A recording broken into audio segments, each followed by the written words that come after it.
Timothy Zahn, Thrawn Trilogy, Book 1, Heir to the Empire.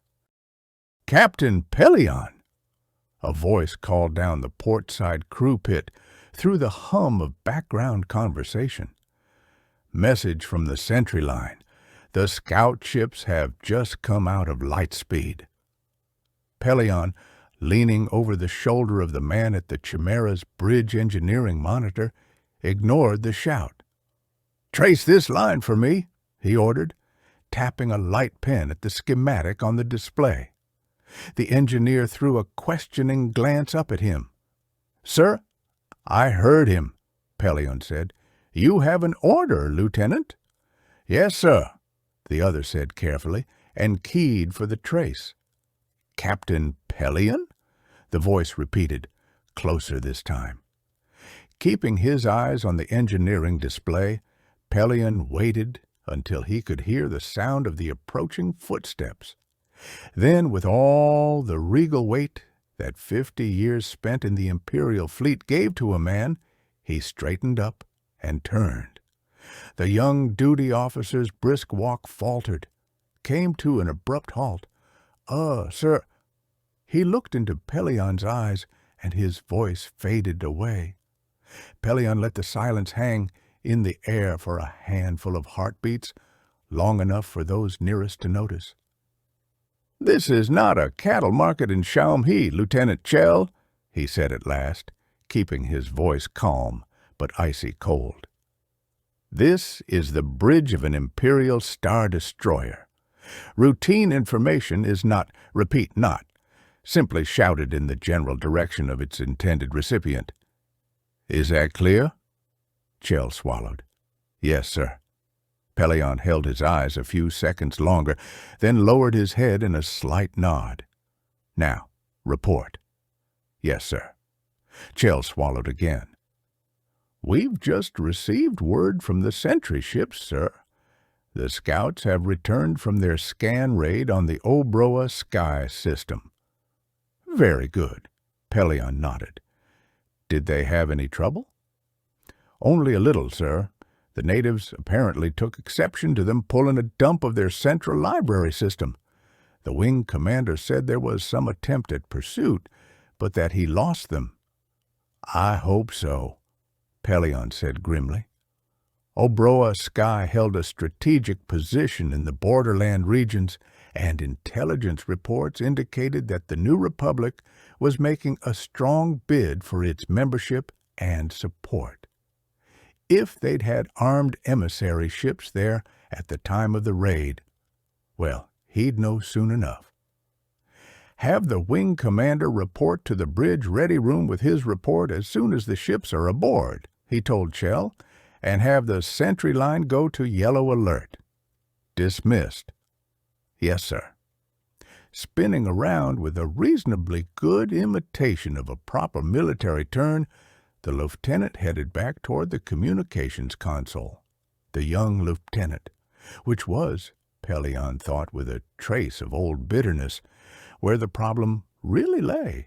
In the old days, at the height of the Empire's power, it would have been inconceivable for a man as young as Chell to serve as a bridge officer aboard a ship like the Chimera. Now, he looked down at the equally young man at the engineering monitor. Now, in contrast, the Chimera had virtually no one aboard except young men and women. Slowly, Pellaeon let his eyes sweep across the bridge, feeling the echoes of old anger and hatred twist through his stomach. There had been many commanders in the fleet, he knew, who had seen the Emperor's original Death Star as a blatant attempt to bring the Empire's vast military power more tightly under his direct control, just as he'd already done with the Empire's political power. The fact that he'd ignored the battle station's proven vulnerability and gone ahead with a second Death Star had merely reinforced that suspicion. There would have been few in the fleet's upper echelons who would have genuinely mourned its loss if it hadn't, in its death throes, taken the superstar destroyer Executor with it. Even after 5 years, Pelion couldn't help but wince at the memory of that image. The Executor, out of control, colliding with the unfinished Death Star, and then disintegrating completely in the battle station's massive explosion. The loss of the ship itself had been bad enough, but the fact that it was the Executor had made it far worse. That particular superstar destroyer had been Darth Vader's personal ship, and despite the Dark Lord's legendary and often lethal capriciousness, serving aboard it had long been perceived as the quick line to promotion, which meant that when the Executor died, so also did a disproportionate fraction of the best young and mid-level officers and crewers. The fleet had never recovered from that fiasco. With the Executor's leadership gone, the battle had quickly turned into a confused rout, with several other Star Destroyers being lost before the order to withdraw had finally been given. Pelion himself, taking command when the Chimera's former captain was killed, had done what he could to hold things together, but despite his best efforts, they had never regained the initiative against the rebels. Instead, they had been steadily pushed back until they were here, in what had once been the backwater of the Empire, with barely a quarter of its former system still under nominal Imperial control. Here, aboard a Star Destroyer manned almost entirely by painstakingly trained but badly inexperienced young people, many of them conscripted from their home worlds by force or threat of force. Here, under the command of possibly the greatest military mind the Empire had ever seen. Pelion smiled, a tight, wolfish smile, as he again looked around his bridge. No, the end of the Empire was not yet, as the arrogantly self-proclaimed New Republic would soon discover. He glanced at his watch. 2:15. Grand Admiral Thrawn would be meditating in his command room now, and if Imperial procedure frowned on shouting across the bridge, it frowned even harder on interrupting a Grand Admiral's meditation by intercom.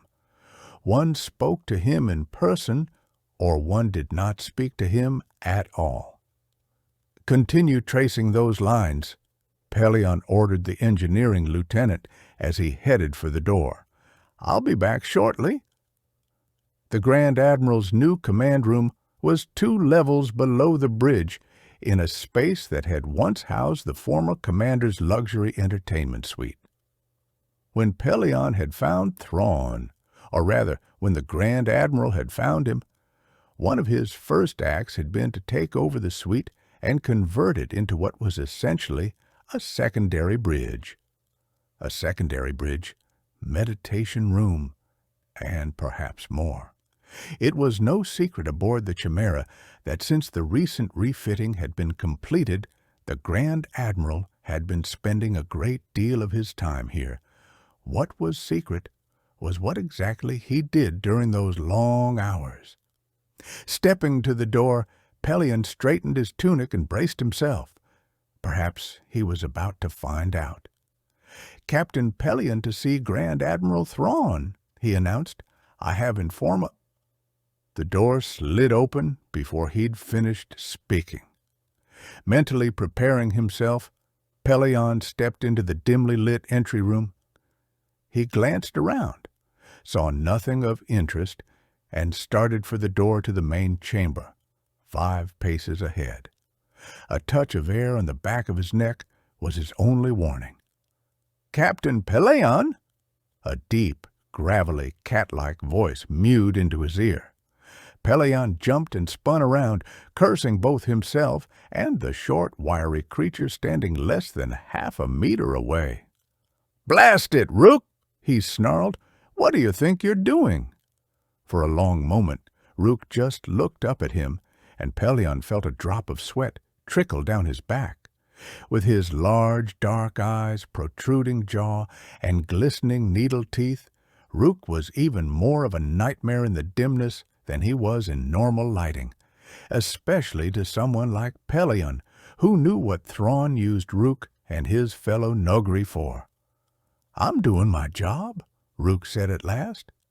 He stretched his thin arm almost casually out toward the inner door, and Pelion caught just a glimpse of the slender assassin's knife before it vanished somehow into the Nogri's sleeve. His hand closed, then opened again, steel wire muscles moving visibly beneath his dark gray skin. "You may enter." "Thank you," Pelion growled. Straightening his tunic again, he turned back to the door. It opened at his approach, and he stepped through into a softly lit art museum. He stopped short just inside the room and looked around in astonishment. The walls and domed ceiling were covered with flat paintings and planks, a few of them vaguely human-looking, but most of distinctly alien origin. Various sculptures were scattered around, some freestanding, others on pedestals. In the center of the room was a double circle of repeater displays, the outer ring slightly higher than the inner ring. Both sets of displays, at least from what little Pelion could see, also seemed to be devoted to pictures of artwork. And in the center of the double circle, seated in a duplicate of the Admiral's chair on the bridge, was Grand Admiral Thrawn. He sat motionlessly, his shimmery blue-black hair glinting in the dim light, his pale blue skin looking cool and subdued and very alien on his otherwise human frame. His eyes were nearly closed as he leaned back against the headrest, only a glint of red showing between the lids. Pelion licked his lips, suddenly unsure of the wisdom of having invaded Thrawn's sanctum like this. If the Grand Admiral decided to be annoyed— "Come in, Captain," Thrawn said, his quietly modulated voice cutting through Pelion's thoughts. Eyes still closed to slits, he waved a hand in a small and precisely measured motion. "What do you think?" "It's very interesting, sir," was all Pelion could come up with as he walked over to the outer display circle. "All holographic, of course," Thrawn said, and Pelion thought he could hear a note of regret in the other's voice. "The sculptures and flats both. Some of them are lost. Many of the others are on planets now occupied by the rebellion." "Yes, sir," Pelion nodded. "I thought you'd want to know, Admiral, that the scouts have returned from the Obroa sky system. The wing commander will be ready for debriefing in a few minutes." Thrawn nodded. "Were they able to tap into the central library system?" "They got at least a partial dump," Pelion told him. "I don't know yet if they were able to complete it. Apparently, there was some attempt at pursuit. The wing commander thinks he lost them, though." For a moment, Thrawn was silent. "No," he said. "No, I don't believe he has. Particularly not if the pursuers were from the rebellion." Taking a deep breath, he straightened in his chair, and for the first time since Pelion had entered, opened his glowing red eyes. Pelion returned the other's gaze without flinching, feeling a small flicker of pride at the achievement. Many of the Emperor's top commanders and courtiers had never learned to feel comfortable with those eyes, or with Thrawn himself, for that matter, which was probably why the Grand Admiral had spent so much of his career out in the unknown regions, working to bring those still barbaric sections of the galaxy under Imperial control. His brilliant successes had won him the title of Warlord and the right to wear the white uniform of Grand Admiral, the only non-human ever granted that honor by the Emperor. Ironically, it had also made him all the more indispensable to the frontier campaigns. Pelion had often wondered how the Battle of Endor would have ended if Thrawn, not Vader, had been commanding the executor. "Yes, sir," he said. "I've ordered the sentry line onto yellow alert. Shall we go to red?" "Not yet," Thrawn said. "We should still have a few minutes. Tell me, Captain, do you know anything about art?" "Ah, not very much," Pelion managed, thrown a little by the sudden change of subject. "I've never really had much time to devote to it." "You should make the time." Thrawn gestured to a part of the inner display circle to his right. "Safa paintings," he identified them, "circa 1550 to 2200 pre-Empire date. Note how the style changes right here at the first contact with the Thencora, over there." He pointed to the left-hand wall. "Are examples of Paonid Exstrasa art. Note the similarities with the early Safa work, and also the mid-18th century pre-Mvathkri flat sculpt." "Yes, I see," Pelion said, not entirely truthfully. "Admiral, shouldn't we be—" He broke off as a shrill whistle split the air. "Bridge to Grand Admiral Thrawn," Lieutenant Chell's taut voice called over the intercom. "Sir, we're under attack." Thrawn tapped the intercom switch. "This is Thrawn," he said evenly. "Go to red alert and tell me what we've got. Calmly, if possible." "Yes, sir." The muted alert lights began flashing, and Pelion could hear the sound of the klaxons baying faintly outside the room. "Sensors are picking up 4 new Republic assault frigates," Chell continued, his voice tense but under noticeably better control. "Plus at least 3 wings of X-wing fighters.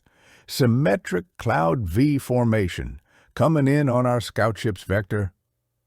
Pelion swore under his breath. A single star destroyer with a largely inexperienced crew against 4 assault frigates and their accompanying fighters.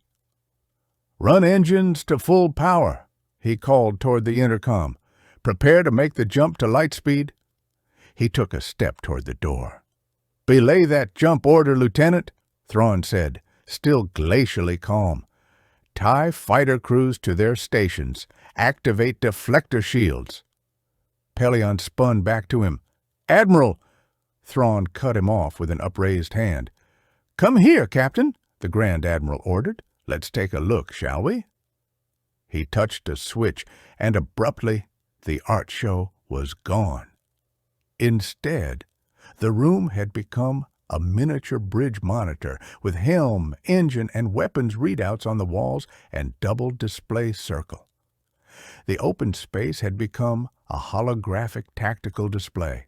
In one corner, a flashing sphere indicated the invaders. The wall display nearest to it gave an ETA estimate of 12 minutes. "Fortunately, the scout ships have enough of a lead not to be in danger themselves," Thrawn commented. "So, let's see what exactly we're dealing with.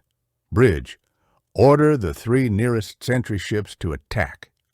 "Yes, sir."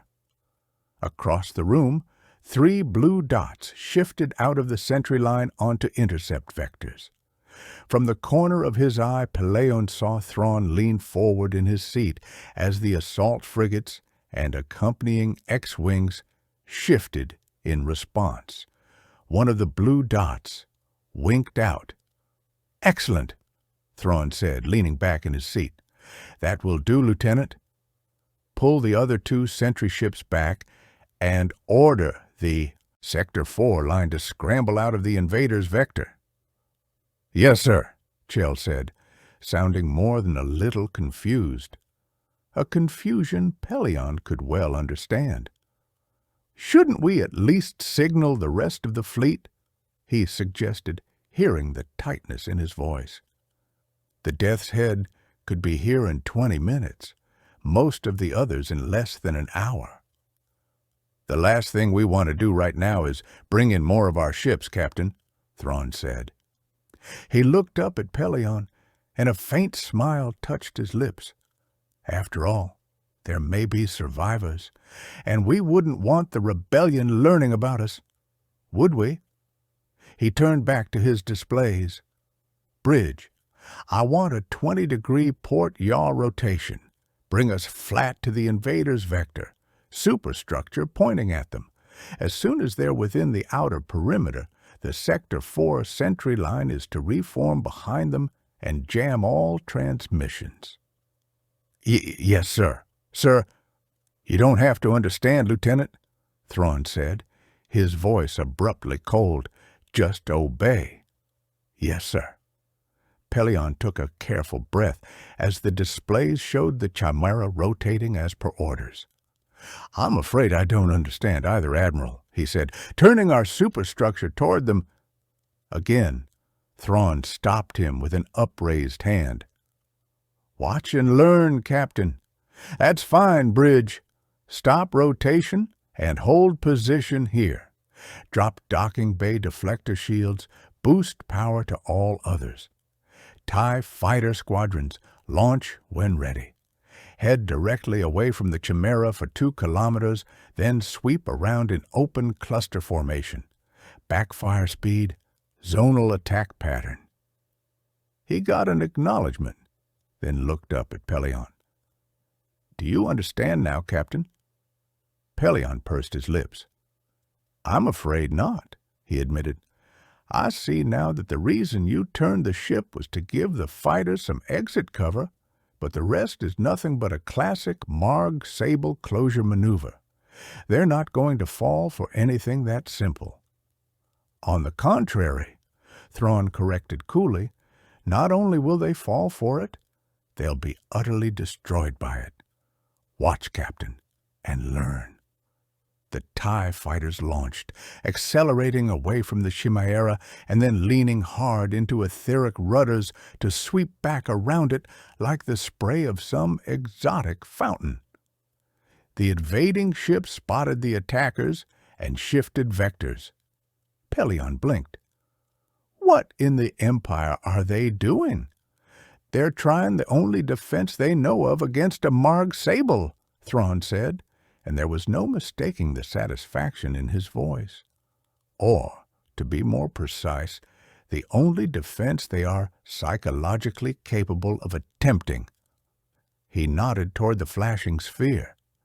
You see, Captain, there's an Elam commanding that force, and Illumin simply cannot handle the unstructured attack profile of a properly executed Marg Sable. Pelion stared at the invaders, still shifting into their utterly useless defense stance.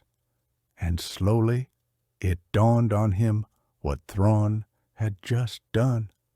That sentry ship attack a few minutes ago, he said.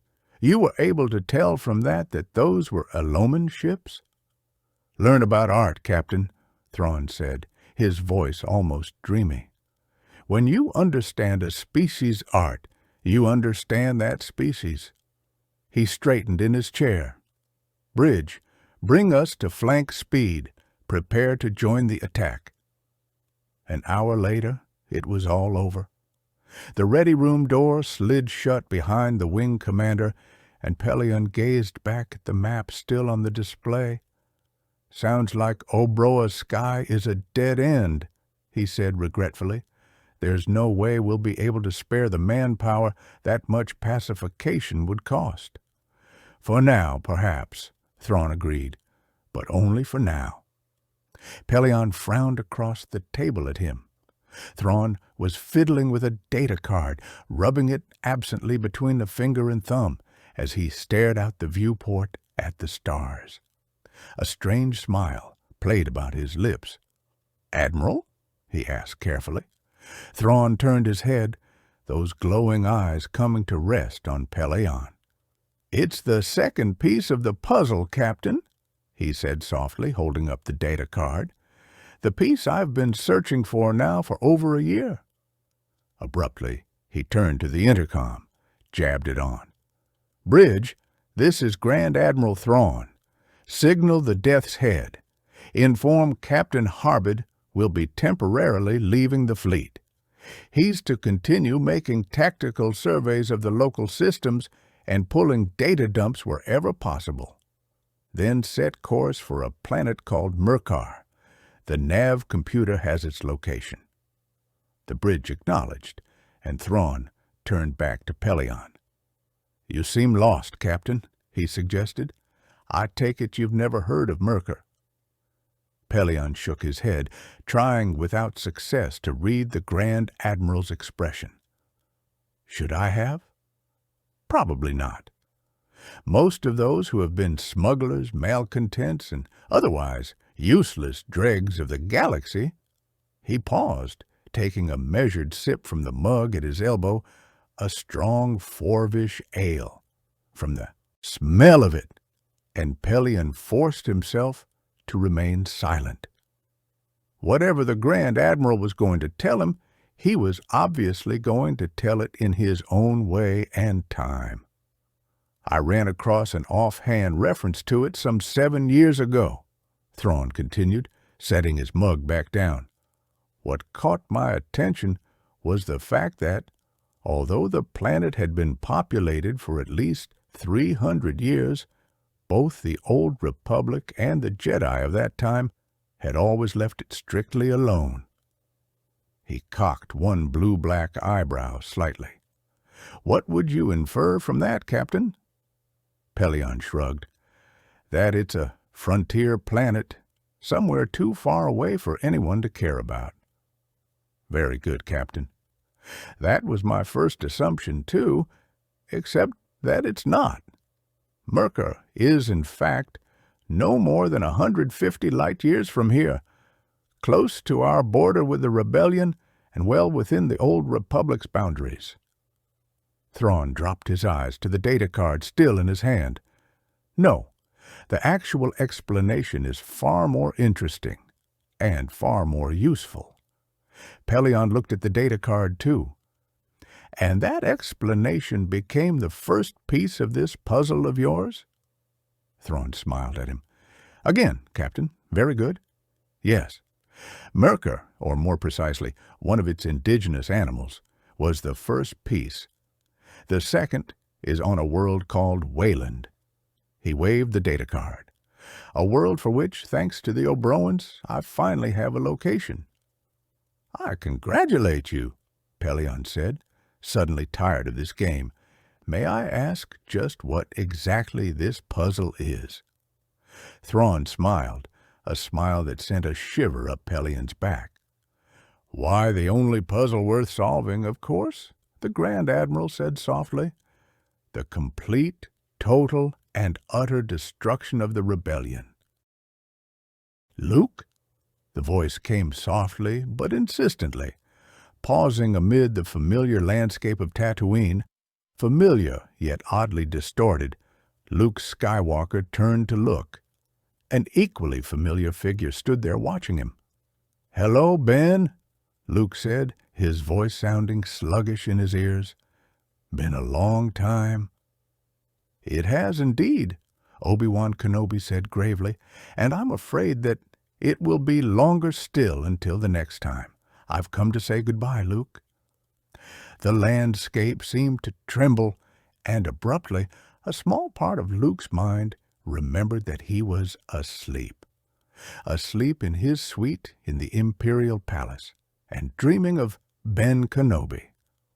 "No, I'm not a dream," Ben assured him, answering Luke's unspoken thought.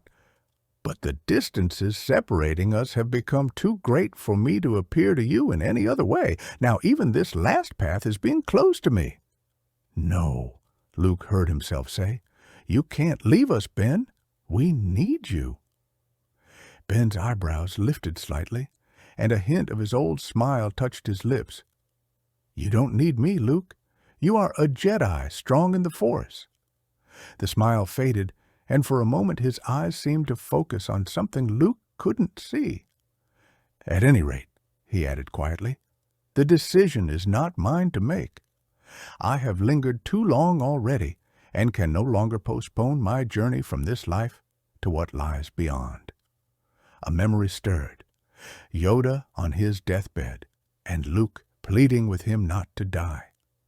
"Strong am I in the Force," the Jedi Master had told him softly, "but not that strong. It is the pattern of all life to move on, Ben reminded him. "You too will face this same journey one day." Again, his attention drifted away, then returned. "You are strong in the Force, Luke, and with perseverance and discipline, you will grow stronger still." His gaze hardened. "But you must never relax your guard. The Emperor is gone, but the dark side is still powerful. Never forget that." "I won't," Luke promised. Ben's face softened, and again he smiled. "You will yet face great dangers, Luke," he said, "but you will also find new allies at times and places where you expect them least." "New allies?" Luke echoed. "Who are they?" The vision seemed to waver and become fainter. "And now farewell," Ben said, as if he hadn't heard the question. "I loved you as a son, and as a student, and as a friend. Until we meet again, may the Force be with you." Ben. But Ben turned, and the image faded, and in the dream, Luke knew he was gone. "Then I am alone," he told himself. "I am the last of the Jedi." He seemed to hear Ben's voice, faint and indistinct, as if from a great distance. "Not the last of the old Jedi, Luke, the first of the new." The voice trailed off into silence and was gone, and Luke woke up. For a moment, he just lay there, staring at the dim lights of the Imperial City, playing across the ceiling above his bed and struggling through the sleep-induced disorientation. The disorientation and an immense weight of sadness that seemed to fill the core of his being. First, Uncle Owen and Aunt Beru had been murdered. Then Darth Vader, his real father, had sacrificed his own life for Luke's. And now, even Ben Kenobi's spirit had been taken away. For the third time, he'd been orphaned. With a sigh, he slid out from under the blankets and pulled on his robe and slippers. His suite contained a small kitchenette, and it took only a few minutes to fix himself a drink. A particularly exotic concoction Lando had introduced him to on his last visit to Coruscant. Then, attaching his lightsaber to his robe sash, he headed up to the roof. He had argued strongly against moving the center of the New Republic here to Coruscant, had argued even more strongly against setting up their fledgling government in the old imperial palace. The symbolism was all wrong for one thing, particularly for a group which, in his opinion, already had a tendency to pay too much attention to symbols. But despite all its drawbacks, he had to admit that the view from the top of the palace was spectacular.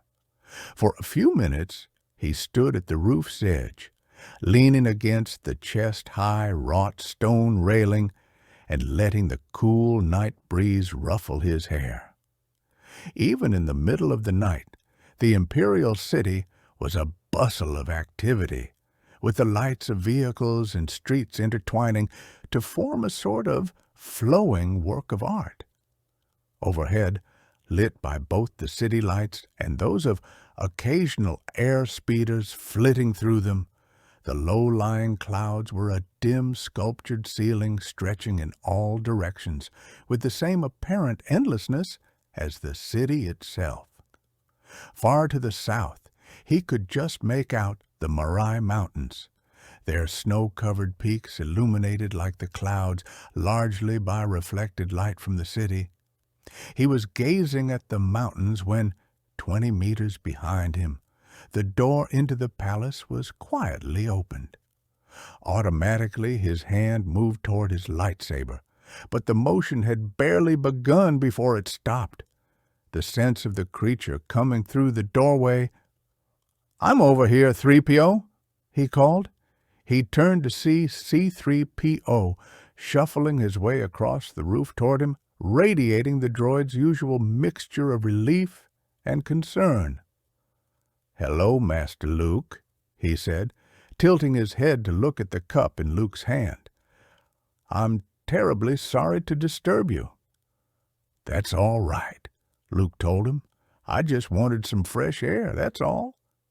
"Are you certain?" 3PO asked, though of course I don't mean to pry. Despite his mood, Luke couldn't help but smile. 3PO's attempts to be simultaneously helpful, inquisitive, and polite never quite came off. Not without looking vaguely comical anyway. "I'm just a little depressed, I guess," he told the droid, turning back to gaze out over the city again. "Putting together a real functioning government is a lot harder than I expected. Harder than most of the council members expected, too." He hesitated. "Mostly, I guess I'm missing Ben tonight." For a moment, 3PO was silent. "He was always very kind to me," he said at last. "And also to R2, of course." Luke raised his cup to his lips, hiding another smile behind it. "You have a unique perspective on the universe, 3PO, he said. From the corner of his eye, he saw 3PO stiffen. "I hope I didn't offend you, sir," the droid said anxiously. "That was certainly not my intent." "You didn't offend me," Luke assured him. "As a matter of fact, you might have just delivered Ben's last lesson to me." "I beg your pardon," Luke sipped at his drink. "Governments and entire planets are important, 3PO, but when you sift everything down, they're all just made up of people." There was a brief pause. "Oh," 3PO said. "In other words," Luke amplified, "a Jedi can't get so caught up in matters of galactic importance that it interferes with his concern for individual people." He looked at 3PO and smiled. "Or for individual droids." "Oh, I see, sir." 3PO cocked his head toward Luke's cup. "Forgive me, sir, but may I ask what that is that you're drinking?" "This." Luke glanced down at his cup. "It's just something Lando taught me how to make a while back." "Lando?" 3PO echoed, and there was no missing the disapproval in his voice.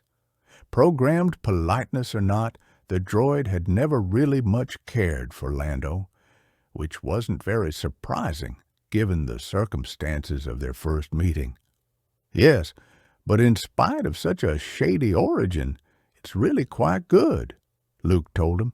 "It's called hot chocolate." "Oh, I see." The droid straightened up. "Well then, sir, if you are indeed all right, I expect I should be on my way." "Sure. By the way, what made you come up here in the first place?" "Princess Leia sent me, of course," 3PO answered, clearly surprised that Luke would have to ask. "She said you were in some kind of distress." Luke smiled and shook his head. "Leave it to Leia to find a way to cheer him up when he needed it." "Show off," he murmured. "I beg your pardon, sir." Luke waved a hand. "Leia's showing off her new Jedi skills, that's all. Proving that even in the middle of the night she can pick up on my mood." 3PO's head tilted. "She really did seem concerned about you, sir." "I know," Luke said. "I'm just joking." "Oh." 3PO seemed to think about that. "Shall I tell her you're all right then?" "Sure," Luke nodded. "And while you're down there, tell her that she should quit worrying about me and get herself back to sleep.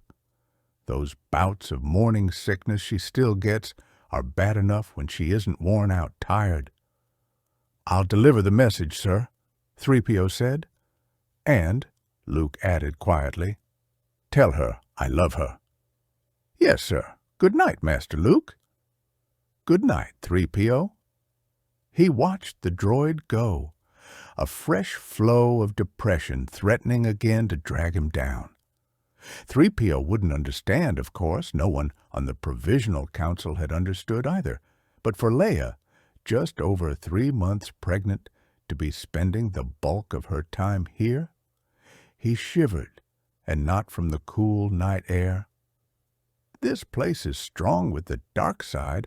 Yoda had said that of the cave on Dagobah, the cave where Luke had gone on to fight a lightsaber duel with a Darth Vader who had turned out to be Luke himself.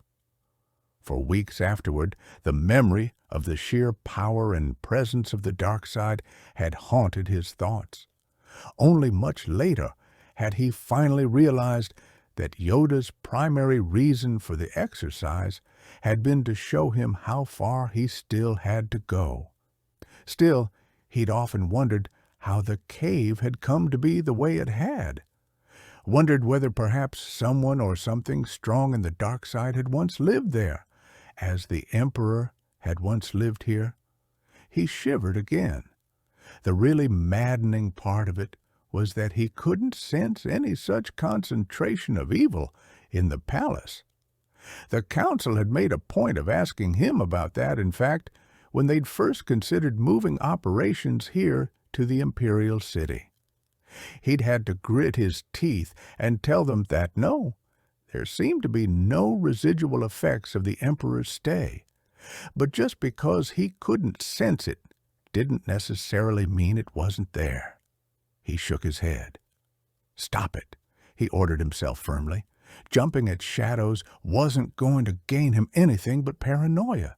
His recent nightmares and poor sleep were probably nothing more than the stresses of watching Leia and the others struggling to turn a military-oriented rebellion into a civilian-based government.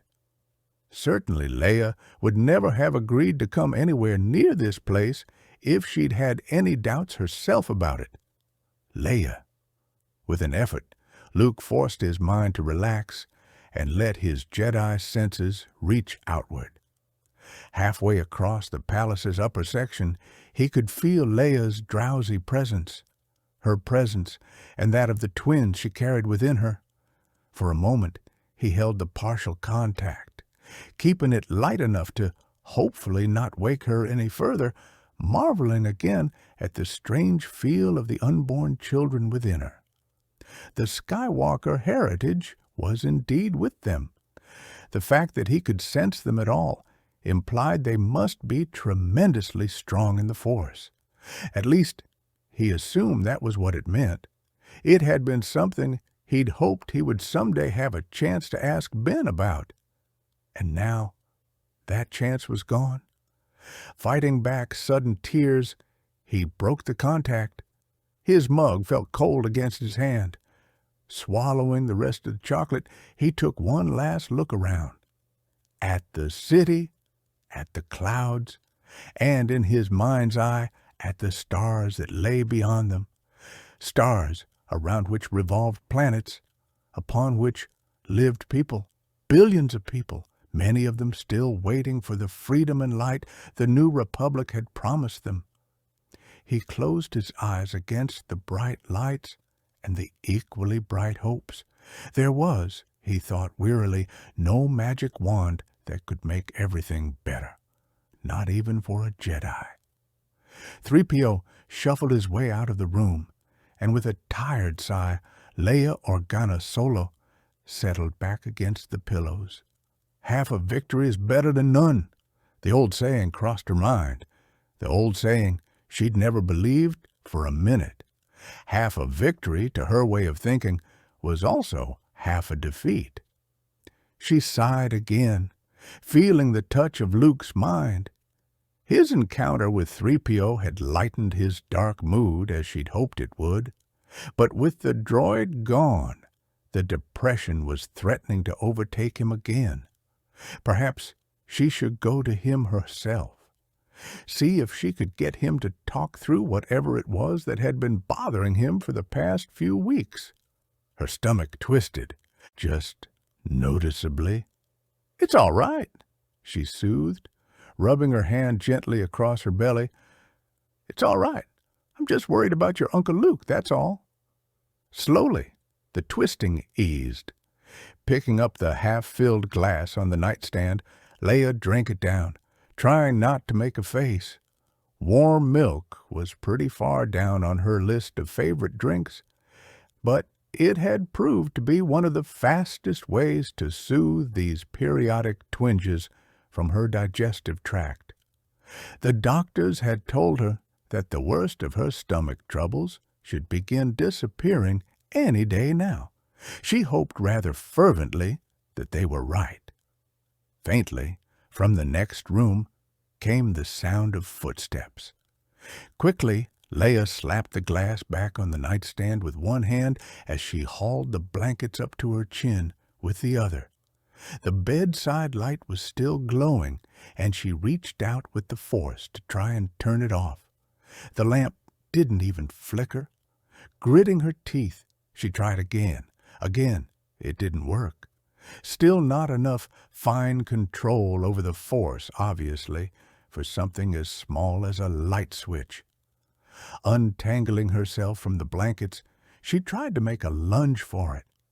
Across the room, the side door opened to reveal a tall woman in a dressing robe. "Your Highness?" she called softly, brushing her shimmering white hair back from her eyes. "Are you all right?" Leia sighed and gave up. "Come on in, Winter. How long have you been listening at the door?"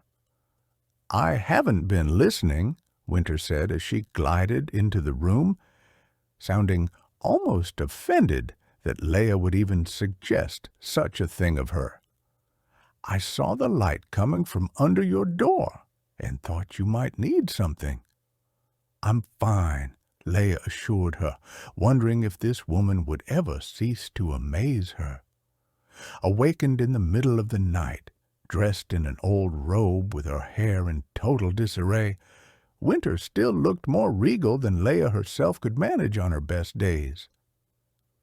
She'd lost track of the number of times when, as children together on Alderaan, some visitor to the Viceroy's court had automatically assumed Winter was, in fact, the Princess Leia. Winter had probably not lost track, of course. Anyone who could remember whole conversations verbatim should certainly be able to reconstruct the number of times she'd been mistaken for a royal princess. Leia had often wondered what the rest of the Provisional Council members would think if they knew that the silent assistant sitting beside her at official meetings or standing beside her at unofficial corridor conversations was effectively recording every word they said. Some of them, she suspected, wouldn't like it at all. "Can I get you some more milk, Your Highness?" Winter asked. "Or some crackers?" "No, thank you." Leia shook her head. "My stomach isn't really bothering me at the moment. Well, it's Luke." Winter nodded. "Same thing that's been bothering him for the past 9 weeks?" Leia frowned. "Has it been that long?" Winter shrugged. "You've been busy," she said with her usual knack for diplomacy. "Tell me about it," Leia said dryly. "I don't know, Winter. I really don't. He told 3PO that he misses Ben Kenobi, but I can tell that's not all of it." "Perhaps it has something to do with your pregnancy," Winter suggested. 9 weeks ago would put it just about right." "Yes, I know," Leia agreed. "But that's also about the time Mon Mothma and Admiral Akbar were pushing to move the government seat here to Coruscant. Also about the time we started getting those reports from the borderlands about some mysterious tactical genius having taken command of the Imperial fleet." She held her hands out, palms upward. "Take your pick. I suppose you'll just have to wait until he's ready to talk to you." Winter considered. "Perhaps Captain Solo will be able to draw him out when he returns." Leia squeezed thumb and forefinger together, a wave of anger-filled loneliness sweeping over her. For Han to have gone out on yet another of these stupid contact missions, leaving her all alone. The flash of anger disappeared, dissolving into guilt. Yes, Han was gone again. But even when he was here, it seemed sometimes like they hardly saw each other. With more and more of her time being eaten up by the enormous task of setting up a new government, there were days when she barely had time to eat, let alone see her husband. But that's my job, she reminded herself firmly, and it was a job that, unfortunately, only she could do. Unlike virtually all the others in the Alliance hierarchy, she had had extensive training in both the theory and the more practical aspects of politics. She'd grown up in the royal house of Alderaan, learning about system-wide rule from her foster father, learning it so well that, while still in her teens, she was already representing him in the Imperial Senate. Without her expertise, this whole thing could easily collapse, particularly in these critical early stages of the new Republic's development. A few more months, just a few more months, and she'd be able to ease off a little. She'd make it all up to Han then. The guilt faded, but the loneliness remained. "Maybe," she told Winter. "In the meantime, we'd better both get some sleep. We have a busy day tomorrow." Winter arched her eyebrows slightly. "There's another kind?" she asked with a touch of Leia's earlier dryness. Now, Leia admonished mock seriously. "You're far too young to become a cynic. I mean it now. Off to bed with you." "You're sure you don't need anything first?" "I'm sure. Go on, scat." "All right. Good night, Your Highness." She glided out, closing the door behind her. Sliding down flat onto the bed, Leia readjusted the blankets over her and shifted the pillows into a more or less comfortable position. "Good night to you two, too," she said softly to her babies, giving her belly another gentle rub. Han had suggested more than once that anyone who talked to her own stomach was slightly nuts. But then she suspected that Han secretly believed everyone was slightly nuts. She missed him terribly. With a sigh, she reached over to the nightstand and turned off the light. Eventually, she fell asleep. A quarter of the way across the galaxy, Han Solo sipped at his mug and surveyed the semi-organized chaos flowing all around him.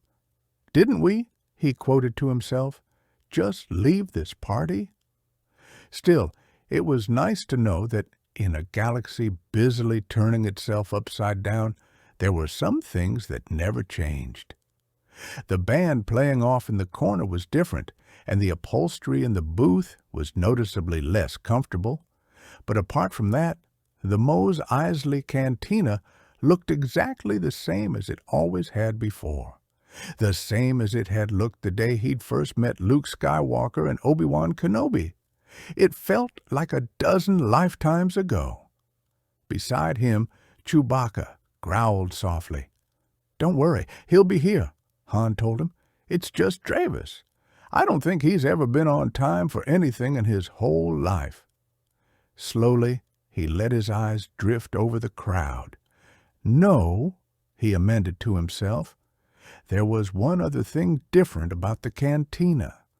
Virtually none of the other smugglers who had once frequented the place were anywhere to be seen. Whoever had taken over what was left of Jabba, the Hutt's organization, must have moved operations off Tatooine. Turning to peer toward the cantina's back door, he made a mental note to ask Dravis about it. He was still gazing off to the side when a shadow fell across the table. "Hello, Solo," a snickering voice said. Han gave himself a 3 count before turning casually to face the voice. "Well, hello, Dravis," he nodded. "Long time no see. Have a seat." "Sure," Dravis said with a grin. "Soon as you and Chewie both put your hands on the table." Han gave him an injured look. "Oh, come on," he said, reaching up to cradle his mug with both hands. "You think I'd invite you all the way here just to shoot at you? We're old buddies, remember?" "Sure we are," Dravis said, throwing Chewbacca an appraising glance as he sat down. "Or at least we used to be, but I hear you've gone respectable." Han shrugged eloquently. Respectable's such a vague word. Dravis cocked an eyebrow. Oh, well, then let's be specific, he said sardonically. I hear you joined the Rebel Alliance, got made a general, married a former Alderanian princess, and got yourself a set of twins on the way. Han waved a self-deprecating hand. Actually, I resigned the general part a few months back. Dravis snorted. Forgive me. So what's all this about? Some kind of warning? Han frowned. What do you mean? Don't play innocent, Solo, Dravis said, the banter gone from his tone. New Republic replaces Empire, all fine and sweet and dandy, but you know as well as I do that it's all the same to smugglers. So, if this is an official invitation to cease and desist our business activities, let me laugh in your face and get out of here. He started to get up. It's nothing like that, Han told him. As a matter of fact, I was hoping to hire you. Dravis froze halfway up. What? He asked warily. You heard right, Han said. We're looking to hire smugglers. Slowly, Dravis sat back down. Is this something to do with your fight with the Empire? He demanded. Because if it is, it isn't, Han assured him. There's a whole spiel that goes along with this, but what it boils down to is that the New Republic is short of cargo ships at the moment, not to mention experienced cargo ship pilots. If you're looking to earn some quick and honest money, this would be a good time to do it. Uh-huh. Dravis leaned back in his chair, draping an arm over the seat back as he eyed Han suspiciously. So what's the catch? Han shook his head. No catch. We need ships and pilots to get interstellar trade going again. You've got 'em. That's all there is to it. Dravis seemed to think it over. So why work for you and your pittance directly? He demanded. Why can't we just smuggle the stuff and make more per trip? You could do that, Han conceded, but only if your customers had to pay the kind of tariffs that would make hiring smugglers worthwhile. In this case, he smiled. They won't? Dravis glared at him. Oh, come on, Solo, a brand new government, hard-pressed like crazy for cash, and you want me to believe they won't be piling tariffs on top of each other? Believe anything you want, Han said, letting his own tone go frosty. Go ahead and try it too, but when you're convinced, give me a call. Dravis chewed at the inside of his cheek, his eyes never leaving Han's. You know, Solo, he said thoughtfully, I wouldn't have come if I didn't trust you. Well, maybe I was curious, too, to see what scam you were pulling, and I might be willing to believe you on this, at least enough to check it out myself. But I'll tell you right up front that a lot of others in my group won't. Why not? Because you've gone respectable, that's why. Oh, don't give me that hurt look. The simple fact is that you've been out of the business too long to even remember what it's like. Profits are what drives a smuggler, Solo. Profits and excitement. So, what are you going to do instead? Operate in the Imperial sectors? Han countered, trying hard to remember all those lessons in diplomacy that Leia had given him. Dravis shrugged. It pays, he said simply. For now, maybe, Han reminded him. But their territory's been shrinking for 5 years straight, and it's going to keep getting smaller. We're just about evenly gunned now, you know, and our people are more motivated and a lot better trained than theirs. Maybe. Dravis cocked an eyebrow. But maybe not. I hear rumors that there's someone new in charge out there. Someone who's been giving you a lot of trouble. Like in the Obroa sky system, for instance. I hear you lost an element task force out there just a little while ago. Awfully sloppy, losing a whole task force like that. Han gritted his teeth. Just remember that anybody who gives us trouble is going to give you trouble too." He leveled a finger at the other. "And if you think the New Republic is hungry for cash, think of how hungry the Empire must be right now." "It's certainly an adventure," Dravis agreed easily, getting to his feet. "Well, it really was nice seeing you again, Solo, but I gotta go. Say hi to your princess for me." Han sighed. "Just give your people our offer, okay?" "Oh, I will. Might even be some who'll take you up on it. You never can tell." Han nodded.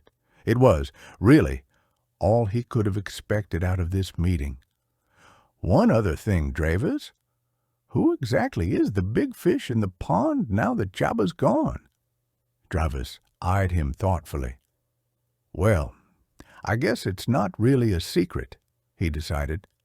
"Mind you, there aren't any really official numbers, but if I were betting, I'd put my money on Talon Karrde." Han frowned. He'd heard of Karrde, of course, but never with any hint that his organization was even in the top 10, let alone the one on top.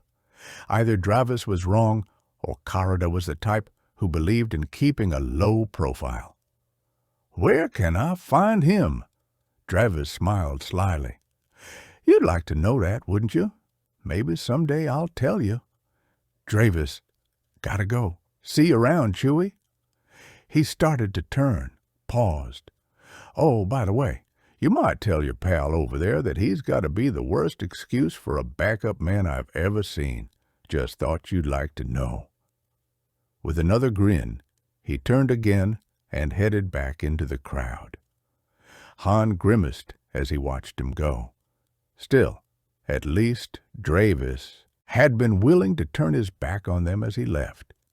Some of the other smugglers he'd contacted hadn't even trusted him that far. Progress, sort of. Beside him, Chewbacca growled something derogatory.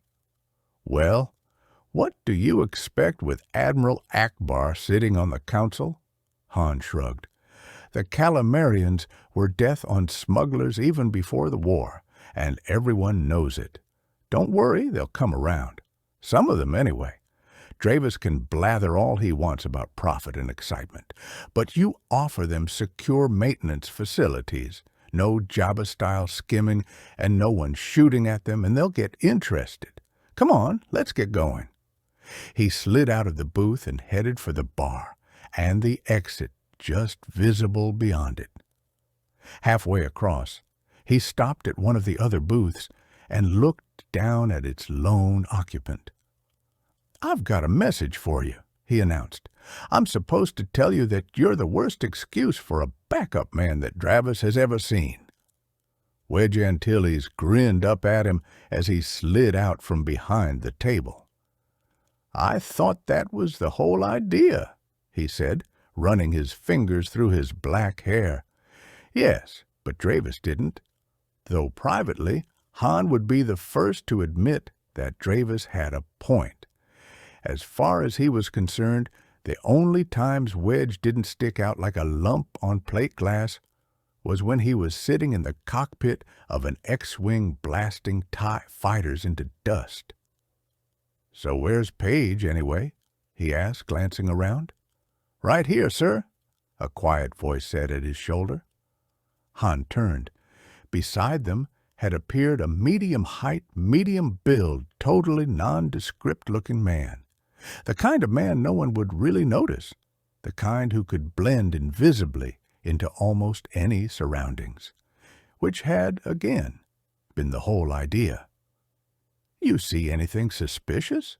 Han asked him. Page shook his head. "No backup troops, no weapons other than his blaster. This guy must have genuinely trusted you." "Yeah, progress." Han took one last look around. "Let's get going. We're going to be late enough back to Coruscant as it is, and I want to swing through the Obroa sky system on the way." "That missing Aloman task force?" Wedge asked. "Yeah," Han said grimly. "I want to see if they've figured out what happened to it yet, and if we're lucky, maybe get some idea of who did it to them. The fold-out table in his private office was set. The food was ready to serve, and Talon Carter was just pouring the wine when the tap came on his door. As always, his timing was perfect. "Mara," he called. "Yes," the young woman's voice confirmed through the door. "You asked me to join you for dinner." "Yes, please come in." The door slid open, and with her usual cat-like grace, Mara Jade walked into the room. "You didn't say what—" Her green eyes flicked to the elaborately set table. "This was all about," she finished, her tone just noticeably different. The green eyes came back to him, cool and measuring. "No, it's not what you're thinking," Card assured her, motioning her to the chair opposite his. "This is a business meal, no more, no less." From behind his desk came a sound halfway between a cackle and a purr. "That's right, Drang, a business meal," Carter said, turning toward the sound. "Come on, out with you." The Vornsker peered out from around the edge of the desk, its front paws gripping the carpet, its muzzle close to the floor as if on the hunt. "I said out with you," Carter repeated firmly, pointing toward the open door behind Mara. "Come on. Your dish has been set up in the kitchen. Storm's already there. Chances are he's eaten half your supper by now." Reluctantly, Drang slunk out from behind the desk, cackle purring forlornly to himself as he padded toward the door. "Don't give me that poor little me act," Carter chided, picking a piece of braised brualki from the serving dish. "Here, this should cheer you up." He tossed the food in the general direction of the doorway. Drang's lethargy vanished in a single coiled spring leap as he snagged the mouthful in midair. "There," Carter called after him. "Now go and enjoy your supper." The Vornsker trotted out. "All right," Carter said, shifting his attention back to Mara. "Where were we?"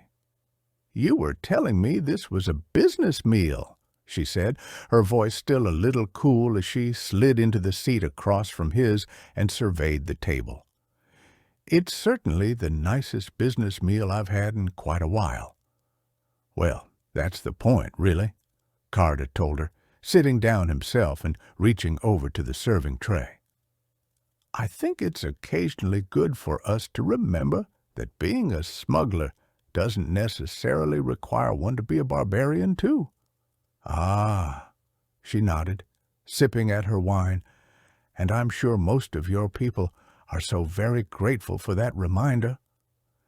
Carter smiled. So much, he thought, for the unusual setting and scenario throwing her off balance. He should have known that particular gambit wouldn't work on someone like Mara. "It does often make for an interesting evening," he agreed. "Particularly," he eyed her, "when discussing a promotion." A flicker of surprise, almost too fast to see, crossed her face. "A promotion?" she echoed carefully. "Yes," he said, scooping a serving of brualki onto her plate and setting it in front of her. "Yours, to be precise." The wary look was back in her eyes. "I've only been with the group for 6 months, you know." 5.5, actually, he corrected her, "but time has never been as important to the universe as ability and results, and your ability and results have been quite impressive." She shrugged, her red-gold hair shimmering with the movement. "I've been lucky," she said. "Luck is certainly part of it," he agreed. "On the other hand, I've found that what most people call luck is often little more than raw talent combined with the ability to make the most of opportunities." He turned back to the brualki, dished some onto his own plate. "Then there's your talent for starship piloting, your ability to both give and accept orders." He smiled slightly, gesturing to the table, and your ability to adapt to unusual and unexpected situations, all highly useful talents for a smuggler." He paused, but she remained silent. Evidently, somewhere in her past, she'd also learned when not to ask questions. Another useful talent. "The bottom line, Mara, is that you're simply too valuable to waste as a backup, or even as a line operator," he concluded. "What I'd like to do is to start grooming you toward eventually becoming my second in command." There was no chance of mistaking her surprise this time. The green eyes went momentarily wide and then narrowed. "What exactly would my new duties consist of?" she asked. "Traveling with me, mostly," he said, taking a sip of wine. "Watching me set up new business, meeting with some of our long-term customers, so that they can get to know you, that sort of thing."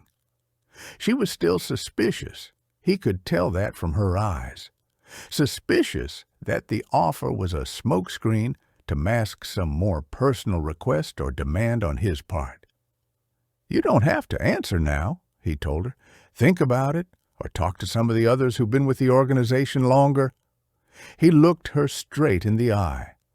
"They'll tell you that I don't lie to my people." Her lip twisted. "So I've heard," she said, her voice going non-committal again. "But bear in mind that if you give me that kind of authority, I am going to use it.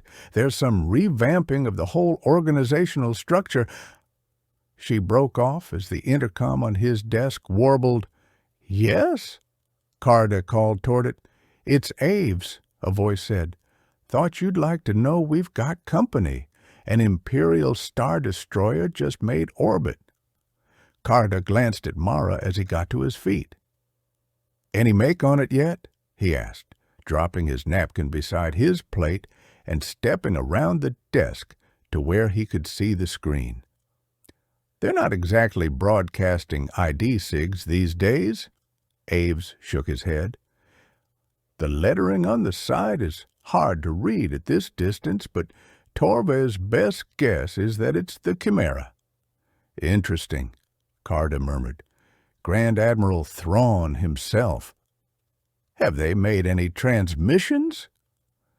"None that we've picked up. Wait a minute. Looks like, yes, they're launching a shuttle. Make that 2 shuttles. Projected landing point, ... Aves frowned at something off-screen for a moment. Projected landing point somewhere here in the forest. Out of the corner of his eyes, Carter saw Mara stiffen a bit. "Not in any of the cities around the edge?" he asked Aves. "No, it's definitely the forest. No more than 50 kilometers from here, either." Carter rubbed his forefinger gently across his lower lip, considering the possibilities. "Still only 2 shuttles? That's all so far." Aves was starting to look a little nervous. "Should I call an alert?" "On the contrary, let's see if they need any help. Give me a hailing channel." Aves opened his mouth, closed it again. "Okay," he said, taking a deep breath and tapping something off-screen. "You have hailing?" "Thank you. Imperial Star Destroyer Chimera. This is Talon Carter.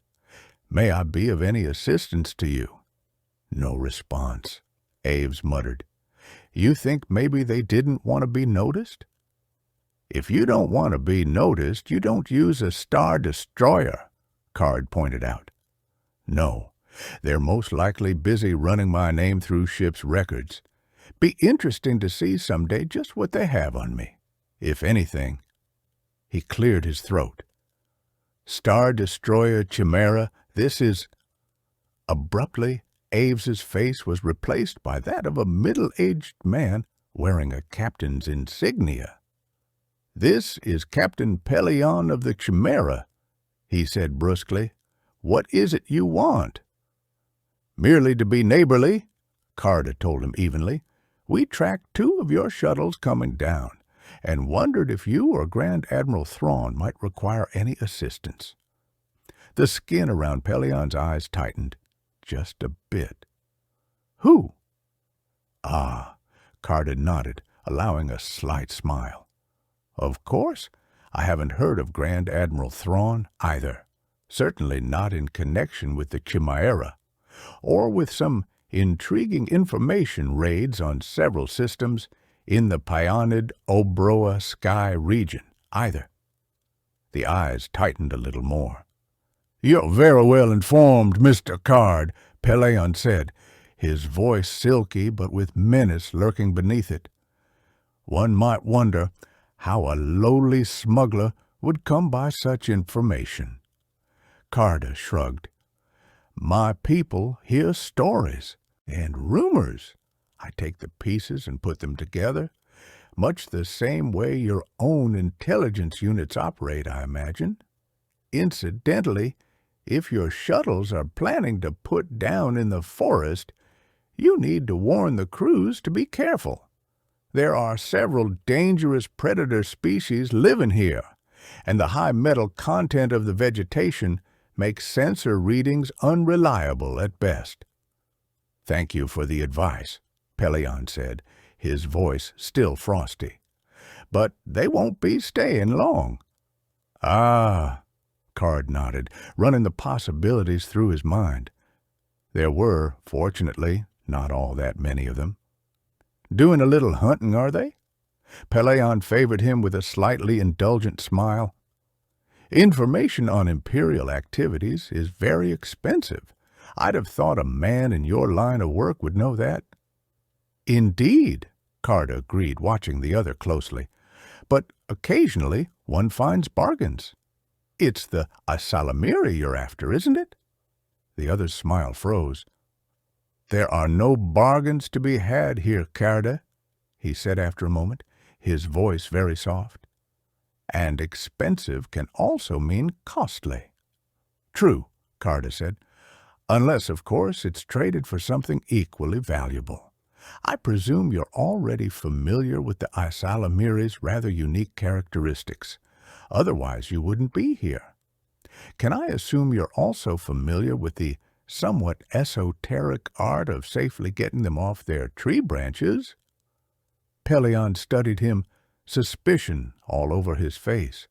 "I was under the impression that Isalamiri were no more than 50 centimeters long and not predatory." "I wasn't referring to your safety, Captain," Carter told him. "I meant theirs. You can't just pull them off their branches, not without killing them. And a salamir in this stage is sessile. Its claws have elongated to the point where they've essentially grown directly into the core of the branch it inhabits." "And you, I suppose, know the proper way to do it?" "Some of my people do, yes," Card told him. "If you'd like, I could send one of them to rendezvous with your shuttles. The technique involved isn't especially difficult, but it really does have to be demonstrated." "Of course," Pelion said, heavily sardonic. "And the fee for this esoteric demonstration?" "No fee, Captain. As I said earlier, we're just being neighborly." Pelion cocked his head slightly to one side. "Your generosity will be remembered." For a moment he held Carter's gaze, and there was no mistaking the twin-edged meaning to the words. If Carter was planning some sort of betrayal, it too would be remembered. "I'll signal my shuttles to expect your expert." "He'll be there. Goodbye, Captain." Pelion reached for something off-camera, and once again Abe's face replaced his on the screen. "You get all that?" Carter asked the other. Aves nodded. "Dankin and Chin are already warming up one of the skip rays." "Good. Have them leave an open transmission, and I'll want to see them as soon as they're back." "Right." The display clicked off. Carter stepped away from the desk, glanced once at Mara, and reseated himself at the table. "Sorry for the interruption," he said conversationally, watching her out of the corner of his eye as he poured himself some more wine. Slowly, the green eyes came back from infinity. and as she looked at him, the muscles of her face eased from their death-like rigidness. "You really not going to charge them for this?" she asked, reaching a slightly unsteady hand for her own wine. "They'd certainly make you pay if you wanted something. That's about all the Empire really cares about these days, money." He shrugged. "We get to have our people watching them from the moment they set down to the moment they lift off. That seems an adequate fee to me." She studied him. "You don't believe they're here just to pick up Isalamiri, do you?" "Not really." Carter took a bite of his brolky. "At least, not unless there's a use for the things that we don't know about. Coming all the way out here to collect Isalamiri is a bit of an overkill to use against a single Jedi." Mara's eyes again drifted away. "Maybe it's not Skywalker they're after," she murmured. "Maybe they found some more Jedi." "Seems unlikely," Card said, watching her closely, the emotion in her voice when she'd said Luke Skywalker's name. "The Emperor supposedly made a clean sweep of them in the early days of the New Order. Unless," he added, as another thought occurred to him, "they've perhaps found Darth Vader." "Vader died on the Death Star," Mara said, "along with the Emperor." "That's the story, certainly." "He died there." Mara cut him off, her voice suddenly sharp. "Of course," Carter nodded. It had taken him 5 months of close observation, but he'd finally pinned down the handful of subjects guaranteed to trigger strong responses from the woman. The late Emperor was among them, as was the pre-Endor Empire, and at the opposite end of the emotional spectrum was Luke Skywalker. "Still," he continued thoughtfully, "if a Grand Admiral thinks he has a good reason to carry Isalamiri aboard his ships, we might do well to follow his lead." Abruptly, Mara's eyes focused on him again. "What for?" she demanded. "A simple precaution," Carter said. "Why so vehement?" He watched as she fought a brief internal battle. "It seems like a waste of time," she said. "Thrawn's probably just jumping at shadows. Anyway, how are you going to keep Isalamiri alive on a ship without transplanting some trees along with them?" "I'm sure Thrawn has some ideas as to the mechanics of it," Carter assured her. "Dankin and Chin will know how to poke around for details." Her eyes seemed strangely hooded. "Yes," she muttered, her voice conceding defeat. "I'm sure they will." "And in the meantime," Carter said, pretending not to notice, "we still have business to discuss. As I recall, you were going to list some improvements you would make in the organization." "Yes." Mara took another deep breath, closing her eyes, and when she opened them again, she was back to her usual cool self. "Yes, well, slowly at first, but with ever-increasing confidence, she launched into a detailed and generally insightful compendium of his group's shortcomings. Carter listened closely as he ate, wondering again at the hidden talents of this woman. Someday, he promised himself silently, he was going to find a way to dig the details of her past out from under the cloak of secrecy she'd so carefully shrouded it with. To find out where she'd come from, and who, and what she was, and to learn exactly what it was Luke Skywalker had done to make her so desperately hate him. It took the Chimera nearly 5 days at its point, 4 cruising speed to cover the 350 light-years between Mercor and Wayland. But that was all right, because it took the engineers nearly that long to come up with a portable frame that would both support and nourish the Isalamiri. "I'm still not convinced this is really necessary," Pelion grumbled, eyeing with distaste the thick, curved pipe and the fur-scaled salamander-like creature attached to it.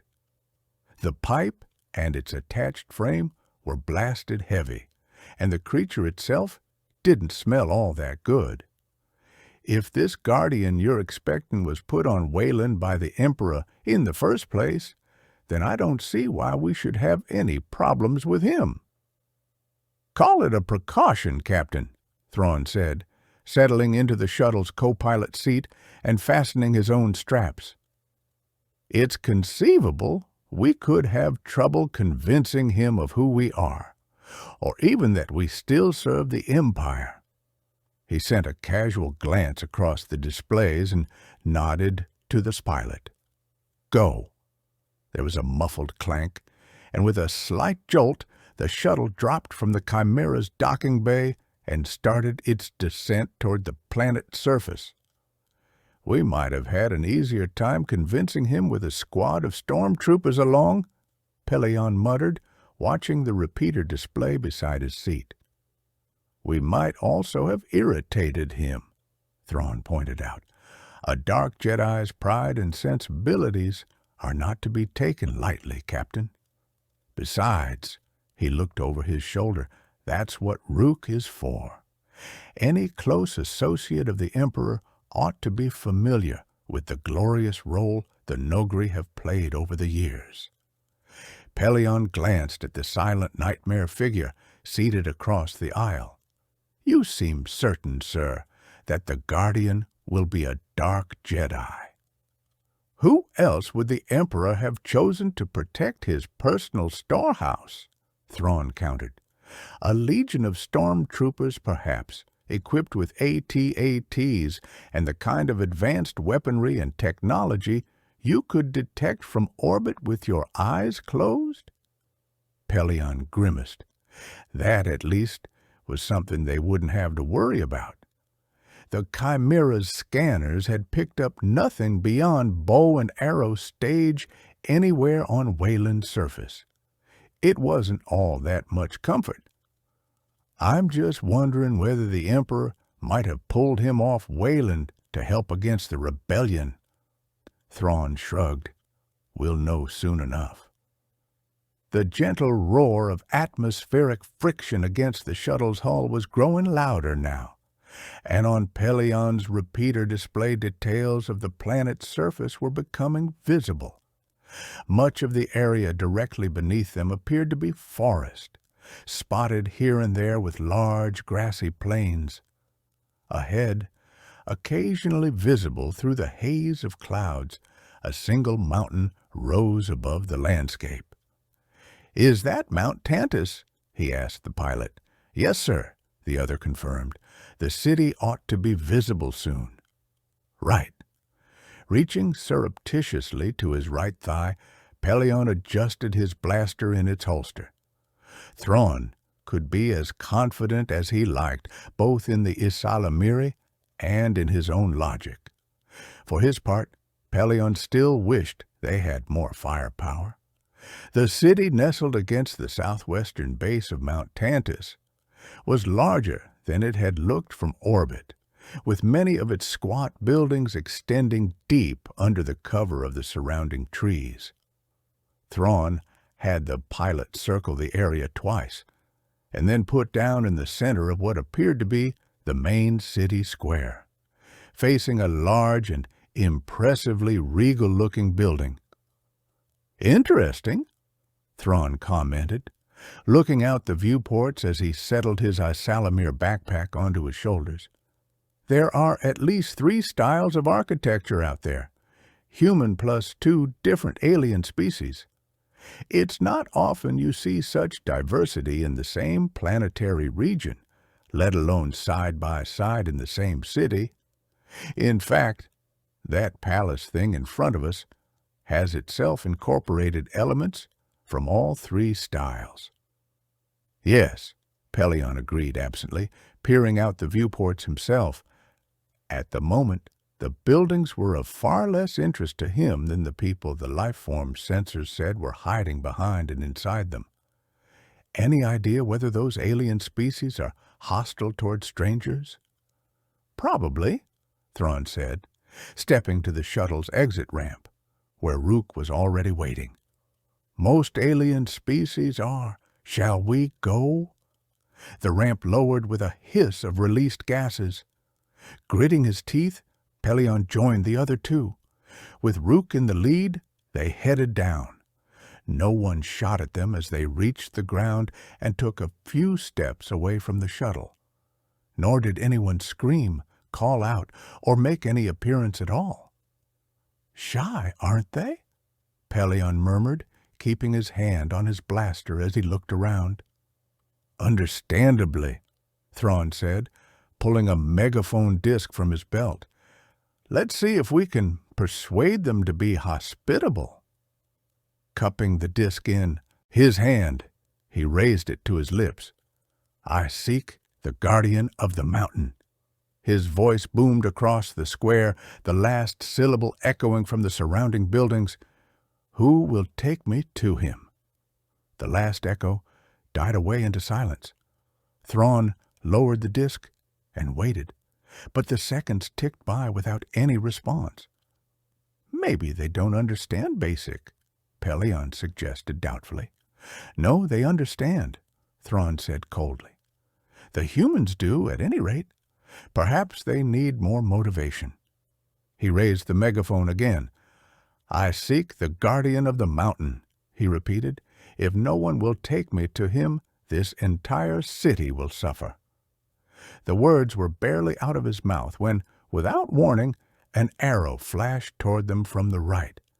It struck Thrawn in the side, barely missing the Isalamir tube wrapped around his shoulders and back, and bounced harmlessly off the body armor hidden beneath the white uniform. "Hold!" Thrawn ordered as Rook leaped to his side, blaster at the ready. "You have the location?" "Yes," the Nogri grated, his blaster pointed at a squat two-story structure a quarter of the way around the square from the palace. "Good." Thrawn raised the megaphone again. "One of your people just shot at us. Observe the consequences." Lowering the disc again, he nodded to Rook. "Now."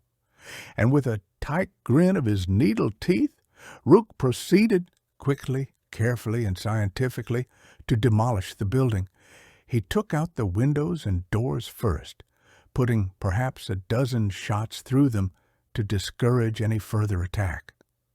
Then he switched to the lower floor walls.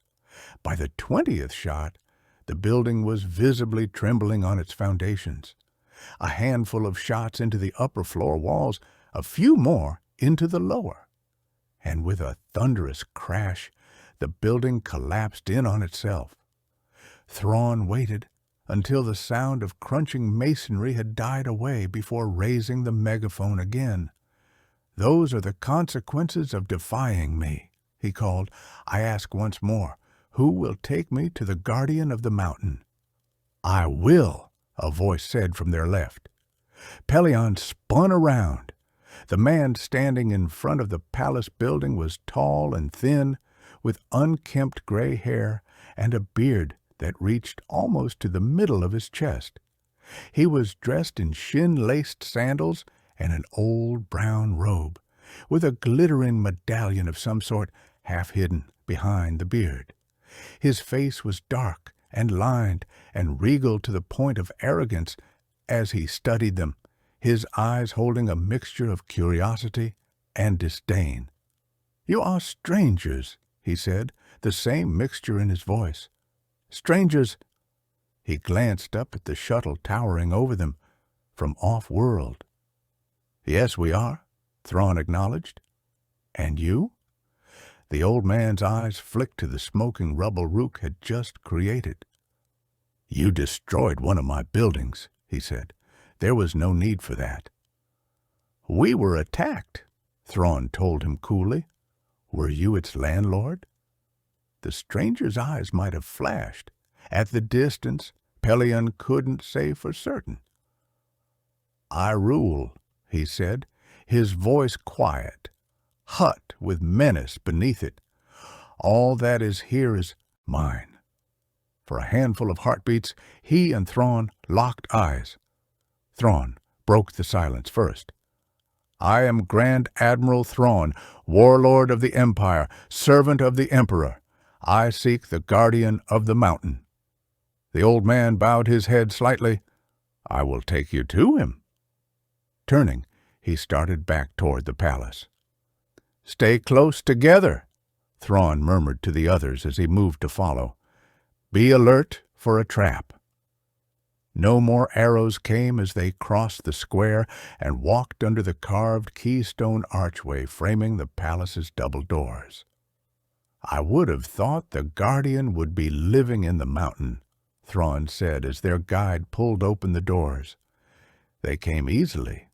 The old man, Pellaeon decided, must be stronger than he looked. "He did once," the other said over his shoulder. "When I began my rule, the people of Wayland built this for him." He crossed to the center of the ornate foyer room, halfway to another set of double doors, and stopped. "Leave us," he called. For a split second, Pellaeon thought the old man was talking to him. He was just opening his mouth to refuse when two flanking sections of wall swung open and a pair of scrawny men stepped out of hidden guard niches. Glowering silently at the Imperials, they shouldered their crossbows and left the building. The old man waited until they were gone, then continued on to the second set of double doors. "Come," he said, gesturing to the doors, an odd glitter in his eyes. "The Emperor's guardian awaits you." Silently the doors swung open, revealing the light of what looked to be several hundred candles filling a huge room. Pellaeon glanced once at the old man standing beside the doors, a sudden premonition of dread sending a shiver up his back. Taking a deep breath, he followed Thrawn and Rook inside, into a crypt. There was no doubt as to what it was. Aside from the flickering candles, there was nothing else in the room but a large rectangular block of dark stone in the center. "I see," Thrawn said quietly. "So he is dead." "He is dead," the old man confirmed from behind them. "Do you see all the candles, Grand Admiral Thrawn?" "I see them," Thrawn nodded. "The people must have honored him greatly." "Honored him?" The old man snorted gently. "Hardly. Those candles mark the graves of off-worlders who have come here since his death." Pellaeon twisted to face him, instinctively drawing his blaster as he did so. Thrawn waited another few heartbeats before slowly turning around himself. "How did they die?" he asked. The old man smiled faintly. "I killed them, of course, just as I killed the Guardian." He raised his empty hands in front of him, palms upward. "Just as I now kill you." Without warning, blue lightning bolts flashed from his fingertips and vanished without a trace a meter away from each of them. It all happened so fast that Pellaeon had no chance to even flinch, let alone fire. Now, belatedly, he raised his blaster, the scalding hot air from the bolts washing over his hand. "Hold," Thrawn said calmly into the silence. "However, as you can see, Guardian, we are not ordinary off-worlders." "The Guardian is dead!" the old man snapped, the last word almost swallowed up by the crackle of more lightning. Again, the bolts vanished into nothingness, before even coming close. "Yes, the old Guardian is dead," Thrawn agreed, shouting to be heard over the crackling thunder. "You are the Guardian now. It is you who protects the Emperor's mountain." "I serve no Emperor," the old man retorted, unleashing a third useless salvo. "My power is for myself alone." As suddenly as it had started, the attack ceased. The old man stared at Thrawn, his hand still raised, a puzzled and oddly petulant expression on his face. "You're not Jedi. How do you do this?" "Join us and learn," Thrawn suggested. The other drew himself up to his full height. "I am a Jedi Master," he ground out. "I join no one." "I see," Thrawn nodded. "In that case, permit us to join you." His glowing red eyes bored into the old man's face. "And permit us to show you how you can have more power than you've ever imagined, all the power even a Jedi Master could desire." For a long moment, the old man continued to stare at Thrawn, a dozen strange expressions flicking in quick succession across his face. "Very well," he said at last. "Come, we will talk." "Thank you," Thrawn said, inclining his head slightly. "May I ask who we have the honor of addressing?" "Of course." The old man's face was abruptly regal again, and when he spoke, his voice rang out in the silence of the crypt. "I am the Jedi Master Joruus C'baoth." Pellaeon inhaled sharply, a cold shiver running up his back. "Joruus C'baoth?" he breathed. "But—" he broke off. C'baoth looked at him, much as Pellaeon himself might look at a junior officer who has spoken out of turn. "Come," he repeated, turning back to Thrawn. "We will talk." He led the way out of the crypt and back into the sunshine. Several small knots of people had gathered in the square in their absence, huddling well back from both the crypt and the shuttle as they whispered nervously together, with one exception.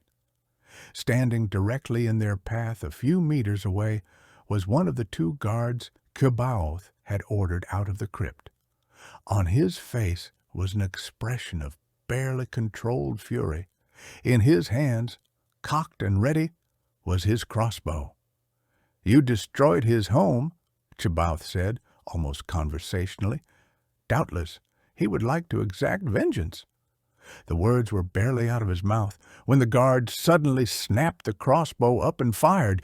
Instinctively, Pellaeon ducked, raising his blaster, and 3 meters from the Imperials, the bolt came to an abrupt halt in midair. Pellaeon stared at the hovering piece of wood and metal, his brain only slowly catching up with what had just happened. "They are our guests," C'baoth told the guard in a voice clearly intended to reach everyone in the square. "They will be treated accordingly." With a crackle of splintering wood, the crossbow bolt shattered, the pieces dropping to the ground. Slowly, reluctantly, the guard lowered his crossbow, his eyes still burning with a now impotent rage. Thrawn let him stand there another second like that, then gestured to Rook. The Nogri raised his blaster and fired, and in a blur of motion almost too fast to see, a flat stone detached itself from the ground and hurled itself directly into the path of the shot, shattering spectacularly as the blast hit it. Thrawn spun to face C'baoth, his face a mirror of surprise and anger. "C'baoth!" "These are my people, Grand Admiral Thrawn." The other cut him off, his voice forged from quiet steel. "Not yours, mine. If there is punishment to be dealt out, I will do it." For a long moment, the two men again locked eyes. Then, with an obvious effort, Thrawn regained his composure. "Of course, Master C'baoth," he said. "Forgive me." C'baoth nodded. "Better, much better." He looked past Thrawn, dismissed the guard with a nod. "Come," he said, looking back at the Grand Admiral. "We will talk." "You will now tell me," C'baoth said, gesturing them to low cushions, "how it was you defeated my attack." "Let me first explain our offer," Thrawn said, throwing a casual glance around the room before easing carefully down on one of the cushions. Probably, Pellaeon thought, the Grand Admiral was examining the bits of artwork scattered around. "I believe you'll find it. You will now tell me how it was you defeated my attack," C'baoth repeated. A slight grimace, quickly suppressed, touched Thrawn's lips. "It's quite simple, actually." He looked up at the Isalamir wrapped around his shoulders, reaching a finger over to gently stroke its long neck. These creatures you see on our backs are called Isalamiri. They're sessile tree-dwelling creatures from a distant third-rate planet, and they have an interesting and possibly unique ability. They push back the Force. C'baoth frowned.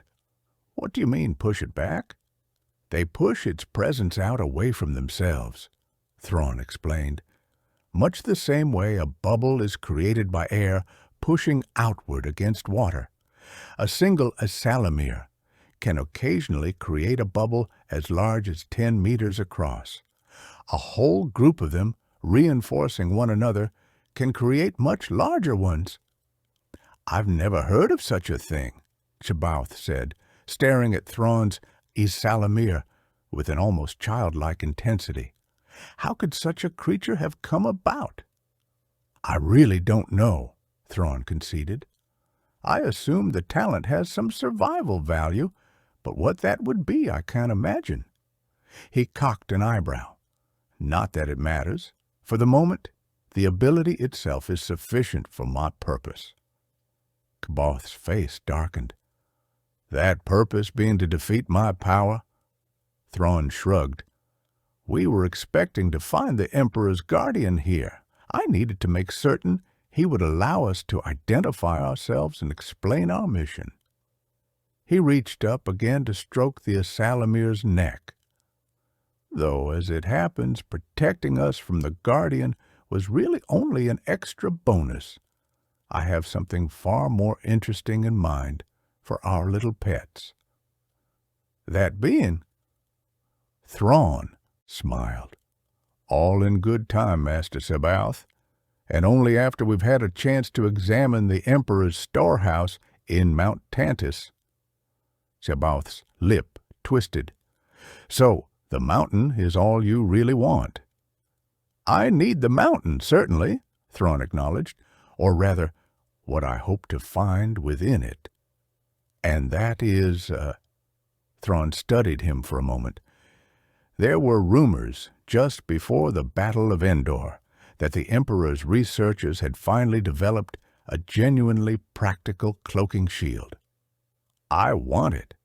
Also, he added, almost as an afterthought, another small, almost trivial bit of technology. And you think to find one of these cloaking shields in the mountain? I expect to find either a working model or at least a complete set of schematics, Thrawn said. One of the Emperor's purposes in setting up this storehouse was to make sure that interesting and potentially useful technology didn't get lost. That, and collecting endless mementos of his glorious conquests. C'baoth snorted. There are rooms and rooms of that sort of cackling self-congratulation. Pellaeon sat up a bit straighter. You've been inside the mountain? He asked. Somehow, he'd expected the storehouse to be sealed with all sorts of locks and barriers. C'baoth sent him a scornfully patient look. Of course I've been inside. I killed the Guardian, remember? He looked back at Thrawn. So, you want the Emperor's little toys, and now you know you can just walk into the mountain with or without my help. Why are you still sitting here? Because the mountain is only part of what I need, Thrawn told him.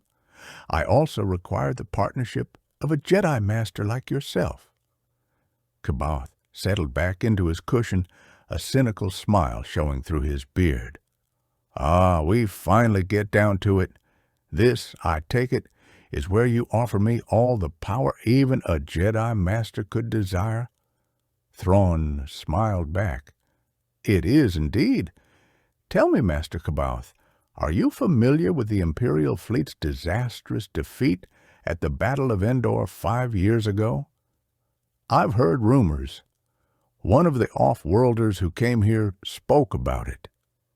C'baoth's gaze drifted to the window, to the palace crypt visible across the square, though only briefly. Pellaeon swallowed. Thrawn himself didn't seem to notice the implication. Then you must have wondered how a few dozen rebel ships could possibly rout an Imperial force that outgunned it by at least 10 to 1. I didn't spend much time with such wonderings, C'baoth said dryly. I assumed that the rebels were simply better warriors. In a sense, that's true, Thrawn agreed. The rebels did indeed fight better, but not because of any special abilities or training. They fought better than the fleet because the Emperor was dead. He turned to look at Pellaeon. You were there, Captain. You must have noticed it. The sudden loss of coordination between crew members and ships, the loss of efficiency and discipline, the loss, in short, of that elusive quality we call fighting spirit. There was some confusion, yes, Pellaeon said stiffly. He was starting to see where Thrawn was going with this, and he didn't like it a bit. But nothing that can't be explained by the normal stresses of battle. One blue-black eyebrow went up, just slightly. Really? The loss of the Executor, the sudden last-minute TIE fighter incompetence that brought about the destruction of the Death Star itself, the loss of 6 other Star Destroyers in engagements that none of them should have had trouble with, all of that, nothing but normal battle stress. The Emperor was not directing the battle, Pellaeon snapped with a fire that startled him. Not in any way. I was there, Admiral. I know. Yes, Captain, you were there, Thrawn said, his voice abruptly hard. And it's time you gave up your blindfold and faced the truth, no matter how bitter you find it. You had no real fighting spirit of your own anymore. None of you in the Imperial fleet did. It was the Emperor's will that drove you, the Emperor's mind that provided you with strength and resolve and efficiency. You were as dependent on that presence as if you were all Borg implanted into a combat computer. That's not true, Pellaeon shot back, stomach twisting painfully within him. It can't be. We fought on after his death. Yes, Thrawn said, his voice quiet and contemptuous. You fought on, like cadets. C'baoth snorted. So is this what you want me for, Grand Admiral Thrawn? He asked scornfully. To turn your ships into puppets for you? Not at all, Master C'baoth, Thrawn told him, his voice perfectly calm again. My analogy with combat Borg implants was a carefully considered one. The Emperor's fatal error was in seeking to control the entire Imperial fleet personally, as completely and constantly as possible. That, over the long run, is what did the damage. My wish is merely to have you enhance the coordination between ships and task forces, and then only at critical times and in carefully selected combat situations. C'baoth threw a look at Pellaeon. To what end? He rumbled. To the end we've already discussed, Thrawn said. Power. What sort of power? For the first time since landing, Thrawn seemed taken aback. The conquering of worlds, of course, the final defeat of the rebellion, the re-establishment of the glory that was once the Empire's new order. C'baoth shook his head. You don't understand power, Grand Admiral Thrawn. Conquering worlds you'll never even visit again isn't power. Neither is destroying ships and people and rebellions you haven't looked at face to face. He waved his hands in a sweeping gesture around him, his eyes glittering with an eerie fire. This, Grand Admiral Thrawn, is power. This city, this planet, these people, every human, Saidan, and Mynarish who live here are mine. Mine. His gaze drifted to the window again. I teach them, I command them, I punish them. Their lives and their deaths are in my hand. Which is precisely what I offer you, Thrawn said.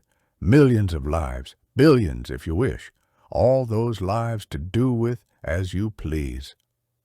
It isn't the same, C'baoth said, a note of paternal patience in his voice. I have no desire to hold distant power over faceless lives. You could have just a single city to rule, then, Thrawn persisted, as large or as small as you wish. I rule a city now. Thrawn's eyes narrowed. I need your assistance, Master C'baoth. Name your price. C'baoth smiled. My price? The price for my service? Abruptly, the smile vanished. I'm a Jedi Master Grand Admiral Thrawn, he said, his voice simmering with menace. Not a mercenary for hire like your Noghri. He threw a contemptuous look at Rook, sitting silently off to one side. Oh, yes, Noghri, I know what you and your people are. The Emperor's private death commandos, killing and dying at the whim of ambitious men like Darth Vader and the Grand Admiral here. Lord Vader served the Emperor and the Empire, Rook grated, his dark eyes staring unblinkingly at C'baoth. As do we. Perhaps. C'baoth turned back to Thrawn. I have all I want or need, Grand Admiral Thrawn. You will leave Wayland now. Thrawn didn't move. I need your assistance, Master C'baoth, he repeated quietly, and I will have it. Or you'll do what? C'baoth sneered. Have your Noghri try to kill me? It would almost be amusing to watch. He looked at Pellaeon. Or perhaps you'll have your brave Star Destroyer captain try to level my city from orbit. Except that you can't risk damaging the mountain, can you? My gunners could destroy this city without even singeing the grass on Mount Tantis, Pellaeon retorted. If you need a demonstration— Peace, Captain, Thrawn cut him off calmly.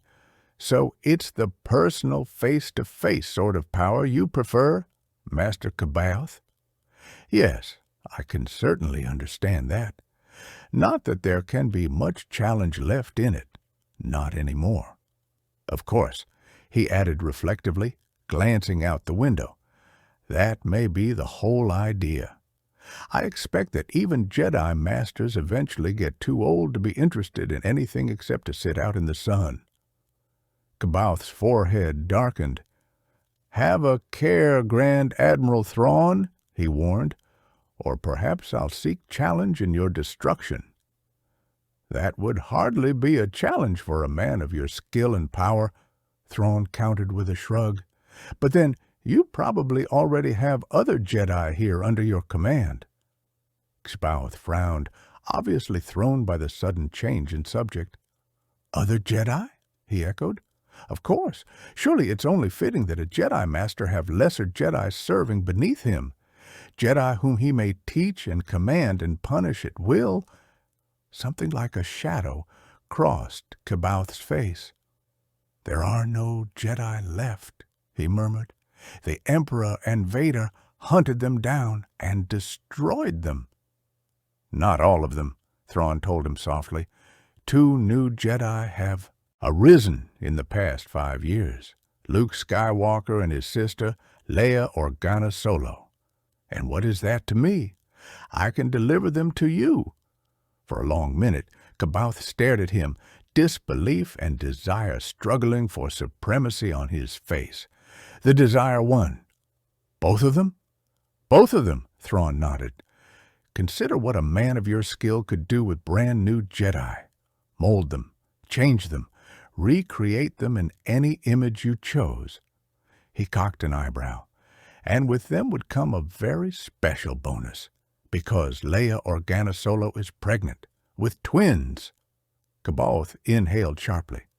Jedi twins? He hissed. They have the potential, or so my sources tell me. Thrawn smiled. Of course, what they ultimately became would be entirely up to you.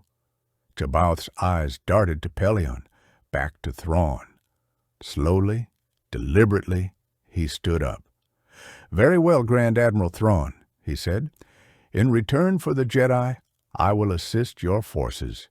Take me to your ship. In time, Master C'baoth, Thrawn said, getting to his feet himself. First we must go into the Emperor's mountain. This bargain is dependent on whether I find what I'm looking for there." "Of course." C'baoth's eyes flashed. "Let us both hope," he said warningly, "that you do." It took 7 hours of searching through a mountain fortress much larger than Pelion had expected, but in the end they did indeed find the treasures Thrawn had hoped for, the cloaking shield, and that other small, almost trivial bit of technology. The door to the Grand Admiral's command room slid open. Settling himself, Pelion stepped inside. "A word with you, Admiral?" "Certainly, Captain," Thrawn said from his seat in the center of the double display circle. "Come in. Has there been any update from the Imperial Palace?" "No, sir, not since yesterday's," Pelion said, as he walked to the edge of the outer circle, silently rehearsing one last time how he was going to say this. "I can request one, if you'd like." "Probably unnecessary," Thrawn shook his head. "It looks like the details of the Bimasari trip have been more or less settled. All we have to do is alert one of the commando groups, Team 8, I think, and we'll have our Jedi." "Yes, sir."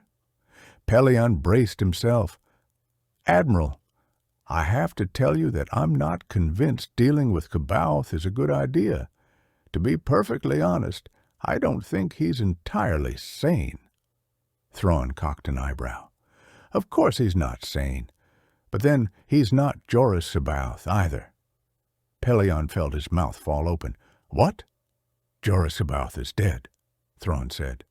"He was one of the 6 Jedi Masters aboard the Old Republic's outbound flight project. I don't know if you were highly enough placed back then to have known about it." "I heard rumors," Pelion frowned, thinking back. "Some sort of grand effort to extend the Old Republic's authority outside the galaxy, as I recall, launched just before the Clone Wars broke out. I never heard anything more about it." "That's because there wasn't anything more to be heard," Thrawn said evenly. "It was intercepted by a task force outside Old Republic space and destroyed." Pelion stared at him, a shiver running up his back. "How do you know?" Thrawn raised his eyebrows. "Because I was the Force's commander. Even at that early date, the Emperor recognized that the Jedi had to be exterminated. 6 Jedi Masters aboard the same ship was too good an opportunity to pass up." Pelion licked his lips. "But then, who is it we've brought aboard the Chimera?" Thrawn finished the question for him. "I should have thought that obvious. Joruus C'baoth, note the telltale mispronunciation of the name Joruus, is a clone." Pelion stared at him. "A clone?" "Certainly," Thrawn said.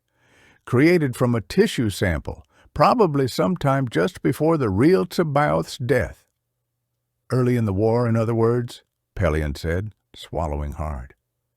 The early clones, or at least those the fleet had faced, had been highly unstable, both mentally and emotionally. Sometimes spectacularly so. "And you deliberately brought this thing aboard my ship?" he demanded.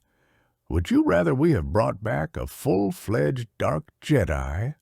Thrawn asked coldly. "A second Darth Vader, perhaps, with the sort of ambitions and power that might easily lead him to take over your ship. Count your blessings, Captain." "At least a Dark Jedi would have been predictable," Pelion countered.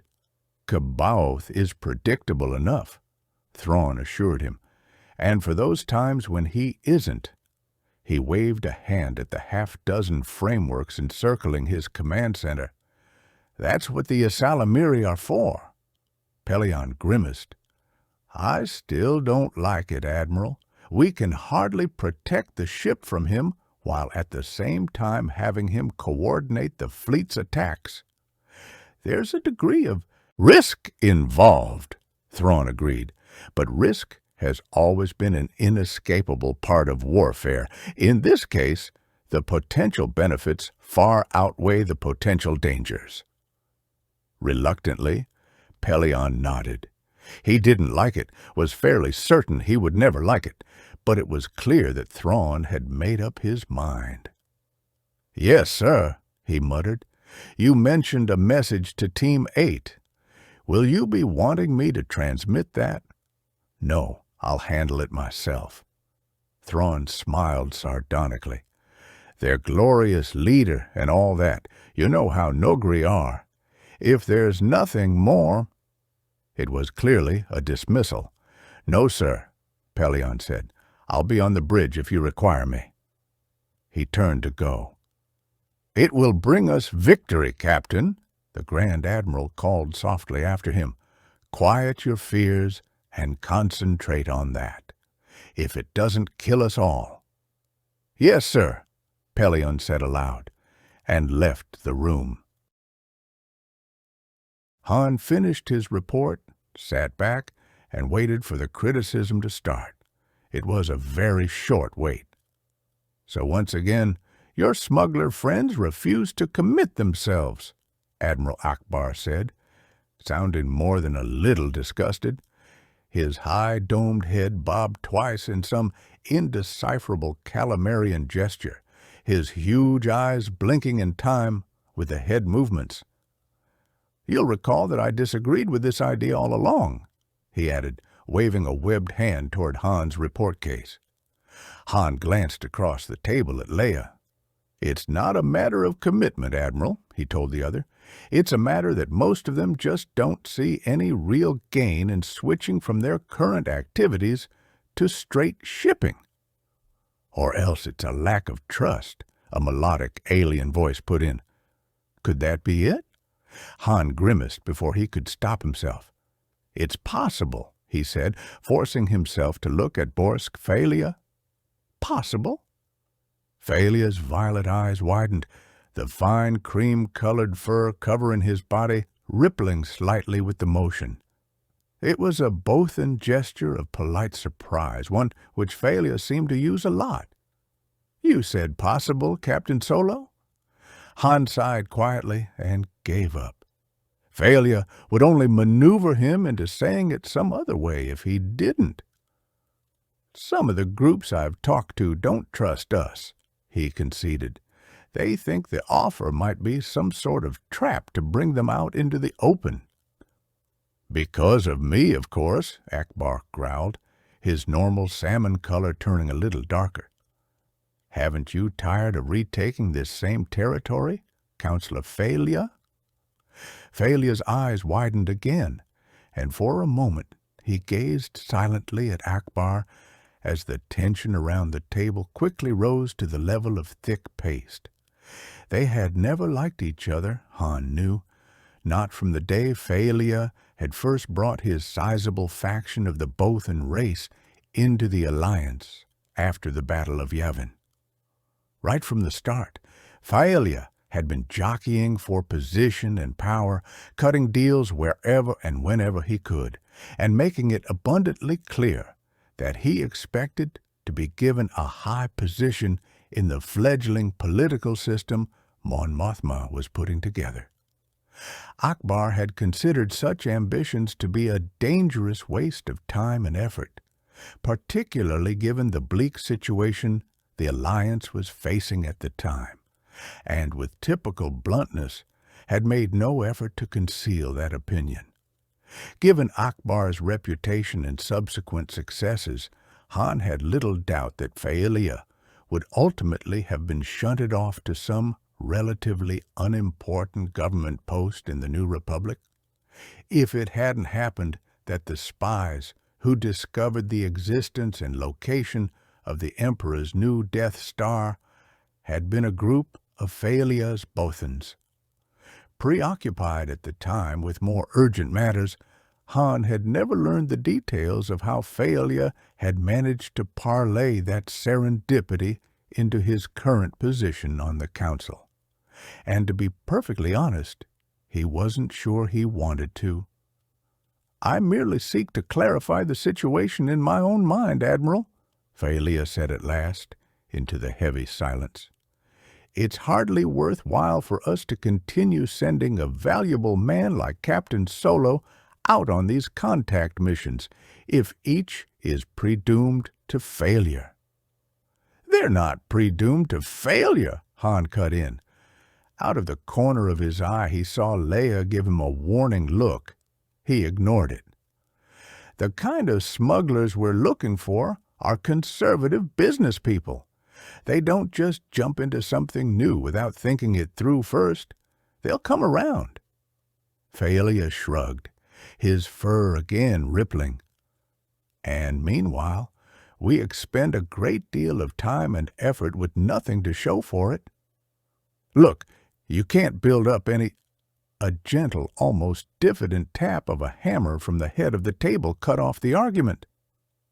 "What the smugglers are waiting for," Mon Mothma said quietly, her stern gaze touching each of the others at the table in turn, "is the same thing the rest of the galaxy is waiting for. The formal re-establishment of the principles and law of the old republic.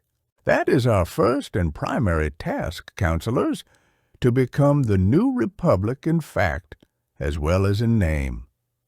Han caught Leia's eye, and this time he was the one who sent out the warning look. She grimaced, but nodded slightly and kept quiet. Mon Mothma let the silence linger a moment longer, again sending her gaze around the table. Han found himself studying her, noting the deepening lines in her face, the streaks of gray in her dark hair, the thinness rather than slenderness of her neck. She'd aged a lot since he'd first met her, back when the Alliance was trying to find a way out from under the shadow of the Empire's second Death Star. Ever since then, Mon Mothma had been right in the middle of this horrendous task of setting up a viable government, and the strain had clearly told on her. But despite what the years were doing to her face, her eyes still held the same quiet fire they'd possessed then. The same fire, or so the stories went, that had been there since her historic break with the Emperor's New Order and her founding of the Rebel Alliance. She was tough and smart and fully in control, and everyone present knew it. Her eyes finished their sweep and came to rest on Han. "Captain Solo, we thank you for your report, and too for your efforts. And with the captain's report, this meeting is adjourned." She tapped the hammer again and stood up. Han closed his report case and worked his way through the general confusion around to the other side of the table. "So," he said quietly, coming up behind Leia as she collected her own things, "are we out of here?" "The sooner the better," she muttered back. "I just have to give these things to Winter." Han glanced around and lowered his voice a notch. "I take it things were going a little rough before they called me in?" "No more than usual," she told him. "Faelia and Akbar had one of their polite little dogfights. This one over the fiasco at Obroa Sky that lost Loman Force, with some more of Faelia's veiled suggestions that the job of Commander-in-Chief is too much for Akbar to handle, and then, of course, Mon Mothma. A word with you, Leia?" Mon Mothma's voice came from over Han's shoulder. Han turned to face her, sensing Leia tense a little beside him, as she did likewise. "Yes?" "I forgot to ask you earlier if you'd talked to Luke about going with you to Bimasari," Mon Mothma said. "Did he agree?" "Yes," Leia nodded, throwing an apologetic look at Han. "I'm sorry, Han. I didn't get a chance to tell you. The Bims sent a message yesterday asking that Luke be there with me for the talks." "They did, huh?" A year ago, Han reflected, he would probably have been furious at having a painstakingly crafted schedule flipped at the last minute like this. Leia's diplomatic patience must be starting to rub off on him. Either that or he was just getting soft. they give any reasons. The Bims are rather hero-oriented, Mon Mothma said before Leia could answer, her eyes searching Han's face, probably trying to figure out just how mad he was about the change in plans. And Luke's part in the Battle of Endor is rather well known. Yeah, I'd heard that, Han said, trying not to be too sarcastic. He had no particular quarrel with Luke's position in the New Republic's pantheon of heroes. The kid had certainly earned it.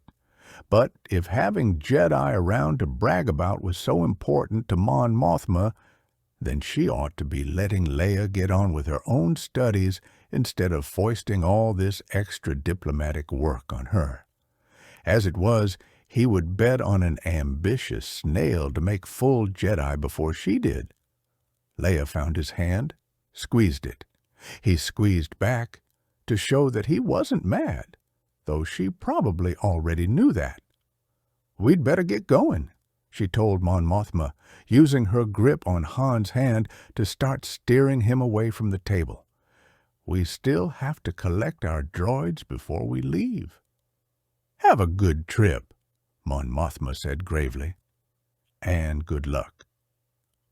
"The droids are already on the Falcon," Han told Leia, as they wove their way around the various conversations that had sprung up between the counselors and staff members. "Chewie got them aboard while I came here." "I know," Leia murmured. "Right," Han said, and left it at that. She squeezed his hand again. "It'll be all right, Han. You, me, and Luke together again. It'll be just like old times." "Sure," Han said. Sitting around with a group of half-furred, half-size aliens, listening to 3PO's precise voice all day as he translated back and forth, trying to penetrate yet another alien psychology to figure out what exactly it would take to get them to join the New Republic. "Sure," he repeated with a sigh, "just exactly like old times." The waving alien trees shied back like some sort of huge tentacles from the landing area, and with the barest of bumps, Han set the Millennium Falcon down on the uneven ground. "Well, here we are," he announced, to no one in particular. "Bimasari, fur and moving plants a specialty." "None of that," Leia warned him, unstrapping from the seat behind him and running through the Jedi relaxation techniques Luke had taught her. Political dealings with people she knew were relatively easy for her. Diplomatic missions with unfamiliar alien races were something else entirely. "You'll do fine," Luke said from beside her, reaching over to squeeze her arm. Han half turned. "I wish you two wouldn't do that," he complained. "It's like listening to half a conversation." "Sorry," Luke apologized, climbing out of his seat and stooping to peer out the Falcon's nose window. "Looks like our reception committee coming. I'll go get 3PO ready." "We'll be there in a minute," Leia called after him. "You ready, Han?" "Yeah," Han told her, adjusting his blaster in its holster. "Last chance to change your mind, Chewie." Leia strained her ears as Chewbacca growled out a curt reply. Even after all these years, she still couldn't understand him nearly as well as Han could. Some subtle level of harmonics in the Wookiee's voice, apparently, that she had trouble picking up. But if some of the words were less than distinct, the overall meaning came through crystal clear. "Oh, come on," Han urged. "You've been fawned over before. Remember that big awards thing back at the Yavin base? I didn't hear you complaining then." "It's all right, Han," Leia put in over Chewbacca's response. "If he wants to stay aboard with R2 and work on the stabilizers, that's fine. The Bims won't be offended." Han looked out the nose window at the approaching delegation. "I wasn't worried about offending them," he muttered. "I just thought it'd be nice to have a little extra backup along." just in case. Leia smiled and patted his arm. "The Bims are very friendly people," she assured him. "There won't be any trouble." "I've heard that before," Han said dryly, pulling a comlink from a small storage compartment beside his seat. He started to clip it to his belt, changed direction in mid-motion, and fastened it to his collar instead. "Looks good there," Leia said. "Are you going to put your old general's insignia on your belt now?" He made a face at her. "Very funny. With the comlink here, all I have to do is casually switch it on, and I'll be able to talk to Chewie without being obvious about it." "Ah," Leia nodded. It was a good idea, at that. "Sounds like you've been spending too much time with Lieutenant Page and his commandos." "I've been spending too much time sitting in on council meetings," he countered, sliding out of his seat and standing up. "After 4 years of watching political infighting, you learned the occasional value of subtlety. Come on, Chewie. We'll need you to lock up behind us." Luke and 3PO were waiting when they got to the hatchway. "Ready?" Luke asked. "Ready," Leia said, taking a deep breath. With a hiss of released air seal, the hatchway opened, and together they walked down the ramp to where the yellow-clad, half-furred creatures waited. The arrival ceremony was short and, for the most part, unintelligible, though 3PO did his best to keep up a running translation of the 5-part harmony the whole thing seemed to have been written in. The song welcome ended, and 2 of the Bims stepped forward, one of them continuing the melody, while the other held up a small electronic device.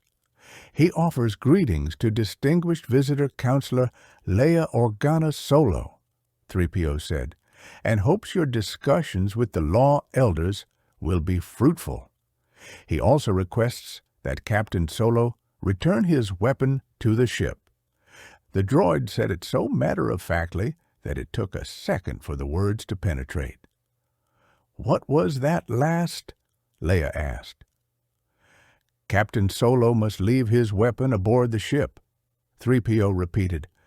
"Weapons of violence are not permitted within the city. There are no exceptions."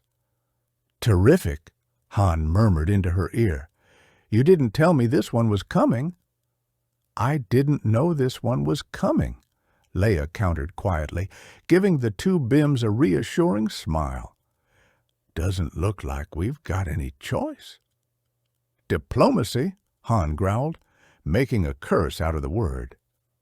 Unfastening his gun belt, he wrapped it carefully around the holstered blaster and set the package up inside the hatchway. "Happy? Aren't I always?" Leia nodded to 3PO. "Tell them we're ready." The droid translated. Stepping aside, the 2 Bims gestured back the way they'd come. They were perhaps 20 meters from the Falcon, with the sounds of Chewbacca sealing the hatchway coming from behind them, when something abruptly occurred to Leia. "Luke?" she murmured. "Yes, I know," he murmured back. "Maybe they figure it's just part of the proper Jedi's outfit.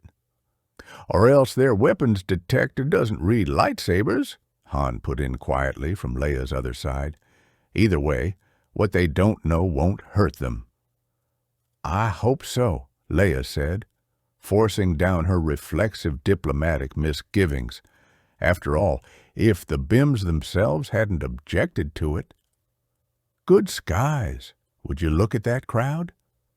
They were waiting where the path exited the trees, hundreds of Bims, standing perhaps 20 deep on both sides of the way, all clothed in the same tooled yellow. The official reception committee shifted to single file and started down the gauntlet without giving the crowd a second glance. Bracing herself, Leia followed. It was a little strange, but not nearly as uncomfortable as she'd feared it would be.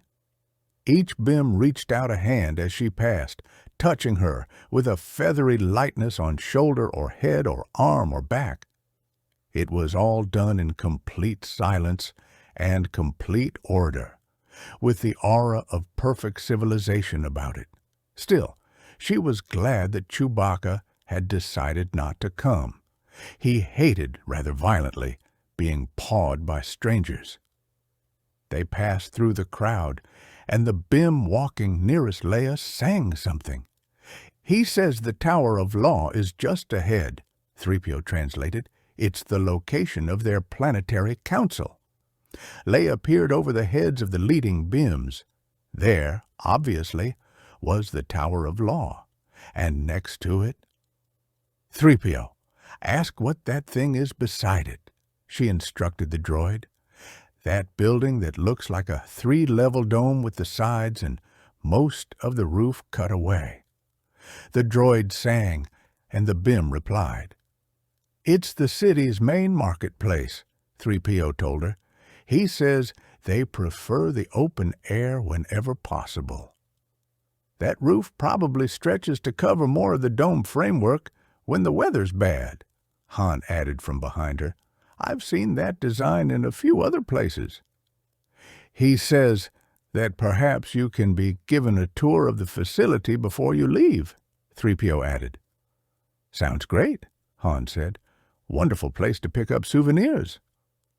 "Quiet," Leia warned, "or you can wait in the Falcon with Chewie."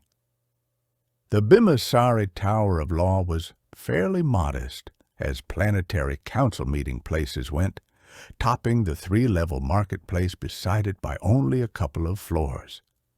Inside, they were led to a large room on the ground floor where, framed by huge tapestries covering the walls, another group of Bims waited. 3 of them stood and sang as Leia entered. "They add their greetings to those given you at the landing area, Princess Leia," 3PO translated. "They apologize, however, for the fact that the talks will not be able to begin quite yet. It appears that their chief negotiator became ill just moments ago." "Oh," Leia said, taken slightly aback. "Please express our sympathies and ask if there's anything we can do to help." "They thank you," 3PO said after another exchange of songs, "but they assure you that will not be necessary. There is no danger to him, merely inconvenience." The droid hesitated. "I really don't think you should inquire further, Your Highness," he added, a bit delicately. "The complaint appears to be of a rather personal nature." "I understand," Leia said gravely, suppressing a smile at the prim tone of the droid's voice. "Well, in that case, I suppose we might as well return to the Falcon until he feels ready to continue." The droid translated, and one of their escort stepped forward and sang something in reply. "He offers an alternative, Your Highness, that he would be eager to conduct you on a tour of the marketplace while you wait." Leia glanced at Han and Luke. "Any objections?" The Bim sang something else. "He further suggests that Master Luke and Captain Solo might find something to interest them in the tower's upper chambers," 3PO said. "Apparently, there are relics there dating from the middle era of the Old Republic." A quiet alarm went off in the back of Leia's mind. Were the Bims trying to split them up? "Luke and Han might like the market, too," she said cautiously. There was another exchange of arias. "He says they would find it excessively dull," 3PO told her. "Frankly, if it's anything like marketplaces I've seen—" "I like marketplaces," Han cut him off brusquely, his voice dark with suspicion. "I like 'em a lot." Leia looked at her brother. "What do you think?" Luke's eyes swept the Bims, measuring them, she knew, with all of his Jedi insight. "I don't see what danger they could be," he said slowly. "I don't sense any real duplicity in them. Nothing beyond that of normal politics, anyway." Leia nodded, her tension easing a little. Normal politics? Yes, that was probably all it was. The BIM probably just wanted the chance to privately bend her ear on behalf of his particular viewpoint before the talks got started in earnest. "In that case," she said, inclining her head to the BIM, "we accept?" "The marketplace has been in this same spot for over 200 years. 3PO translated as Han and Leia followed their host up the gentle ramp between the second and third levels of the open dome structure. Though not in this exact form, of course. The Tower of Law, in fact, was built here precisely because it was already a common crossroads. "Hasn't changed much, has it?" Han commented, pressing close to Leia to keep them from getting run down by a particularly determined batch of shoppers. He'd seen a lot of marketplaces on a lot of different planets, but seldom one so crowded. Crowded with more than just locals, too. Scattered throughout the sea of yellow-clad BIMs. Don't they ever wear any other color? He could see several other humans, a pair of Baratas, an Ishi Tib, a group of Yuzumi, and something that looked vaguely like a Pawnid. "You can see why this place is worth getting into the New Republic," Leia murmured to him. "I guess so," Han conceded, stepping to one of the booths and looking at the metalware displayed there. The owner and operator sang something toward him, gesturing to a set of carving knives. "No thanks," Han told him, moving back. The BIM continued to jabber at him, his gestures becoming sharper. "3PO, will you have our host tell him that we're not interested?" he called to the droid. There was no response. "3PO?" he repeated, looking around. 3PO was staring off into the crowd. "Hey, Goldenrod," he snapped, "I'm talking to you." 3PO spun back. "I'm terribly sorry, Captain Solo," he apologized, "but our host seems to have disappeared." "What do you mean disappeared?" Han demanded, looking around. Their particular BIM, he remembered, had worn a set of shiny pins on his shoulders, pins that were nowhere to be seen. How could he just disappear? Beside him, Leia gripped his hand. "I've got a bad feeling about this," she said tightly. "Let's get back to the tower." "Yeah," Han agreed. "Come on, 3PO. Don't get lost." Shifting his grip on Leia's hand, he turned and froze. A few meters away, islands in the churning sea of yellow, 3 aliens stood facing them. Short aliens, not much taller than the BIMs, with steel-gray skin, large dark eyes, and protruding jaws. And, held ready in their hands, stockly sticks. "We've got trouble," he murmured to Leia, turning his head slowly to look around, hoping desperately that those 3 were all there were. They weren't. There were at least 8 more, arrayed in a rough circle 10 meters across, a circle with Han, Leia, and 3PO at its center. "Han!" Leia said urgently. "I see them," he muttered. "We're in trouble, sweetheart." He sensed her glance behind them. "Who are they?" she breathed. "I don't know. Never seen anything like them before. But they're not kidding around. Those things are called Stockley Sticks. Shoot a spray net mist 200 meters with enough shock-stun juice to take down a good-sized Gundark." Abruptly, Han noticed that he and Leia had moved, instinctively backing away from the nearest part of the alien circle.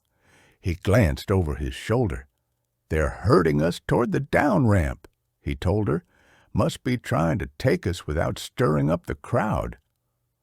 "We're doomed," 3PO moaned.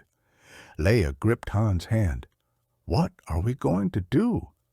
Let's see how closely they're paying attention." Trying to watch all the aliens at once, Han casually reached his free hand toward the comlink attached to his collar. The nearest alien lifted his Stockley stick warningly. Han froze, slowly lowered the hand again. "So much for that idea," he muttered. "I think it's time to pull in the welcome mat. Better give Luke a shout." "He can't help us." Han glanced down at her glazed eyes and pinched face. "Why not?" he demanded, stomach tightening. She sighed, just audibly. "They've got him, too." It was more a feeling than anything approaching an actual word, but it echoed through Luke's mind as clearly as if he'd heard it shouted. "Help!" He spun around, the ancient tapestry he'd been studying forgotten as his Jedi senses flared into combat readiness. Around him, the large top-floor tower room was as it had been a minute earlier, deserted except for a handful of bims strolling among the huge wall tapestries and relic cases. No danger here, at least nothing immediate. "What is it?" he sent back, starting for the next room and the staircase leading down. He caught a quick vision from Leia's mind, a picture of alien figures and a vivid impression of a contracting noose. "Hang on," he told her. "I'm coming." All but running now, he ducked through the doorway to the staircase room, grabbing the jamb to help with his turn, and braked to an abrupt halt. Standing between him and the stairway was a loose semicircle of 7 silent gray figures. Luke froze, his hand still uselessly gripping the door jamb, half a galaxy away from the lightsaber on his belt. He had no idea what the sticks were and his assailants were pointing at him, but he had no desire to find out the hard way, not unless he absolutely had to. "What do you want?" he asked aloud. The alien in the center of the semicircle, the leader, Luke guessed, gestured with his stick. Luke glanced over his shoulder into the room he'd just left. "You want me to go back in there?" he asked. The leader gestured again, and this time Luke saw it. The small, almost insignificant tactical error. "All right," he said as soothingly as possible. "No problem." Keeping his eyes on the aliens and his hands away from his lightsaber, he began to back up. They herded him steadily back across the room toward another archway and a room he hadn't gotten to before Leia's emergency call had come. "If you just tell me what you want, I'm sure we could come to some sort of agreement," Luke suggested as he walked. Faint scuffling sounds told him that there were still some bims wandering around, presumably the reason the aliens hadn't already attacked. "I would hope we could at least talk about it. There's no particular reason why any of you has to be hurt." Reflexively, the leader's left thumb moved. Not much, but Luke was watching, and it was enough. A thumb trigger, then. "If you have some business with me, I'm willing to talk," he continued. "You don't need my friends in the marketplace for that." He was almost to the archway now, a couple more steps to go. If they'd just hold off shooting him that long, and then he was there, with the carved stone looming over him. "Now where?" he asked, forcing his muscles to relax. This was it.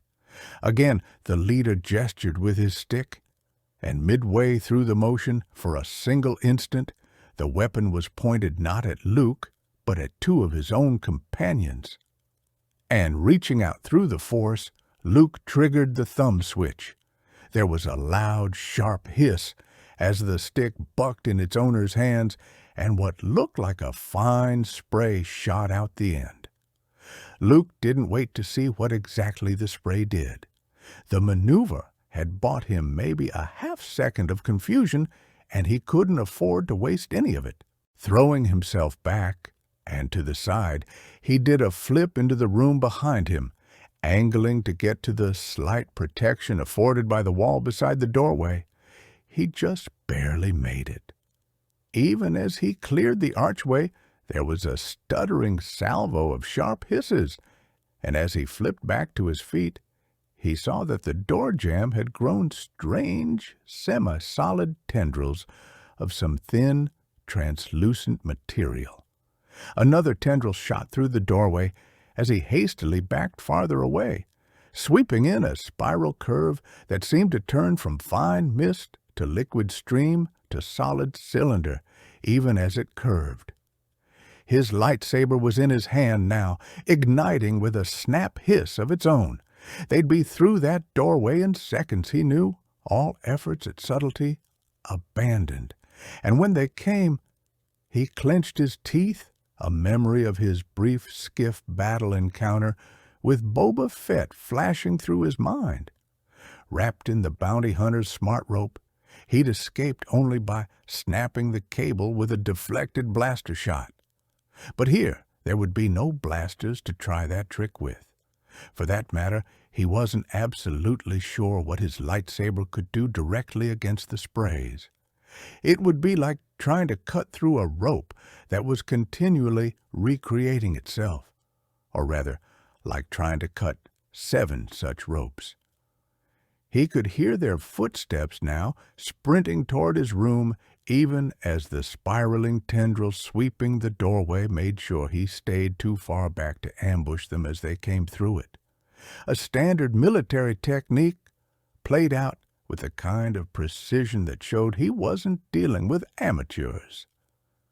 He raised the lightsaber to on-guard position, risking a quick look around. The room was decorated like all the others he'd seen on this floor, with ancient wall tapestries and other relics. No real cover anywhere. His eyes flicked across the walls, searching for the exit that by implication had to be here somewhere. But the action was so much useless reflex. Wherever the exit was, it was almost certainly too far away to do him any good. The hiss of the spray stopped, and he turned back just in time to see the aliens charge into the room.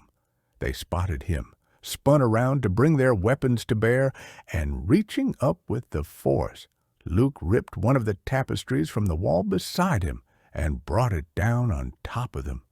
It was a trick that only a Jedi could have pulled off, and it was a trick that, by all rights, ought to have worked.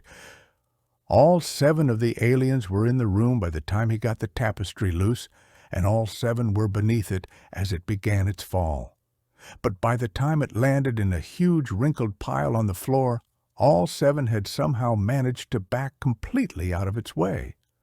From behind the heap came the sharp hiss of their weapons, and Luke ducked back involuntarily before he realized the webbing sprays weren't coming anywhere near him. Instead, the misty tendrils were sweeping outward, shooting around and past the downed tapestry to crisscross the walls. His first thought was that the weapons must have gone off accidentally, jostled or bumped as the aliens tried to get out from under the falling tapestry. But a split second later, he realized the truth, that they were deliberately webbing the other tapestries into place on the walls to prevent him from trying the same trick twice. Belatedly, Luke tugged at the heaped tapestry, hoping to sweep them back with it, and found that it, too, was now solidly webbed in place. The spraying ceased, and a single dark eye poked cautiously around the tapestry mountain, and with a strange sort of sadness, Luke realized that he no longer had any choices left. There was now only one way to end this if Han and Leia were to be saved. He locked his lightsaber on and let his mind relax, reaching out with Jedi senses toward the 7 figures, forming their image in his mind's eye. The alien watching him brought his weapon around the edge of the tapestry, and reaching back over his left shoulder, Luke hurled his lightsaber with all his strength. The blade scythed toward the edge of the tapestry, spinning through the air like some strange and fiery predator. The alien saw it, reflexively ducked back, and died as the lightsaber sliced through the tapestry and cut him in half. The others must have realized in that instant that they too were dead, But even then they didn't give up. Howling a strangely chilling wail, they attacked. 4 throwing themselves around the sides of the barrier, the other 2 actually leaping straight up to try to shoot over it. It made no difference. Guided by the Force, the spinning lightsaber cut through their ranks in a twisting curve, striking each of them in turn. A heartbeat later, it was all over. Luke took a shuddering breath. He'd done it. Not the way he'd wanted to, but he'd done it. Now he could only hope he'd done it in time. Calling the lightsaber back to his hand on a dead run, he sprinted past the crumpled alien bodies and stretched out again through the Force. Leia? The decorative columns flanking the downward ramp were visible just beyond the next row of booths, when, beside him, Han felt Leia twitch. "He's free," she said. "He's on his way." "Great," Han muttered. "Great. Let's hope our pals don't find out before he gets here." The words were barely out of his mouth when, in what looked like complete unison, the circle of aliens raised their stockly sticks and started pushing their way through the milling crowd of bims. "Too late!" Han gritted. "Here they come!" Leia gripped his arm. "Should I try to take their weapons away from them?" "You'll never get all 11, Han told her, looking around desperately for inspiration. His eyes fell on a nearby table loaded with jewelry display boxes, and he had it. Maybe. "Leia, that jewelry over there? Grab some of it." He sensed her throw a startled look up at him. "What? Just do it," he hissed, watching the approaching aliens. "Grab it and throw it to me." Out of the corner of his eye, he saw one of the smaller display boxes stir as she strained to establish a grip on it. Then, with a sudden lurch, it leapt toward him, slapping into his hands and scattering small neck pieces to the ground before he managed to get hold of the rest. And abruptly, the raucous conversational hum of the marketplace was split by a piercing shriek. Han turned toward it just in time to see the owner of the pilfered merchandise stabbing 2 fingers toward him. "Han!" he heard Leia shout over the scream. "Get ready to duck!" He shouted back, and was literally bowled off his feet as a yellow wave of enraged bims leaped atop him, knocking the accused shoplifter to the ground, and with their bodies forming a barrier between him and the stockly sticks, he dropped the jewelry and grabbed for his comlink. "Chewie!" he bellowed over the din.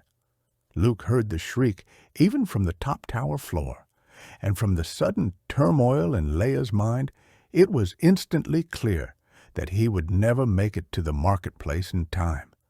He skidded to a halt, mind racing. Across the room, a large open window faced the open domed structure, but 5 floors was too far for even a Jedi to safely leap. He glanced back to the room he'd just left, searching for possibilities, and his eye fell on the end of one of the aliens' weapons just visible through the archway. It was a long shot, but it was as good a chance as he was going to get. Reaching out through the Force, he called the weapon flying to his hand, studying its controls as he ran to the window. They were simple enough: spray profile and pressure, plus the thumb trigger. Setting for the narrowest spray and the highest pressure, he braced himself against the side of the window, aimed for the marketplace's partial dome covering, and fired. The stick kicked harder against his shoulder than he'd expected it to as the spray shot out, but the results were all he could have hoped for. The front end of the arching tendril struck the roof, forming a leisurely sort of pile as more of the semi-solid spray pushed forward to join it. Luke held the switch down for a count of 5, then eased up, keeping a firm Force grip on the near end of the tendril to prevent it from falling away from the stick. He gave it a few seconds to harden before touching it tentatively with a finger, gave it a few seconds more to make sure it was solidly attached to the marketplace roof. Then, taking a deep breath, he grabbed his makeshift rope with both hands and jumped. A tornado of air blew at him, tugging at his hair and clothes as he swung down and across. Below, and partway across the top level, he could see the mass of yellow-clad bims and the handful of gray figures struggling to get past them to Han and Leia. There was a flicker of light, visible even in the bright sunshine, and one of the bims slumped to the ground, stunned or dead. Luke couldn't tell which. The floor was rushing up at him. He braced himself to land, and with a roar that must have rattled windows for blocks around, the Millennium Falcon screamed by overhead. The shock wave threw Luke's landing off, sending him sprawling across the floor and into two of the bims. But even as he rolled back up to his feet, he realized that Chewbacca's arrival couldn't have been better timed. Barely 10 meters away, the two alien attackers nearest him had turned their attention upward, their weapons poised to ensnare the Falcon when it returned. Snatching his lightsaber from his belt, Luke leaped over a half-dozen bystanding bims, cutting both attackers down before they even knew he was there. From overhead came another roar, but this time Chewbacca didn't simply fly the Falcon past the marketplace. Instead, forward maneuvering jets blasting, he brought it to a hard stop. Hovering directly over his beleaguered companions, swivel blaster extended from the ship's underside, he opened fire. The bims weren't stupid. Whatever Han and Leia had done to stir up the hornet's nest, the hornets themselves clearly had no desire to get shot at from the sky. In an instant, the roiling yellow mass dissolved, the bims abandoning their attack and streaming away in terror from the Falcon. Forcing his way through the crowd, using the bims for visual cover as much as he could, Luke started around the attacker's circle. Between his lightsaber and the Falcon's swivel blaster, they made a very fast, very clean sweep of it. "You," Luke said with a shake of his head, "are a mess." "I'm sorry, Master Luke," 3PO apologized, his voice almost inaudible beneath the layers of hardened spray net that covered much of his upper body like some bizarre sort of gift wrapping. "I seem to always be causing you trouble." "That's not true, and you know it," Luke soothed him, considering the small collection of solvents arrayed in front of him on the Falcon's lounge table. So far, none of the ones he'd tried had been even marginally effective against the webbing. "You've been a great help to all of us over the years. You just have to learn when to duck." Beside Luke, R2 twittered something. "No, Captain Solo did not tell me to duck," 3PO told the squat droid stiffly. "What he said was, 'Get ready to duck.' I should think the difference would be apparent even to you." R2 beeped something else. 3PO ignored it. "Well, let's try this one," Luke suggested, picking up the next solvent in line. He was hunting for a clean cloth among his pile of rejects when Leia came into the lounge. "How is he?" she asked, walking over and peering at 3PO. "He'll be all right," Luke assured her. "He may have to stay like this until we get back to Coruscant, though. Han told me these Stockley sticks are used mostly by big game hunters on out-of-the-way planets, and the spray net they use is a pretty exotic mixture." He indicated the discarded solvent bottles. "Maybe the bims can suggest something," Leia said, picking up one of the bottles and looking at its label. "We'll ask them when we get back down." Luke frowned at her. "We're going back down." She frowned at him in turn. "We have to, Luke. You know that. This is a diplomatic mission, not a pleasure cruise. It's considered bad form to pull out right after one of your ships has just shot up a major local marketplace. I would think the Bims would consider themselves lucky that none of their people got killed in the process, Luke pointed out, particularly when what happened was at least partly their fault. You can't blame a whole society for the actions of a few individuals, Leia said, rather severely, Luke thought, especially not when a single political maverick has simply made a bad decision. A bad decision? Luke snorted. Is that what they're calling it? That's what they're calling it, Leia nodded. Apparently, the Bim who led us into the marketplace trap was bribed to take us there. He had no idea what was going to happen, though. And I suppose he had no idea what the stuff he gave the chief negotiator would do either. Leia shrugged. Actually, there's still no hard evidence that he or anyone else poisoned the negotiator, she said. Though, under the circumstances, they're willing to concede that that's a possibility. Luke made a face. Generous of them? What does Han have to say about us putting back down? Han doesn't have any choice in the matter, Leia said firmly. This is my mission, not his. That's right, Han agreed, stepping into the lounge. Your mission. But my ship? Leia stared at him, a look of disbelief on her face. You didn't, she breathed. I sure did, he told her calmly, dropping into one of the seats across the lounge. We made the jump to light speed about 2 minutes ago. Next stop, Coruscant. Han, she flared, as angry as Luke had ever seen her. I told the Bims we were coming right back down. And I told them there'd be a short delay, Han countered. Like long enough for us to collect a squadron of X-Wings or maybe a Star Cruiser to bring back with us. And what if you've offended them? Leia snapped.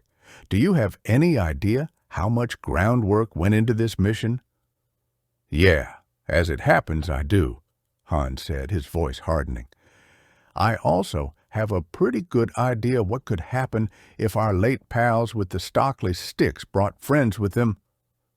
For a long minute, Leia stared at him, and Luke sensed the momentary anger fading from her mind.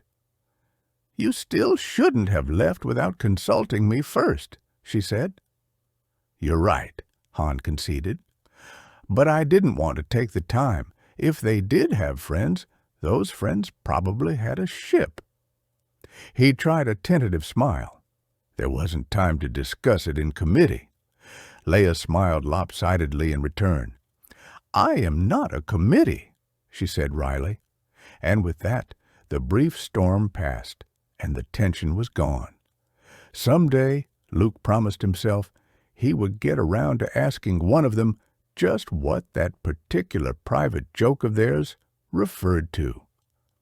Speaking of our pals, he said, did either of you happen to ask the Bims who or what they were? The Bims didn't know, Leia said, shaking her head. I've certainly never seen anything like them before. We can check the Imperial archives when we get back to Coruscant, Han said, feeling gingerly at one cheek where a bruise was already becoming visible. There'll be a record of them somewhere? Unless, Leia said quietly, there's something the Empire round out in the unknown regions. Luke looked at her. You think the Empire was behind this? Who else could it have been? She said. The only question is why. Well, whatever the reason, they're going to be disappointed, Han told her, getting to his feet. I'm going back to the cockpit, see if I can muddle our course a little more. No point in taking chances. A memory flashed through Luke's mind. Han and the Falcon sweeping right through the middle of that first Death Star battle to shoot Darth Vader's fighters off his back. Hard to imagine Han Solo not wanting to take chances, he commented. Han leveled a finger at him. Yeah, well, before you get cocky, try to remember that the people I'm protecting are you, your sister, your niece, and your nephew. That make any difference? Luke smiled. Touché, he admitted, saluting with an imaginary lightsaber. And speaking of that, Han added, isn't it about time Leia had a lightsaber of her own? Luke shrugged. I can make her one any time she's ready, he said, looking at his sister. Leia. Leia hesitated. I don't know, she confessed. I've never really felt comfortable with the things.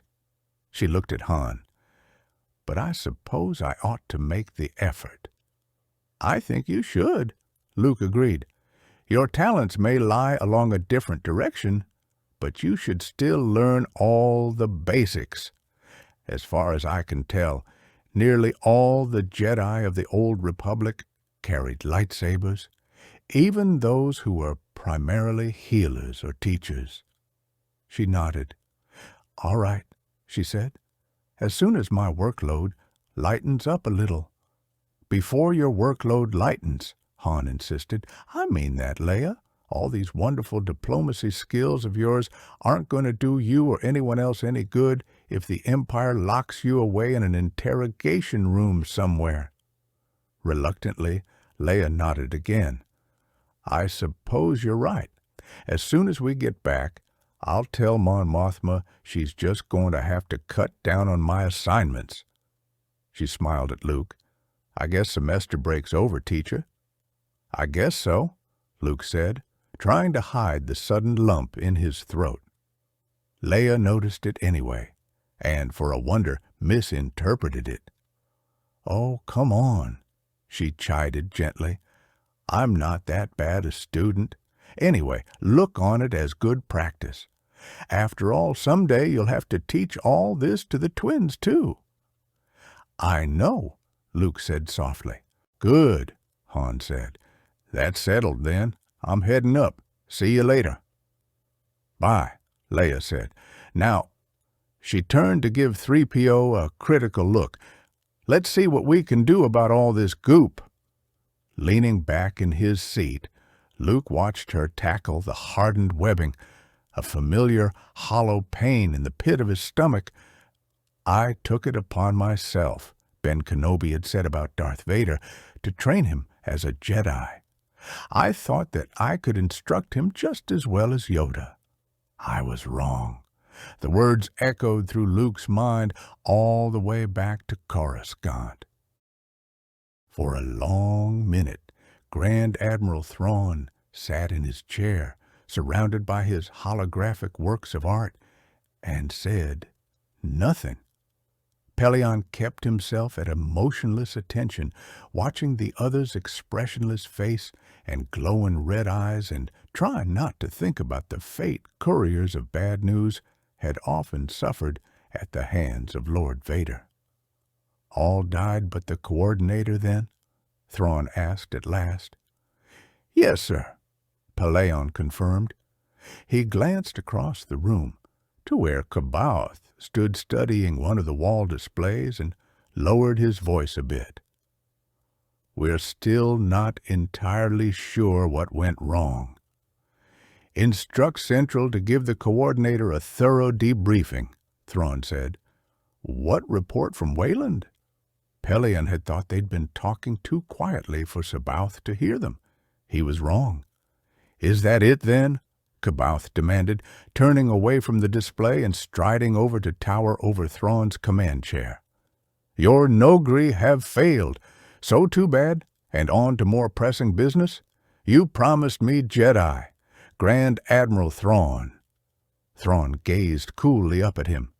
I promised you Jedi, he acknowledged, and I will deliver them. Deliberately, he turned back to Pellaeon. What report from Wayland? He repeated. Pellaeon swallowed, trying hard to remember that with Ysalamiri scattered all through the command room, C'baoth had no power whatsoever, at least for the moment. The engineering team has finished its analysis, sir, he told Thrawn.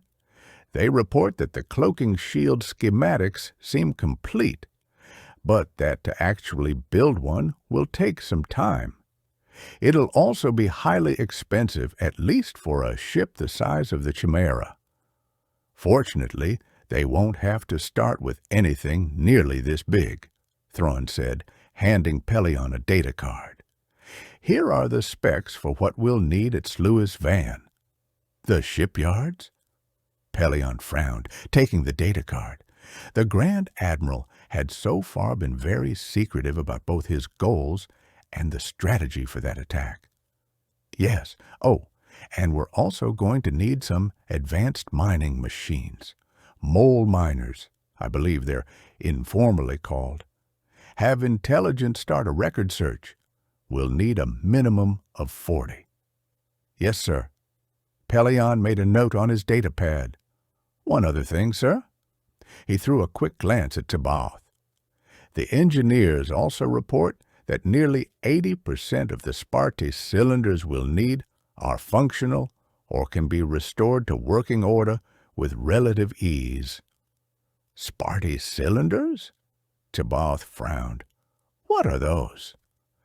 Just that other little bit of technology I was hoping to find in the mountain, Thrawn soothed him, throwing a quick warning look in Pelion's direction. An unnecessary precaution. Pelion had already decided that discussing Sparty cylinders with C'baoth would not be a smart thing to do. So, 80%. That's excellent, Captain. Excellent. A gleam came into those glowing eyes. How very thoughtful of the Emperor to have left such fine equipment for us to rebuild his empire with. What about the mountain's power and defense systems? Also operational for the most part, Pelion said. 3 of the 4 reactors have already been brought online. Some of the more esoteric defenses seem to have decayed, but what's left should defend the storehouse more than adequately. Again, excellent, Thrawn nodded. The brief flicker of emotion was gone, and he was all cool business again. Instruct them to begin bringing the cylinders to full operational status. The Death's Head should arrive within 2 or 3 days with the extra specialists and 200 Salamiri. They'll need to get things started. At that point, he smiled faintly, we'll be ready to begin the operation in earnest, beginning with the Sluis Van shipyards. Yes, sir. Pelion glanced at C'baoth again. And about Skywalker and his sister? We'll use Team 4 next, the Grand Admiral said. Transmit a message telling them to withdraw from their current assignment and stand ready for further orders. You want me to transmit the message, sir? Pelion asked. Not that I'm questioning the order, he added hastily, but in the past, you've usually preferred to contact them yourself. Thrawn's eyebrows lifted slightly. Team 8 failed me, he said softly. Sending the message through you will let the others know how displeased I am. And when Team 4 also fails you, C'baoth put in, they will, you know. Will you be merely displeased with them too? Or will you admit your professional killing machines simply can't handle a Jedi? They've never yet met any foe they can't handle, Master C'baoth, Thrawn said coolly. One group or another will succeed. Until then, he shrugged. A few Nogri, more or less, won't seriously drain our resources. Pelion winced, throwing a reflexive glance at the chamber door. Rook, he suspected, wouldn't be nearly that phlegmatic about the casually proposed deaths of some of his people. On the other hand, Admiral, this attempt will have put them on their guard, he pointed out. He's right, C'baoth said, jabbing a finger in Pelion's direction. You can't fool a Jedi twice with the same trick. Perhaps, Thrawn said, the word polite, but his tone not conceding anything. What alternative do you suggest? That we concentrate on his sister and leave him alone. That you concentrate on his sister, yes, C'baoth agreed loftily. I think it best that I deal with the young Jedi myself. Again, the eyebrows went up. And how would you propose to do that? C'baoth smiled. He is a Jedi. I am a Jedi. If I call, he will come to me. For a long moment, Thrawn looked up at him. I need you with my fleet, he said at last. Preparations for the assault on the rebellion's Sluiz Von space dock facilities have already begun. Some of the preliminaries to that assault will require a Jedi Master's coordination. C'baoth drew himself up to his full height.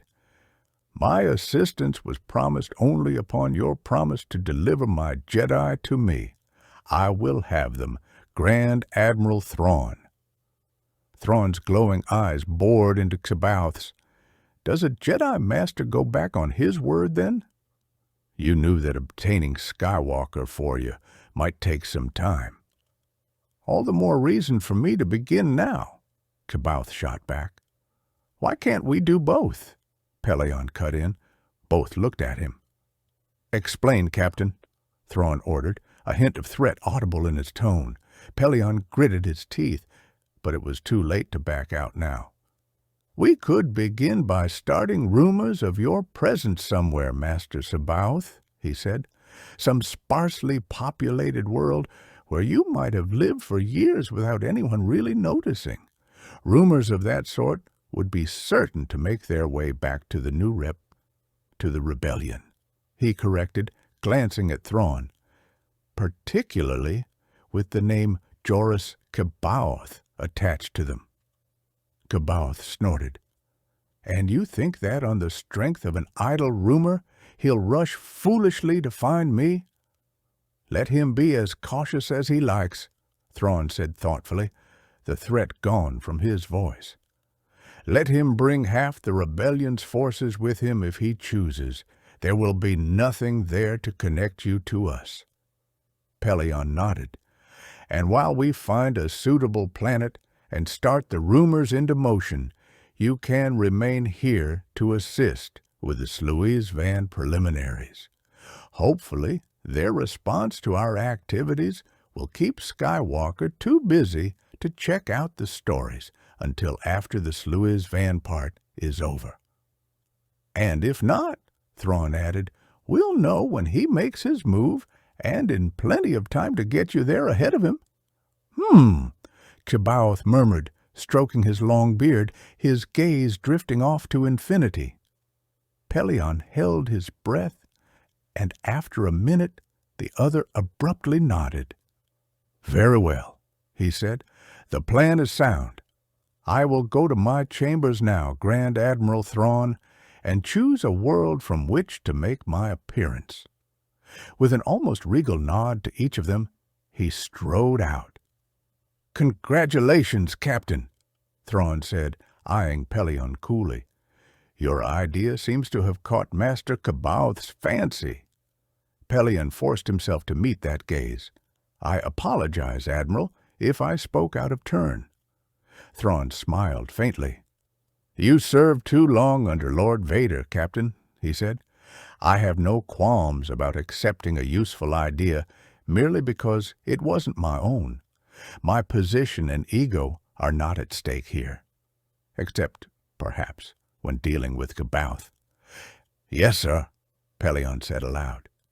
With your permission, Admiral, I'll go prepare those transmissions to the Wayland and Nogri teams. At your convenience, Captain, and continue to monitor the preparations for the Sluiz Van operation. Thrawn's glowing eyes seemed to bore into his. Monitor them closely, Captain. With Mount Tantiss and Sluiz Van both, the long path to victory over the rebellion will have begun, with or even without our Jedi Master. In theory, inner council meetings were supposed to be a quieter, more casual sort of encounter than the more formal provisional council things. In actual practice, Han had long ago found out an inner council grilling could be just as rough as being raked over the fires by the larger group. "Let me get this straight then, Captain Solo," Borsk Faelia said, with his usual oily politeness. "You alone, and without consultation with anyone in official authority, made the decision to cancel the Bimasari mission." "I've already said that," Han told him. He felt like suggesting to the Bothan that he pay better attention. "I've also stated my reasons for doing so, which, in my opinion, were good and proper ones," Admiral Akbar's gravelly voice interjected in Han's support. Captain Solo's duty at that point was abundantly clear: to protect the ambassador in his charge and to return safely to alert us. "Alert us to what?" Faelia countered. "Forgive me, Admiral, but I don't understand what exactly this threat is we're supposedly facing. Whoever these gray-skinned beings were, they clearly weren't considered important enough by the old Senate to even be included in the records. I doubt a race that insignificant is likely to be capable of mounting a major offensive against us. We don't know that that's the reason they aren't in the records," Leia put in. "It could simply be an oversight or gap damage." "Or else a deliberate erasure," Luke said. Faelia's fur rippled, indicating polite disbelief. "And why would the Imperial Senate want to erase the records of an entire race's existence?" "I didn't say it was necessarily the Senate's idea," Luke said. "Maybe the aliens themselves destroyed their records." Faelia sniffed. "Far-fetched. Even if it was possible, why would anyone want to do it?" "Perhaps Counselor Organa Solo can answer that," Mon Mothma interjected calmly, looking at Leia. "You were more involved in the informational side of the Imperial Senate than I was, Leia. Would such a manipulation have been possible?" "I really don't know," Leia said, shaking her head. "I never got all that deeply into the actual mechanics of how the Senate's records were handled. Common wisdom, though, would suggest that it's impossible to create a security system that can't be broken by someone determined enough to do it." "That still doesn't answer the question of why these aliens of yours would be that determined." Faelia sniffed. "Maybe they saw the old Republic's coming demise," Leia told him, her voice starting to sound a little irritated. "They might have erased all references to themselves and their world in hopes the rising empire might not notice them." Faelia was fast, all right. Han had to give him that. In that case, the Bothan smoothly switched gears. Perhaps a fear of rediscovery was all that motivated this attack as well. He looked at Akbar. "Regardless, I see no reason to make a full-fledged military operation out of this. To reduce our glorious forces to the level of a mere diplomatic entourage is an insult to their courage and their fighting spirit." "You can dispense with the speeches, Counselor," Akbar rumbled. "None of our glorious forces are here to be impressed by them." "I say only what I feel, Admiral," Faelia said, with that air of wounded pride he did so well. Akbar's eyes swiveled toward Faelia. "I wonder," Leia spoke up quickly, "if we could get back to the original subject here. I presume it hasn't escaped anyone's notice that, whatever their motivation, the aliens were ready and waiting for us when we reached Bimasari. We're going to need tighter security for these missions, obviously," Akbar said. "At both ends, your attackers did suborn a local BIM politician, after all. All of which will cost that much more time and effort." Faelia murmured, a section of his fur rippling. "It can't be helped," Mon Mothma said firmly. "If we don't protect our negotiators, the new Republic will stagnate and wither. Accordingly," she looked at Akbar, "you will detail a force to accompany Counselor Organa Solo on her trip back to Bimasari tomorrow." "Tomorrow?" Han threw a sharp look at Leia, got an equally surprised look in return. "Excuse me," he said, raising a finger. "Tomorrow?"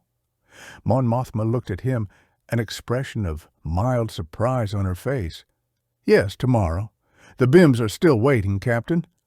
"I know, but—" "What Han is trying to say," Leia jumped in, "is that I had intended at this meeting to ask for a brief leave of absence from my diplomatic duties." "I'm afraid that's impossible," Mon Mothma said with a slight frown. "There's far too much work to be done." "We're not talking about a vacation here," Han told her, trying to remember his diplomatic manners. "Leia needs more time to concentrate on her Jedi training." Mon Mothma pursed her lips, throwing glances at Akbar and Phalia. "I'm sorry," she said, shaking her head. "I, of all people, recognize the need to add new Jedi to our ranks, but for now there are simply too many urgent demands on our time." She looked at Phalia again, almost, Han thought sourly, as if seeking his permission. "In another year, possibly sooner," she added, glancing at Leia's stomach. "We'll have enough experienced diplomats for you to devote the bulk of your time to your studies. But right now, I'm afraid we need you here." For a long, awkward moment, the room was silent. Akbar spoke first. "If you'll excuse me, I'll go and have that escort force prepared." "Of course," Mon Mothma nodded.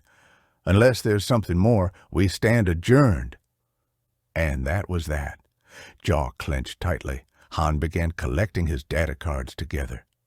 "You all right?" Leia asked quietly from beside him. "You know, it was a lot easier back when we were just taking on the Empire," he growled. He threw a glare across the table at Phalia. "At least then we knew who our enemies were." Leia squeezed his arm. "Come on, SHESAID. Let's go see if they gotten 3PO cleaned up yet." The tactical officer stepped up to the Chimera's bridge command station, bringing his heels smartly together. "All units signal ready, Admiral," he reported. "Excellent," Thrawn said, his voice glacially calm. "Prepare for lightspeed." Pellaeon threw a glance at the Grand Admiral, then returned his attention to the bank of tactical and status readouts facing him. To the readouts, and to the blackness outside that seemed to have swallowed up the rest of Pellaeon's 5-ship task force. 0.003 of a light-year away, the Beep-Hafash system's sun was a mere pinprick, indistinguishable from the other stars blazing all around them. Conventional military wisdom frowned on this business of picking a spot just outside the target system as a jumping-off point. It was considered dangerously easy for one or more ships to get lost on the way to such a rendezvous, and it was difficult to make an accurate hyperspace jump over so short a distance. He and Thrawn, in fact, had had a long and barely civilized argument over the idea the first time the Grand Admiral had included it in one of his attack plans. Now, after nearly a year of practice, the procedure had become almost routine. Perhaps, Pellaeon thought, the Chimera's crew wasn't as inexperienced as their ignorance of proper military protocol sometimes made them seem. "Captain, is my flagship ready?" Pellaeon brought his mind back to the business at hand. All ship defenses showed ready. The TIE fighters in their bays were manned and poised. "The Chimera is fully at your command, Admiral," he said. The formal question and response, a ghostly remembrance of the days when proper military protocol was the order of the day throughout the galaxy. "Excellent," Thrawn said. He swiveled in his chair to face the figure seated near the rear of the bridge. "Master C'baoth," he nodded, "are my other 2 task forces ready?" "They are," C'baoth said gravely. "They await merely my command." Pelion winced and threw another glance at Thrawn, but the Grand Admiral had apparently decided to let the comment pass. "Then command them," he told C'baoth, reaching up to stroke the Asalamir draped across the framework fastened to his chair. "Captain, begin the count." "Yes, sir." Pelion reached to his board, touched the timer switch. Scattered around them, the other ships would be locking onto that signal, all of them counting down together. The timer went to 0, and with a flare of star lines through the forward ports, the Chimera jumped. Ahead, the star lines faded into the mottling of hyperspace. "Speed, point 3," the helmsman in the crew pit below called out, confirming the readout on the displays. "Acknowledged," Pelion said, flexing his fingers once and settling his mind into combat mode as he watched the timer now counting up from 0. 70 seconds, 74, 75, 76. The star lines flared again through the mottled sky and shrank back into stars, and the Chimera had arrived. "All fighters, launch!" Pelion called, throwing a quick look at the tactical holo floating over his display bank. They had come out of hyperspace exactly as planned, within easy striking range of the double planet of Biafash and its complicated system of moons. "Response?" he called to the tactical officer. "Defending fighters launching from the third moon," the other reported. "Nothing larger visible as yet." "Get a location on that fighter base," Thrawn ordered, "and detail the Inexorable to move in and destroy it." "Yes, sir." Pelion could see the fighters now, coming at them like a swarm of angry insects. Off on the Chimera's starboard flank, the Star Destroyer Inexorable was moving toward their base, its TIE fighter wedge sweeping ahead of it to engage the defenders. "Change course to the farther of the twin planets," he ordered the helmsman.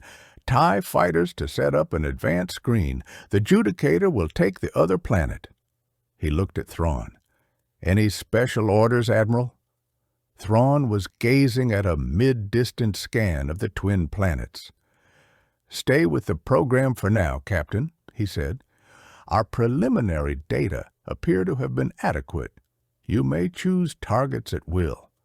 Remind your gunners once again that the plan is to hurt and frighten, not obliterate." "Relay that." Pelion nodded toward the communication station. "Have TIE fighters so reminded as well." Out of the corner of his eye he saw Thrawn turn. "Master C'baoth," he said, "what's the status of the attacks in the other 2 systems?" "They proceed." Frowning, Pelion swiveled around. It had been C'baoth's voice, but so throaty and strained as to be nearly unrecognizable, as was, indeed, his appearance. For a long moment, Pelion stared at him, a cold feeling in the pit of his stomach. C'baoth sat with unnatural stiffness, his eyes closed but visibly and rapidly moving behind the lids. His hands gripped the arms of his chair, and his lips were pressed so tightly together that the veins and cords in his neck stood out. "Are you all right, Master C'baoth?" he asked. "Save your concern, Captain," Thrawn told him coldly. "He's doing what he enjoys most, controlling people." C'baoth made a sound somewhere between a snort and a derisive chuckle. "I told you once, Grand Admiral Thrawn, that this is not true power." "So you've said," Thrawn said, his tone neutral.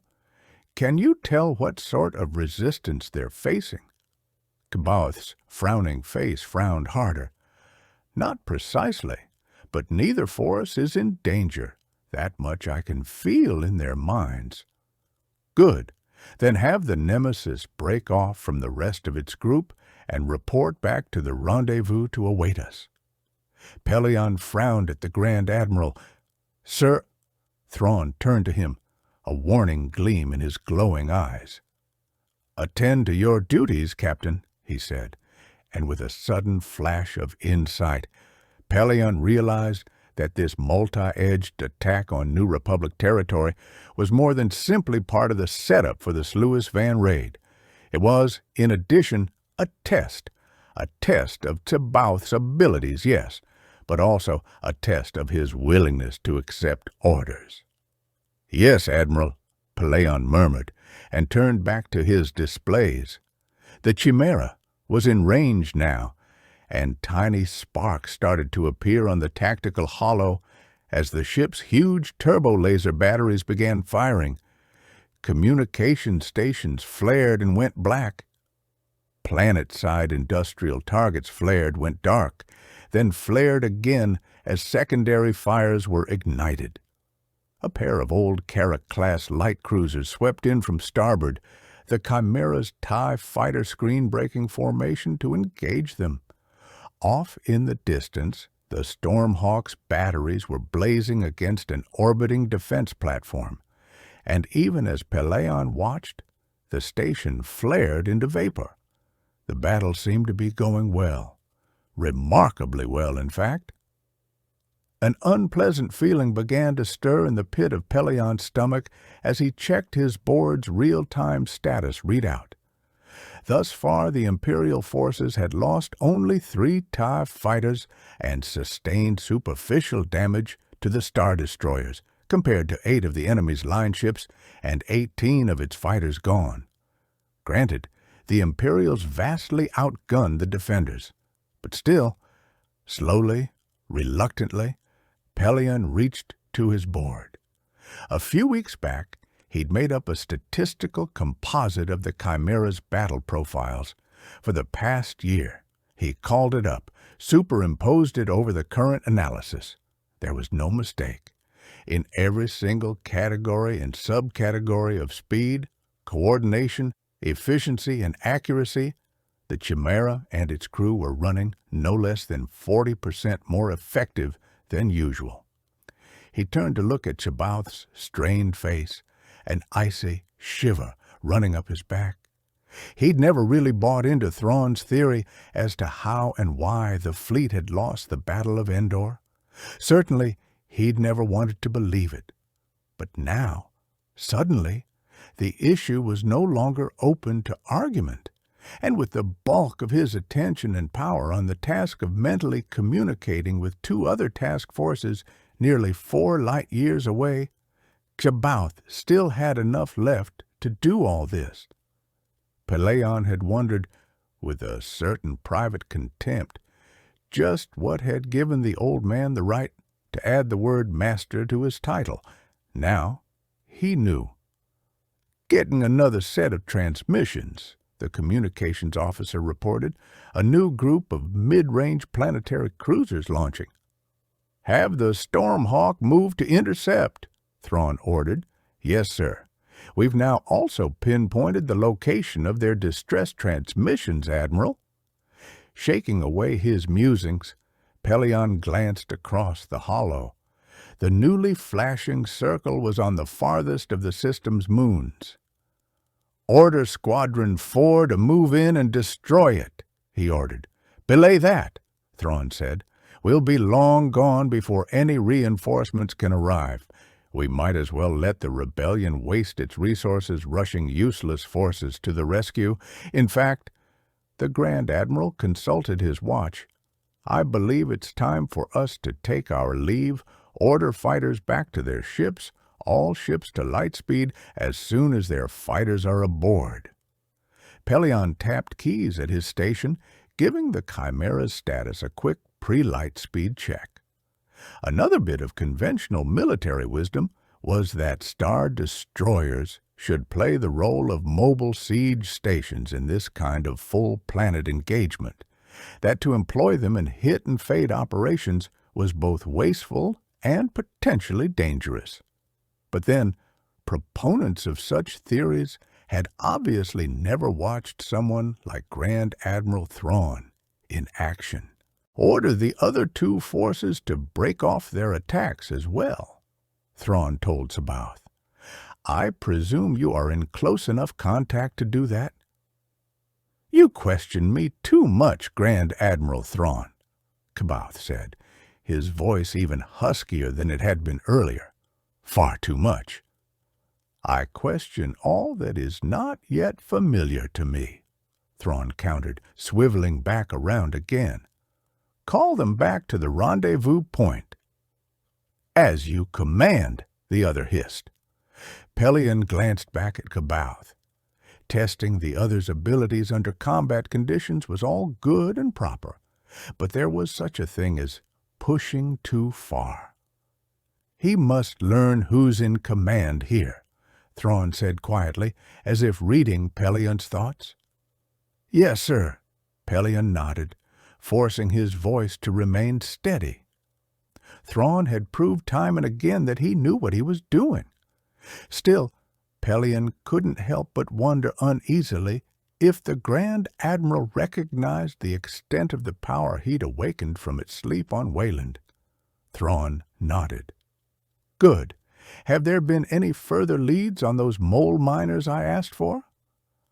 No, sir. A year ago, too, he would have found a strange unreality in conversing about less than urgent matters while in the middle of a combat situation. At least not in anything like the numbers you want. I think the Athega system's still our best bet, or it will be if we can find a way around the problems of the sunlight intensity there. The problems will be minimal, Thrawn said with easy confidence. If the jump is done with sufficient accuracy, the Judicator will be in direct sunlight for only a few minutes each way. Its hull can certainly handle that much. We'll simply need to take a few days first to shield the viewports and remove external sensors and communications equipment. Pellaeon nodded, swallowing his next question. There would, of course, be none of the difficulties that would normally arise from blinding and deafening a Star Destroyer in that way, not as long as C'baoth was with them. Grand Admiral Thrawn? Thrawn turned around. Yes, Master C'baoth. Where are my Jedi, Grand Admiral Thrawn? You promised me that your tame Nogri would bring me my Jedi. Out of the corner of his eye, Pellaeon saw Rook stir. Patience, Master C'baoth, Thrawn told him. Their preparations took time, but they're now complete. They await merely the proper time to act. That time had best be soon, C'baoth warned him. I grow tired of waiting. Thrawn threw a glance at Pellaeon, a quietly smoldering look in his glowing red eyes. As do we all, he said quietly. Far ahead of the freighter, Wild Carde, one of the Imperial Star Destroyers centered in the cockpit's forward viewport, gave a flicker of pseudo-motion and disappeared. They're leaving, Mara announced. What, already? Carde said from behind her, his voice frowning. Already, she confirmed, keying the helm display for tactical. One of the Star Destroyers just went to light speed. The others are breaking off and starting pre-light speed maneuvering. Interesting, Carde murmured, coming up to look out the viewport over her shoulder. A hit-and-fade attack. And with Star Destroyers yet. Not something you see every day. I heard about something like that happening over at the Draukisa system a couple of months back. The co-pilot, a bulky man named Lachton, offered. Same kind of hit and fade, except there was only one Star Destroyer on that one. At a guess, I'd say we're seeing Grand Admiral Thrawn's influence on Imperial strategy, Card said, his tone thoughtful, with just a hint of concern mixed in. Strange, though. He seems to be taking an inordinate amount of risk for the potential benefits involved. I wonder what exactly he's up to. Whatever it is, it'll be something complicated, Mara told him, hearing the bitterness in her voice. Thrawn was never one to do things simply. Even back in the old days when the Empire was capable of style or subtlety, he stood out above the rest. You can't afford to be simple when your territory's shrinking the way the Empire's has been. Carter paused, and Mara could feel him gazing down at her. You seem to know something about the Grand Admiral. I know something about a lot of things, she countered evenly. That's why you're grooming me to be your lieutenant, remember? Touché, he said easily. There goes another one. Mara looked out the viewport in time to see a third Star Destroyer go to light speed. One more to go. Shouldn't we get moving? She asked Carade. That last one will be gone in a minute. Oh, we're scratching the delivery, he told her. I just thought it might be instructive to watch the battle as long as we happen to be here at the right time. Mara frowned up at him. What do you mean we're scratching the delivery? They're expecting us. Yes, they are, he nodded. Unfortunately, as of right now, the whole system is also expecting a small hornet's nest of New Republic ships. Hardly the sort of atmosphere one would like to fly into with a shipload of contraband materials. What makes you think they'll come? Mara demanded. They're not going to be in time to do anything. No, but that's not really the point of such a show, Carter said.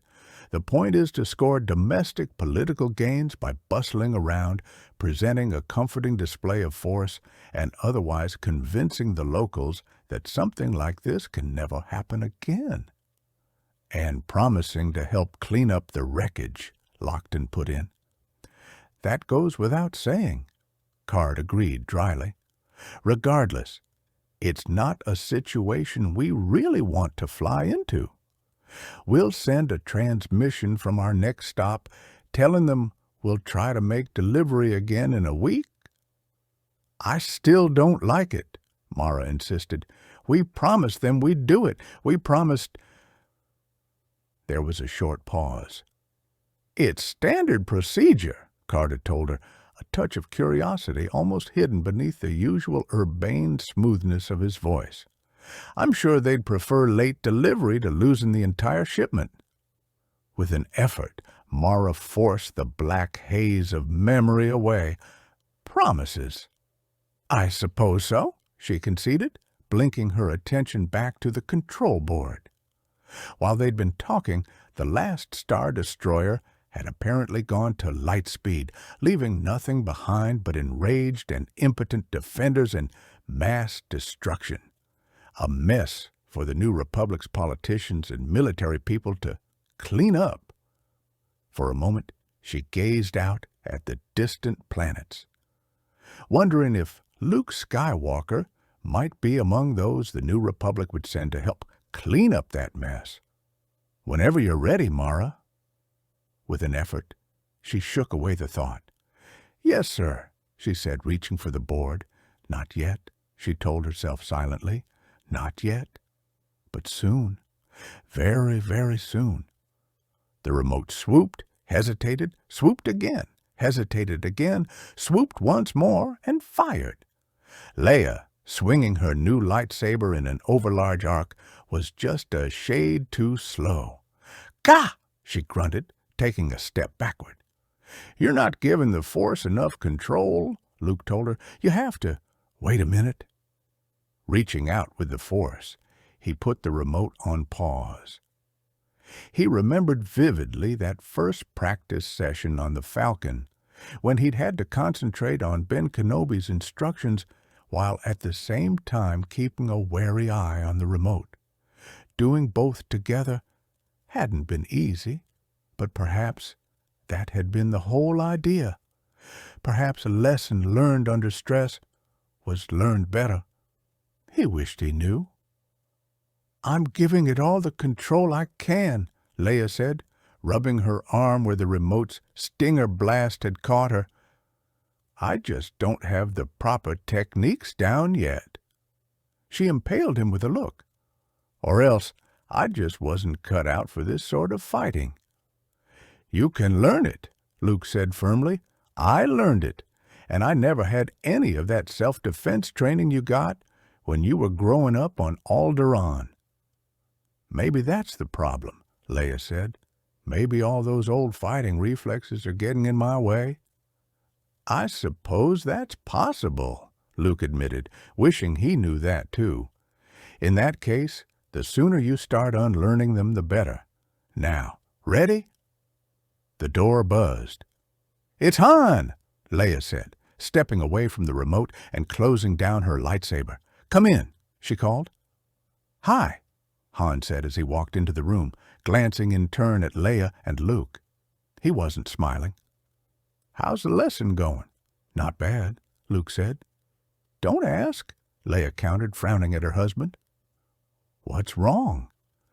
"The Imperials," Han said sourly.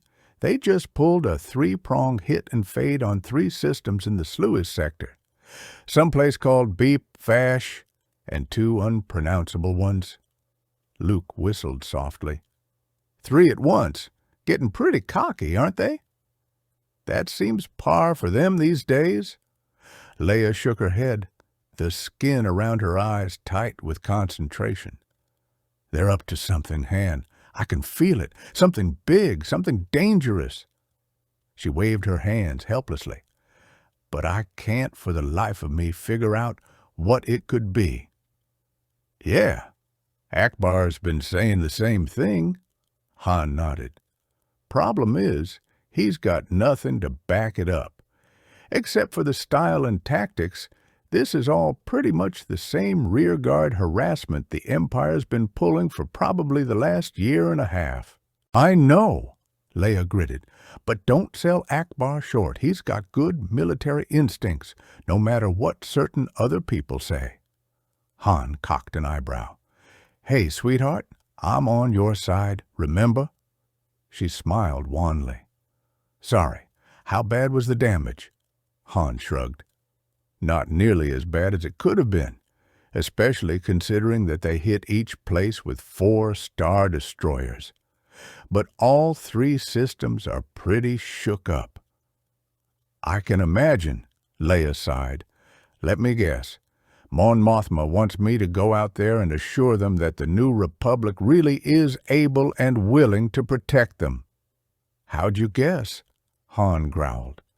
"Chewie's getting the Falcon prepped now." "You're not going alone, are you?" Luke asked. "After Bimisari." "Oh, don't worry," Han said, throwing him a tight smile. "We're not going to be sitting ducks this time. There's a 20-ship convoy going out to assess the damage, plus Wedge and Rogue Squadron. It'll be safe enough." "That's what we said about Bimisari, too," Luke pointed out. "I'd better come along?" Han looked at Leia. "Well, actually, you can't." Luke frowned at him. "Why not?" "Because," Leia answered quietly, "the BP Fashi don't like Jedi." Han's lip twisted. "The story is that some of their Jedi went bad during the Clone Wars and really mangled things before they were stopped. Or so Mon Mothma says." "She's right," Leia nodded. "We were still getting echoes of the whole fiasco in the Imperial Senate when I was serving there. It wasn't just Beep of Fosh either. Some of those dark Jedi escaped and made trouble all throughout the Sluice sector. One of them even got as far as Dagobah before he was caught." Luke felt a jolt to run through him. "Dagobah? When was that?" he asked as casually as possible. 35 years ago," Leia said. Her forehead creased slightly as she studied his face. "Why?" Luke shook his head. Yoda had never mentioned a dark Jedi ever being on Dagobah. "No reason," he murmured. "Come on, we can discuss history later," Han put in. "The sooner we get going, the sooner we can get this over with." "Right," Leia agreed, latching her lightsaber to her belt and heading for the door. "I'll get my travel bag and give Winter some instructions. Meet you at the ship." Luke watched her leave, turned back to find Han eyeing him. I don't like it, he told the other. Don't worry, she'll be safe, Han assured him. Look, I know how protective you're feeling toward her these days, but she can't always have her big brother standing over her. Actually, we've never figured out which of us is older, Luke murmured. Whatever, Han waved the detail away. The best thing you can do for her right now is what you're already doing. You make her a Jedi, and she'll be able to handle anything the Imperials can throw at her. Luke's stomach tightened.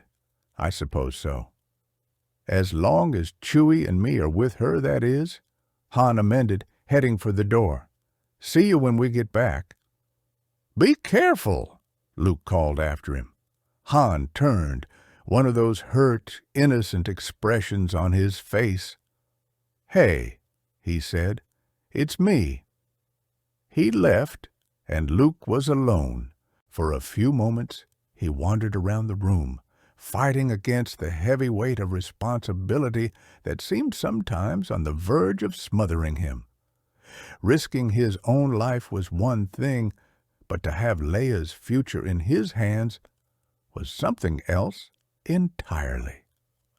I'm not a teacher, he called aloud into the empty room. The only response was a flicker of movement from the still-paused remote. On sudden impulse, Luke kicked the device to life again, snatching his lightsaber from his belt as it moved to the attack. A dozen stinger blasts shot out in quick succession as the remote swooped like a crazed insect. Effortlessly, Luke blocked each in turn, swinging the lightsaber in a flashing arc that seemed to engulf him, a strange exultation flowing through mind and body. This was something he could fight, not distant and shadowy like his private fears, but something solid and tangible. The remote fired again and again, each shot ricocheting harmlessly from the lightsaber blade. With a sudden beep, the remote stopped. Luke stared at it in confusion, wondering what had happened, and abruptly realized he was breathing heavily and sweating. The remote had a 20-minute time limit built in, and he'd just come to the end of it. He closed down the lightsaber and returned it to his belt, feeling a little eerie about what had just happened. It wasn't the first time he'd lost track of time like that, but always before it had been during quiet meditation.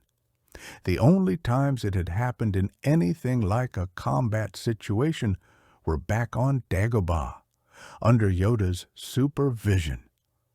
On Dagobah, wiping the sweat out of his eyes with his sleeve, he walked over to the comm desk in the corner and punched up the spaceport.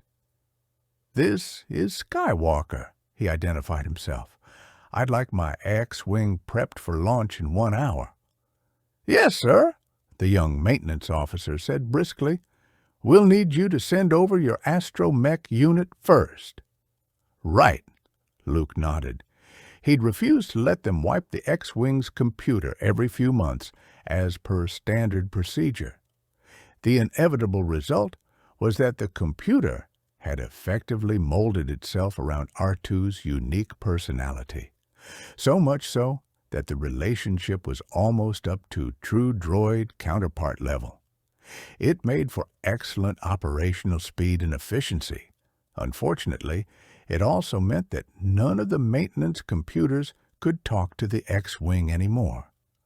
I'll have him there in a few minutes. Yes, sir. Luke keyed off and straightened up, wondering vaguely why he was doing this. Surely Yoda's presence would no longer be there on Dagobah for him to talk to or ask questions of. But then, perhaps it would. As you can see, Wedge said, his voice grimly conversational as he crunched through plastic and ceramic underfoot, the place is something of a mess. That's for sure, Leia agreed, feeling a little sick as she looked around at the flat-bottomed, rubble-strewn crater. A handful of other Republic representatives from her party were wandering around the area too, holding quiet conversations with their Bihafashi escorts and occasionally pausing to pick through the pieces of what had once been a major power plant. "How many people died in the attack?" she asked, not at all sure she wanted to hear the answer. "In this system, a few hundred," Wedge told her, consulting a data pad. "Not too bad, really." "No." Involuntarily, Leia glanced up at the deep blue-green sky above them. Not bad indeed, especially considering that there had been no fewer than 4 Star Destroyers raining destruction down on them. A lot of damage, though. "Yeah," Wedge nodded, "but not nearly as much as there could have been." "I wonder why," Han muttered. "So does everyone else," Wedge agreed. "It's been the second most popular question around here these days." "What's the first?" Leia asked. "Let me guess," Han put in before Wedge could answer. "The first is, why did they bother pounding on Bibafosh in the first place?" "You got it," Wedge nodded again. "It's not like they didn't have any better targets to choose from. You got the Sluice Van shipyards about 30 light-years away for starters. 100 ships there at any given time, not to mention the docking facilities themselves. Then there's the Presitlin Communications Station at just under 60, and 4 or 5 major trade centers within 100. An extra day of travel each way tops at Star Destroyer cruising speeds. So why Bibafosh?" Leia thought it over. It was a good question. "Sluice Van itself is pretty heavily defended," she pointed out. "Between our star cruisers and the Sluice's own permanent battle stations, any Imperial leader with a gram of sense would think twice before tackling it. And those other systems are all a lot deeper into New Republic space than Bibafosh. Maybe they didn't want to push their luck that far. While they tested their new transmission system under combat conditions," Han suggested darkly. "We don't know that they've got a new system," Wedge cautioned him. "Coordinated simultaneous attacks have been done before." "No." Han shook his head, looking around. "No, they've got something new. Some kind of booster that lets them punch subspace transmissions through deflector shields and battle debris." "I don't think it's a booster," Leia said, a shiver running up her back. Something was starting to tingle way back at the edge of her mind. No one in any of the 3 systems picked up any transmissions. Han frowned down at her. "You okay?" he asked quietly. "Yes," she murmured, shivering again. "I was just remembering that when Darth Vader was having us tortured on Bespin, Luke knew it was happening from wherever he was at the time. And there were rumors that the Emperor and Vader could do that too."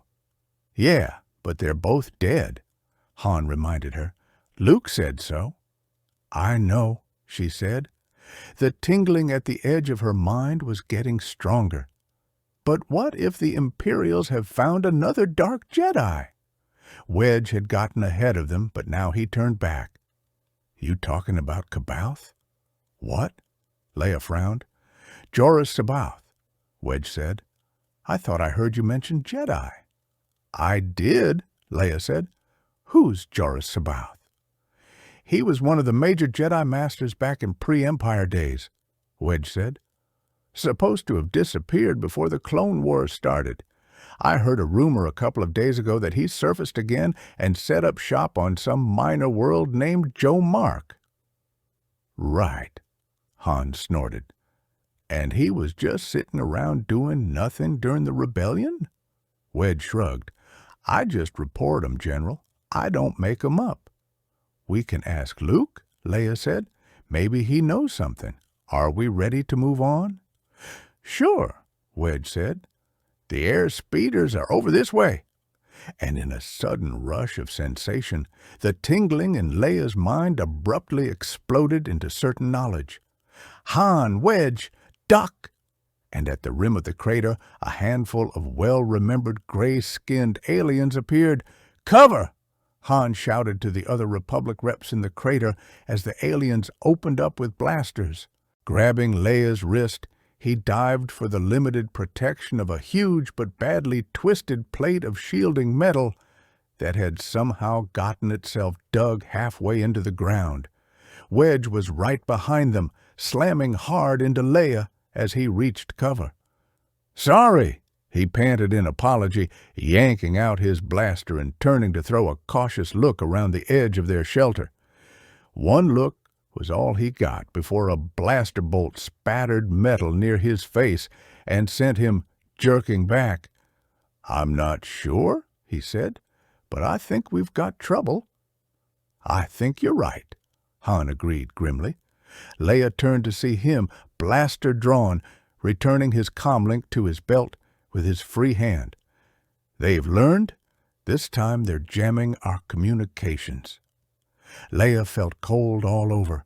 Way out here without comlinks, they were as good as helpless, totally cut off from any possibility of help. Her hand, reaching automatically for her stomach, brushed her new lightsaber instead. She pulled it free, a fresh determination pushing past the fear. Jedi or not, experienced or not, she wasn't going to give up without a fight.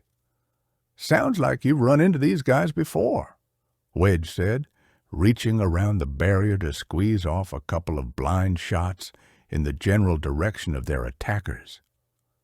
"We've met," Han grunted back, trying to get into position for a clear shot. "Haven't really figured out what they want, though." Leia reached for her lightsaber's control stud, wondering if she had enough skill yet to block blaster fire, and paused. Over the noise of blasters and crackling metal, she could hear a new sound, a very familiar sound. "Han!" "I hear it," Han said. "Way to go, Chewie." "What?" Wedge asked. "That whine you hear is the Falcon," Han told him, leaning back to look over their shelter. "Probably discovered they were jamming us and put 2 and 2 together. Here he comes." With a screaming roar, the familiar shape of the Millennium Falcon swooped by overhead. It circled once, ignoring the ineffectual blasts ricocheting from its underside, and dropped to a bumpy landing directly between them and their attackers. Peering cautiously around their barrier, Leia saw the ramp lower toward them. "Great," Han said, looking past her shoulder. "Okay, I'll go first and cover you from the bottom of the ramp. Leia, you're next. Wedge, you bring up the rear. Stay sharp. They may try to flank us." "Got it," Wedge nodded. "Ready when you are." "Okay." Han got his feet under him. "Wait a minute," Leia said suddenly, gripping his arm. "There's something wrong." "Right. We're getting shot at," Wedge put in. "I'm serious," Leia snapped. "Something here's not right." "Like what?" Han asked, frowning at her. "Come on, Leia. We can't sit here all day." Leia gritted her teeth, trying to chase down the feeling tingling through her. It was still so nebulous. And then suddenly, she had it.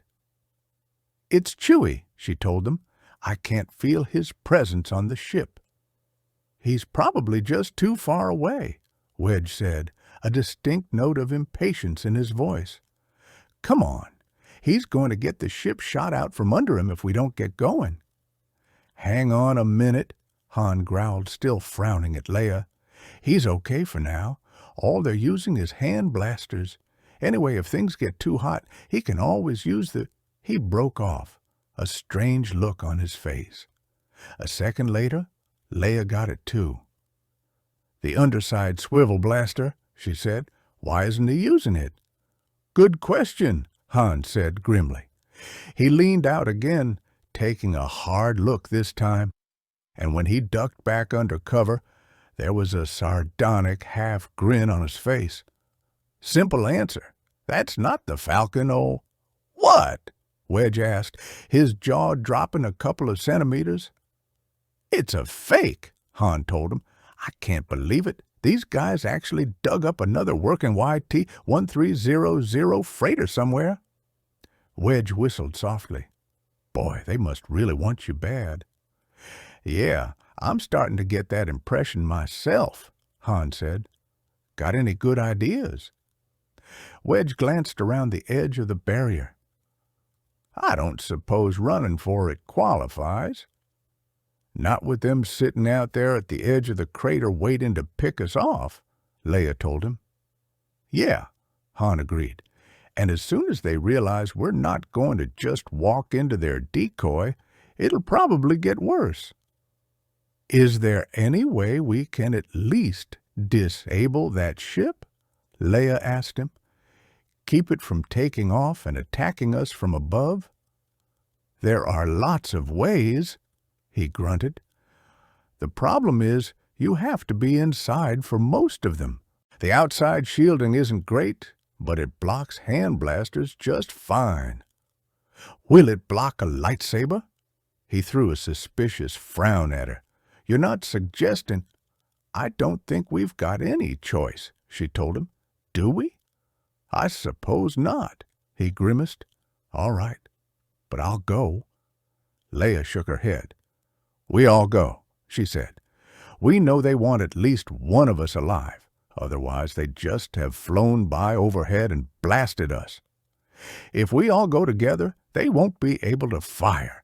We'll head straight in as if we're going aboard, then split off to the sides at the last second and take cover behind the ramp. Wedge and I can fire up and inside to keep them busy while you take the lightsaber and disable them." "I don't know," Han muttered. "I think just Wedge and me should go." "No, it has to be all of us," Leia insisted. "That's the only way to guarantee they won't shoot." Han looked at Wedge. "What do you think?" "I think it's the best chance we're going to get," the other said. "But if we do it, we'd better do it fast." "Yeah." Han took a deep breath and handed Leia his blaster. "All right, give me the lightsaber. Okay, ready? Go." He ducked out from cover and charged for the ship, crouching down as he ran to avoid the blaster fire crisscrossing the crater.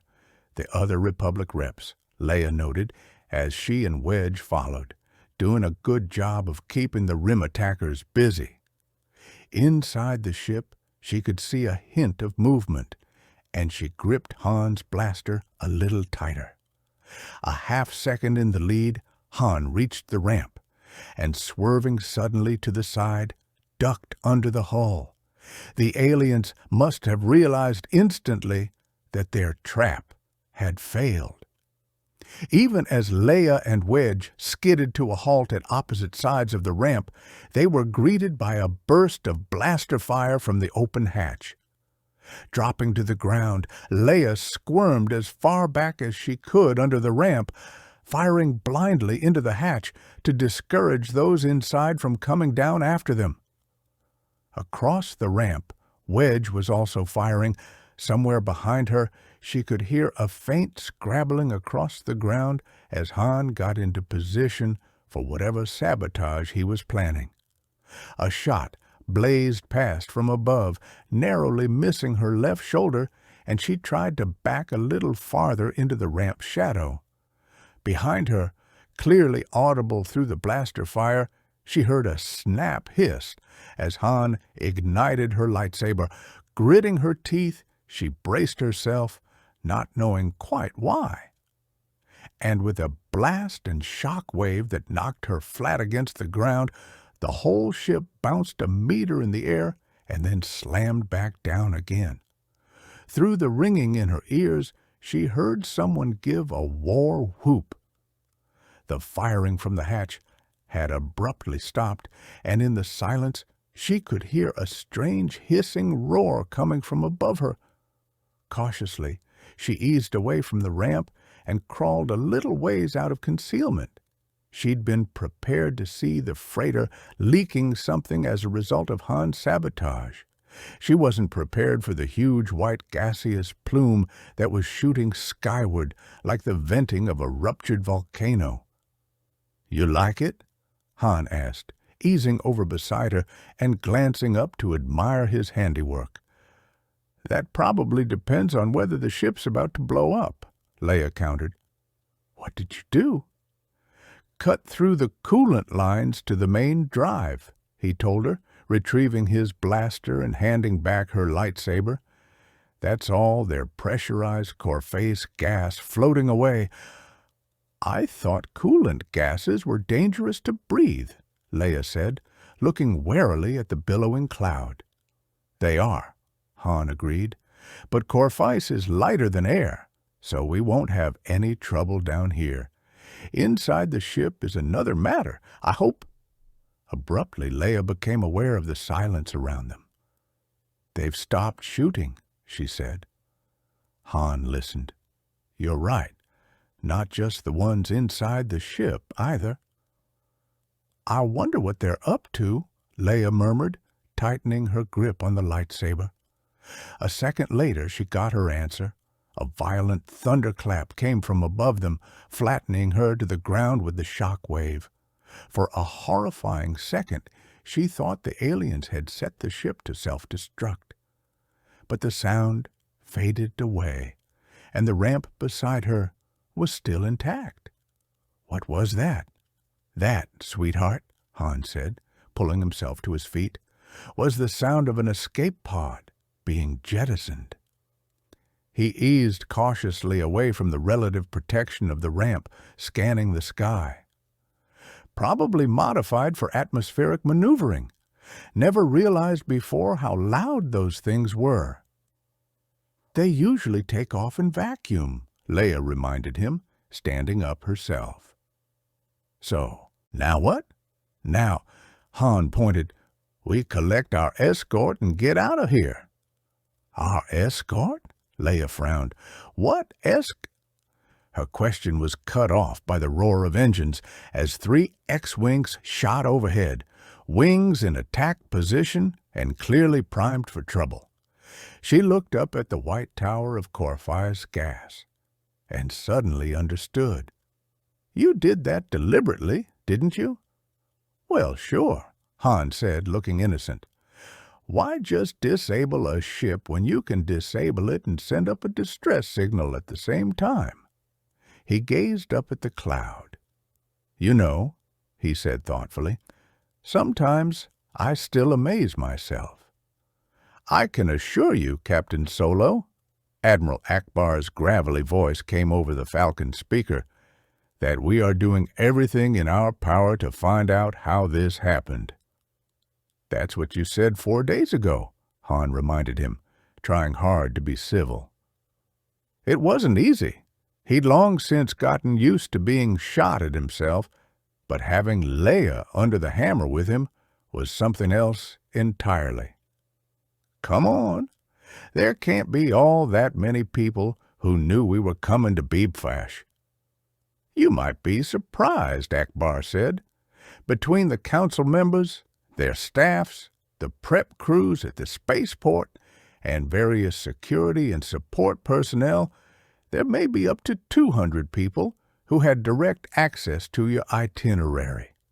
And that doesn't count friends and colleagues any of those 200 might have mentioned it to. Tracking through all of them is going to take time." Han grimaced. "That's great. May I ask what you suggest we do in the meantime?" "You have your escort." "We had them 4 days ago, too," Han countered.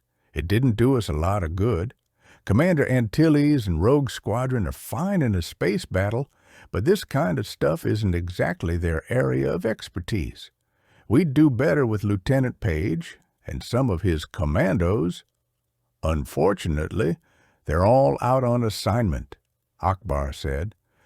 "Under the circumstances, perhaps it would be best if you simply brought Counselor Organa Solo back here, where she can be properly protected." "I'd love to," Han said. "The question is whether she'll be any safer on Coruscant than she is here." There was a long moment of silence, and Han could imagine Akbar's huge eyes swiveling in their sockets. "I'm not sure I appreciate the tone of that question, Captain." "I don't much like it either, Admiral," Han told him. "But face it, if the Imperials are getting information out of the palace, they might just as easily be able to get their agents in."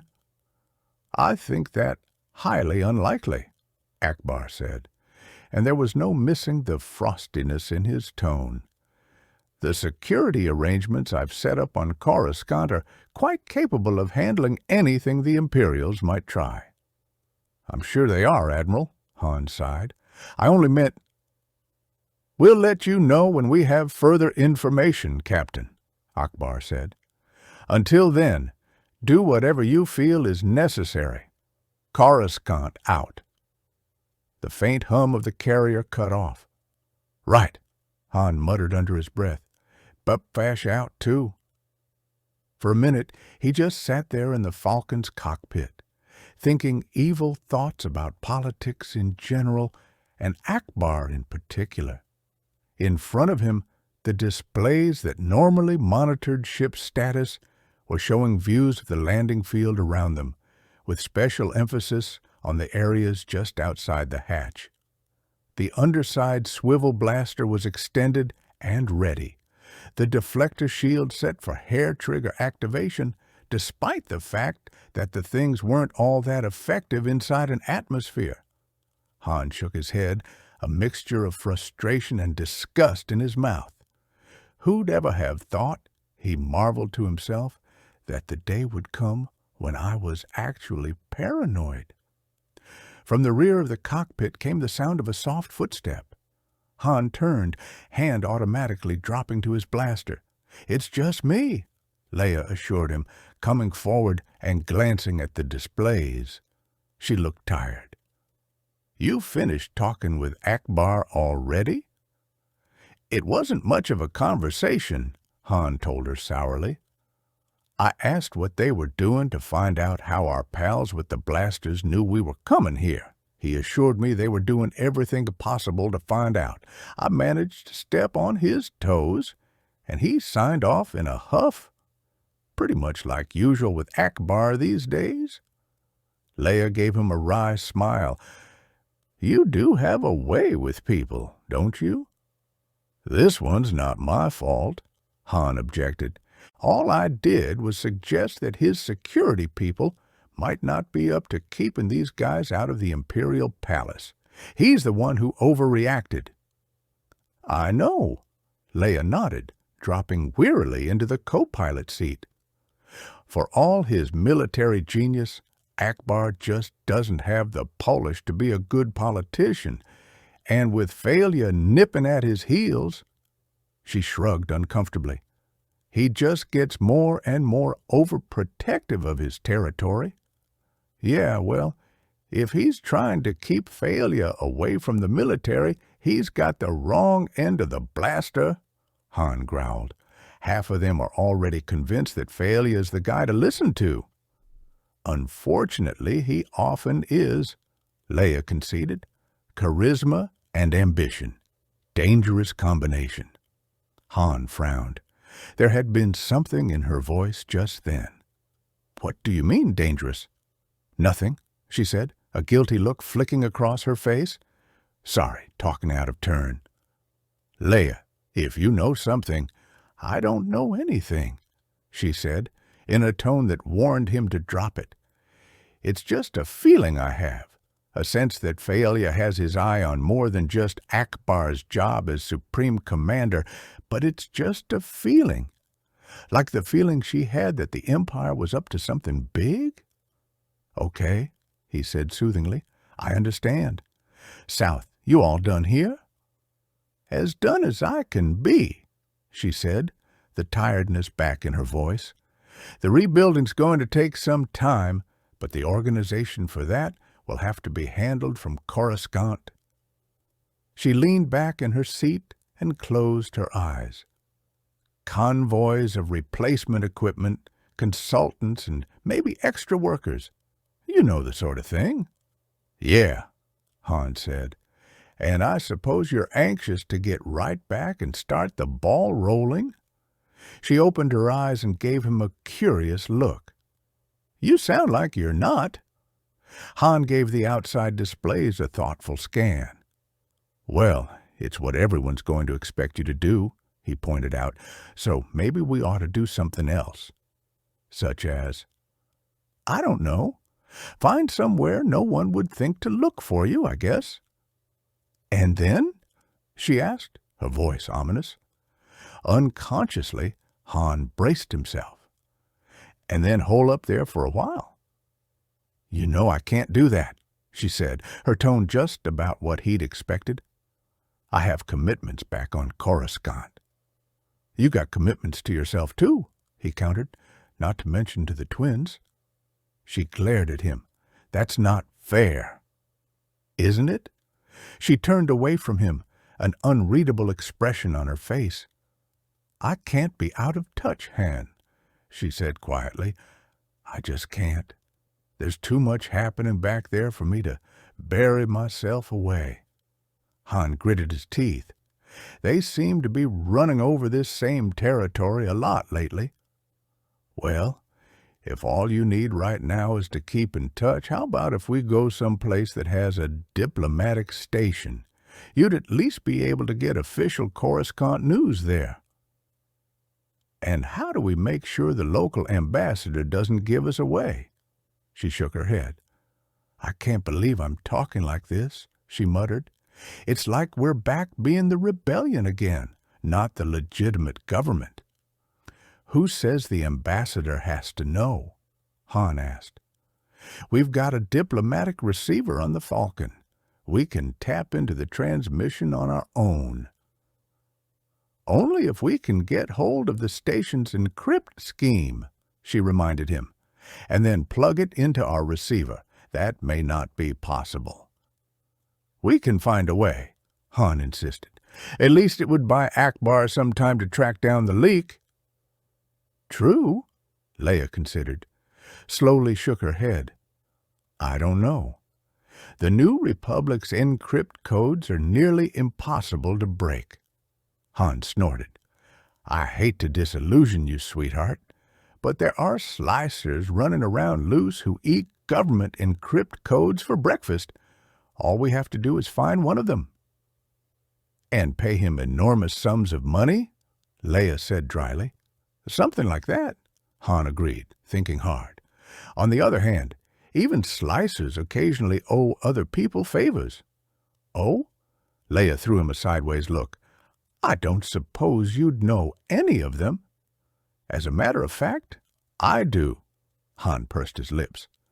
Trouble is, if the Imperials have done their homework, they probably know all about it and have someone watching him. Meaning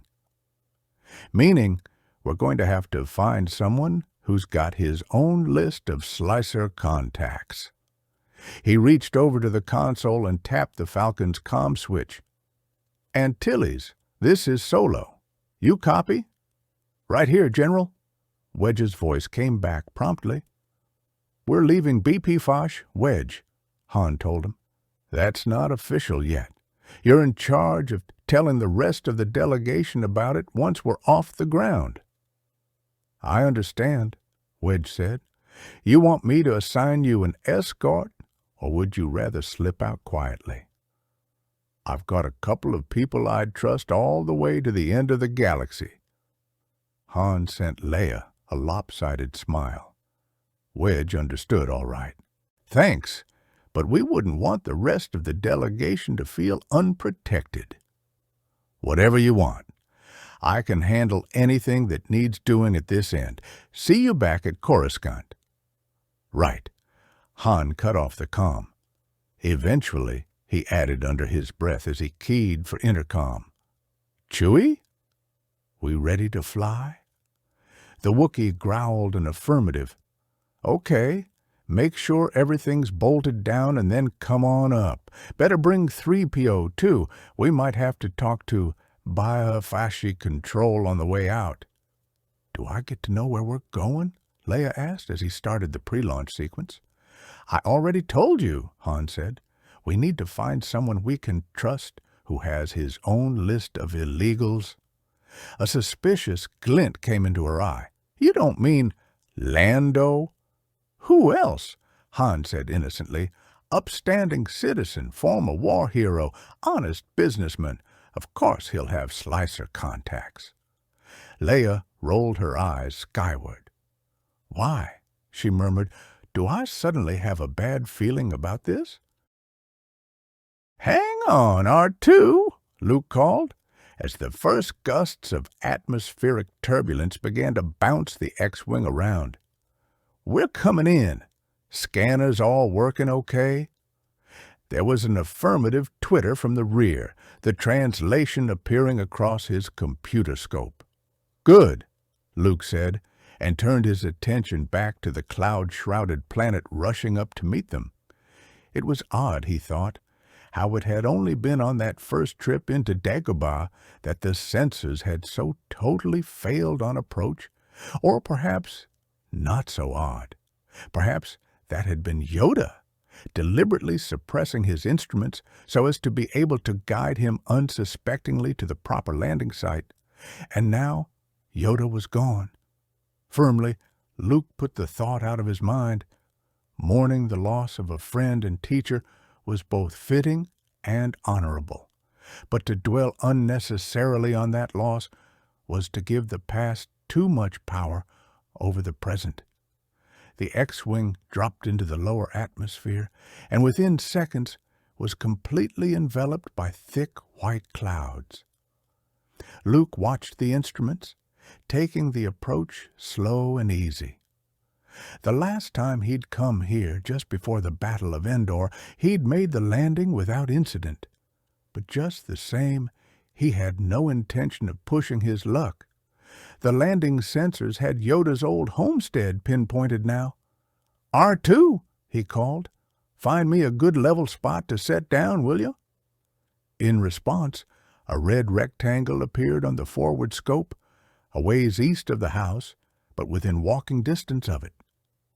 Thanks, Luke told the droid, and keyed in the landing cycle. A moment later, with one last mad flurry of displaced tree branches, they were down. Slipping off his helmet, Luke popped the canopy. The rich odors of the Dagobah swamp flooded in on him, a strange combination of sweet and decay that sent 100 memories flashing through his mind. That slow twitch of Yoda's ears, the strange but tasty stew he'd often made, the way that wispy hair of his had tickled Luke's ears whenever he rode on Luke's back during training, the training itself, the long hours, the physical and mental fatigue, the gradually increasing sense of and confidence in the Force, the cave and its dark side images. The cave?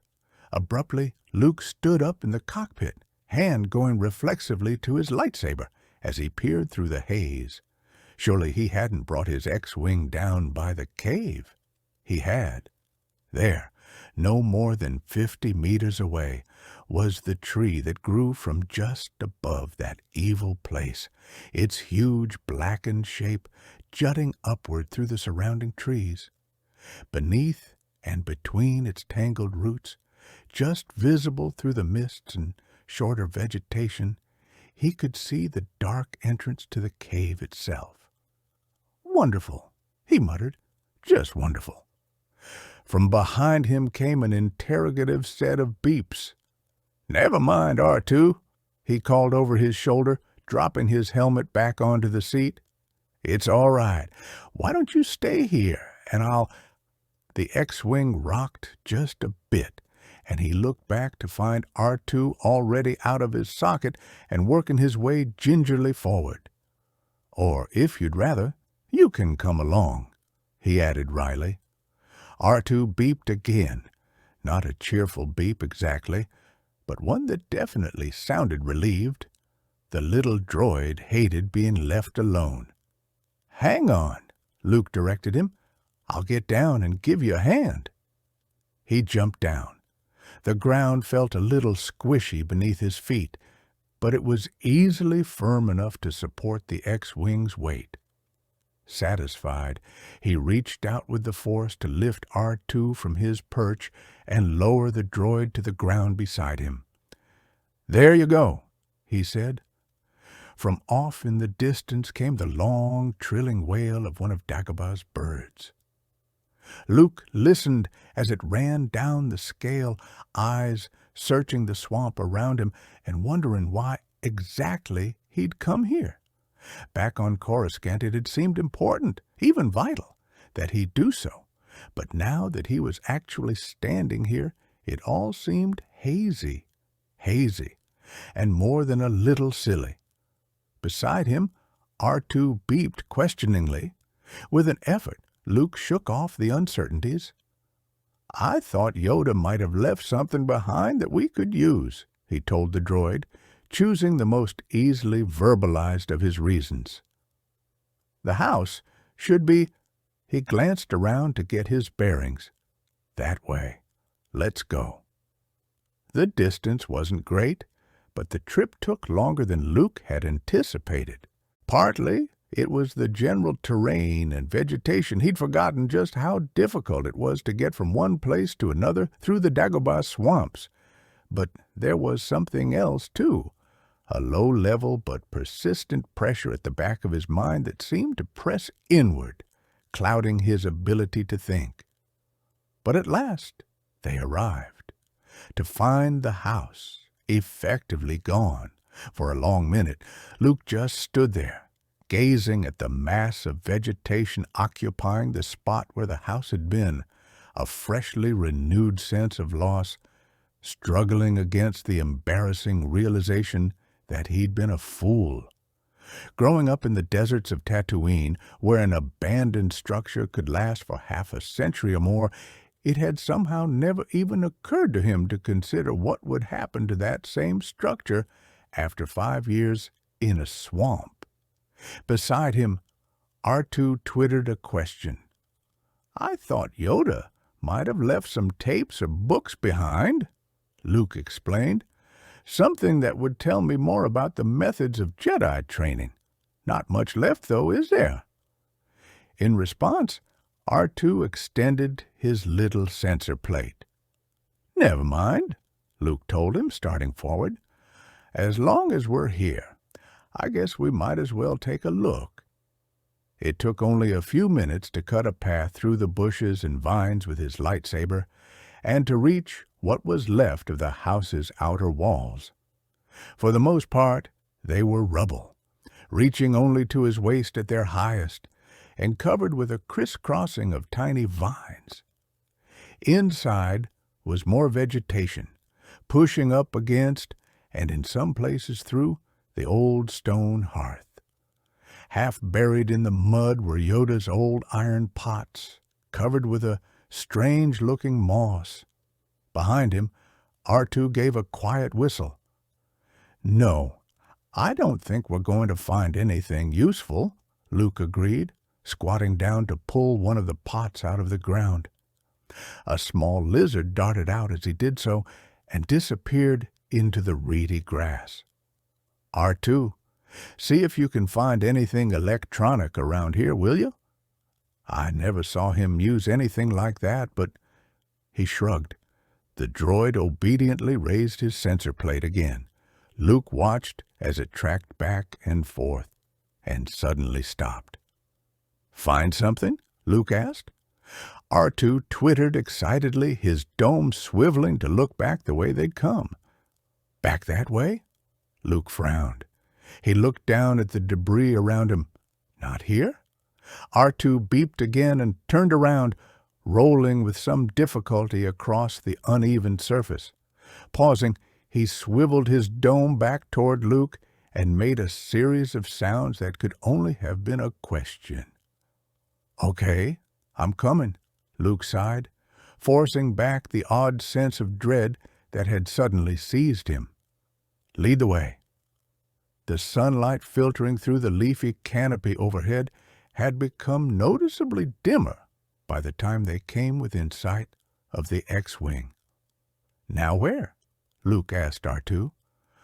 I hope you're not going to tell me that all you were picking up was our own ship. R2 swiveled his dome back around, trilling a decidedly indignant denial. His sensor plate turned slightly to point directly at the cave. Luke swallowed hard. You're sure? The droid trilled again. You're sure? Luke said. For a minute, he just looked across through the mists at the cave, indecision swirling through his mind. There was no genuine need for him to go in there. Of that much he was certain. Whatever it was R2 had detected, it would not be anything Yoda had left behind. Not in there. But then what was it? Leia had referred to a Beepafashi dark Jedi who'd come here. Could it be something of his? Luke gritted his teeth. Stay here, R2, he instructed the droid as he started across to the cave. I'll be back as soon as I can. Fear and anger, Yoda had often warned him, were the slaves of the dark side. Vaguely, Luke wondered which side curiosity served. Up close, the tree straddling the cave looked as evil as he remembered it, twisted, dark, and vaguely brooding, as if it was itself alive with the dark side of the Force. Perhaps it was. Luke couldn't tell for sure, not with the overwhelming emanations of the cave flooding his senses. It was, clearly, the source of the low-level pressure he'd felt ever since his arrival on Dagobah. And for a moment, he wondered why the effect had never been this strong before. Perhaps because Yoda had always been here before, his presence shielding Luke from the true strength of the cave's power. But now Yoda was gone, and Luke was facing the cave alone. He took a deep breath. I am a Jedi, he reminded himself firmly. Slipping his comlink from his belt, he thumbed it on. R2? You copy? The comlink trilled back. Okay, I'm starting in. Give me a signal when I get close to whatever it is you're picking up. He got an affirmative-sounding beep. Returning the comlink to his belt, he drew his lightsaber. Taking another deep breath, he ducked under the gnarled tree roots and stepped into the cave. This, too, was as bad as he remembered it. Dark, dank, alive with skittering insects and slimy plants, it was generally as unpleasant a place as Luke had ever been in. The footing seemed more treacherous than it had been before, and twice in the first dozen steps he nearly fell on his face as the ground gave way beneath his weight. Not badly, but enough to throw him off balance. Through the mists ahead, a well-remembered spot loomed, and he found himself gripping his lightsaber all the more tightly as he neared it. On this spot, once, he'd fought a nightmare battle with a shadowy, unreal Darth Vader. He reached the place and stopped, fighting back the fear and memories, but this time, to his relief, nothing happened. No hissing breath came from the shadows. No Dark Lord glided forward to confront him. Nothing. Luke licked his lips and pulled the comlink off his belt. No, of course there would be nothing. He had already faced that crisis, had faced it and conquered it.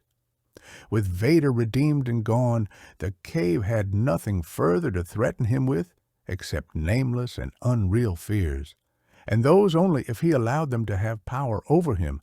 He should have realized that from the start. R2? He called. You still there? The little droid buzzed in reply. All right, Luke said, starting forward again. How far do I have to... And right in the middle of his sentence, practically in the middle of a step, the haze of the cave abruptly coalesced around him into a flickering, surreal vision. He was on a small, open-air ground vehicle, hovering low over some sort of pit. The ground itself was indistinct, but he could feel a terrible heat rising all around him from it. Something poked hard in his back. urging him forward onto a narrow board protruding horizontally from the vehicle's side. Luke caught his breath, the scene suddenly coming clear. He was back on Jabba the Hutt's skiff, being prepared for his execution in the great pit of Carcoon. Ahead, he could see the shape of Jabba's sail barge now, drifting a bit closer as the courtiers jostled one another for a better view of the coming spectacle. Many of the barge's details were indistinct through the dream mists, but he could see clearly the small dome-topped figure of R2 at the top of the ship, awaiting Luke's signal. "I'm not going to play this game," Luke called out toward the vision. "I'm not. I've faced this crisis too, and I've defeated it." But his words seemed dead, even in his own ears. And even as he spoke them, he could feel the jab of the guard's spear in his back, and could feel himself drop off the end of the plank. In midair, he twisted around, grabbing the end of the board and flipping high over the guards' heads. He landed and turned back toward the sail barge, hand extended for the lightsaber R2 had just sent arcing toward him. It never reached him. Even as he stood there waiting for it, the weapon changed direction, curving back toward the other end of the sail barge. Frantically, Luke reached out for it with the Force, but to no avail. The lightsaber continued its flight, and came to rest in the hand of a slender woman standing alone at the top of the barge. Luke stared at her, a feeling of horror surging through him. In the mists, with the sun behind her, he could see no details of her face.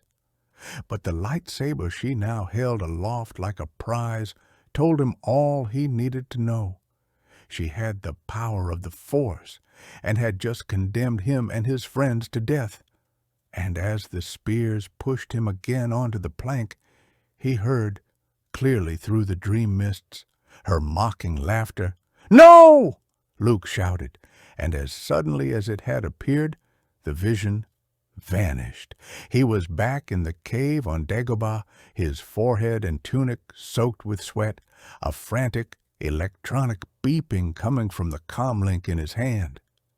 He took a shuddering breath, squeezing his lightsaber hard to reassure himself that he did indeed still have it. He worked moisture into a dry throat and tried again. "It's okay, R2, he reassured the droid. "I'm all right. He paused, fighting through the disorientation to try to remember what he was doing here. "Are you still picking up that electronic signal?" R2 beeped affirmatively. "Is it still ahead of me?" Another affirmative beep. "Okay," Luke said. Shifting the lightsaber in his hand, he wiped more of the sweat from his forehead and started cautiously forward, trying to watch all directions at once. But the cave had apparently done its worst. No more visions rose to challenge his way as he continued deeper in, and at last, R2 signaled that he was there. The device, once he'd finally pried it out of the mud and moss, was a distinct disappointment. A small, somewhat flattened cylinder, a little longer than his hand, with 5 triangular, rust-encrusted keys on one side and some flowing alien script engraved on the other. "This is it?" Luke asked, not sure he liked the idea of having come all the way in here just for something so totally nondescript. "There's nothing else?" R2 beeped affirmatively and gave a whistle that could only be a question. "I don't know what it is," Luke told the droid. "Maybe you'll recognize it. Hang on, I'm coming out." The return trip was unpleasant, but also uneventful, and a short time later he emerged from under the tree roots with a sigh of relief into the relatively fresh air of the swamp. It had grown dark while he'd been inside, he noted to his mild surprise. That twisted vision of the past must have lasted longer than it had seemed. R2 had the X-Wing's landing lights on.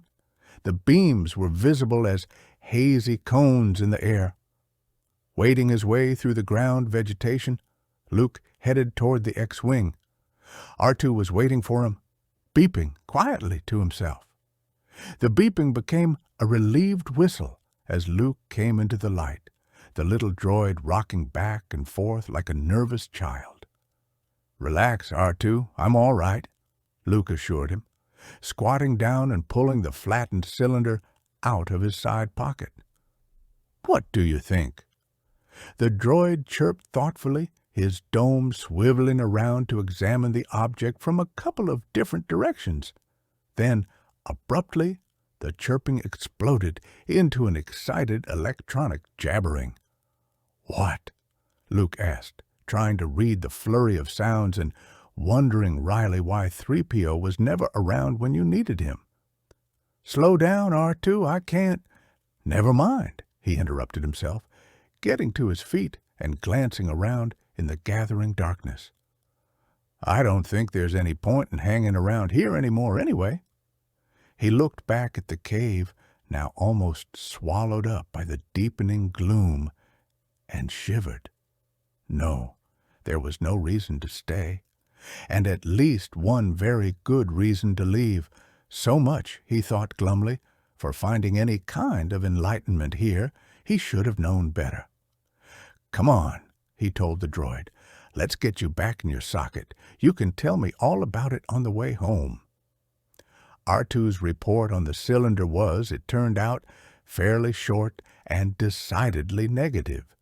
The little droid did not recognize the design, could not decipher its function from what his general-purpose scanners could pick up, and didn't even know what language the script on the side was written in, let alone what it said. Luke was beginning to wonder what all the droid's earlier excitement had been about, until the last sentence scrolled across his computer scope. "Lando!" Luke frowned, reading the sentence again. "I don't remember ever seeing Lando with anything like this." More words scrolled across the scope. "Yes, I realize I was busy at the time," Luke agreed, unconsciously flexing the fingers of his artificial right hand. "Getting fitted with a new hand will do that. So did he give it to General Medine, or was he just showing it to him?" Another sentence appeared. "That's okay," Luke assured the droid. "I imagine you were busy, too." He looked into his rear display, at the crescent of Dagobah growing ever smaller behind him. He had intended to go straight back to Coruscant and wait for Leia and Han to return from Bephash.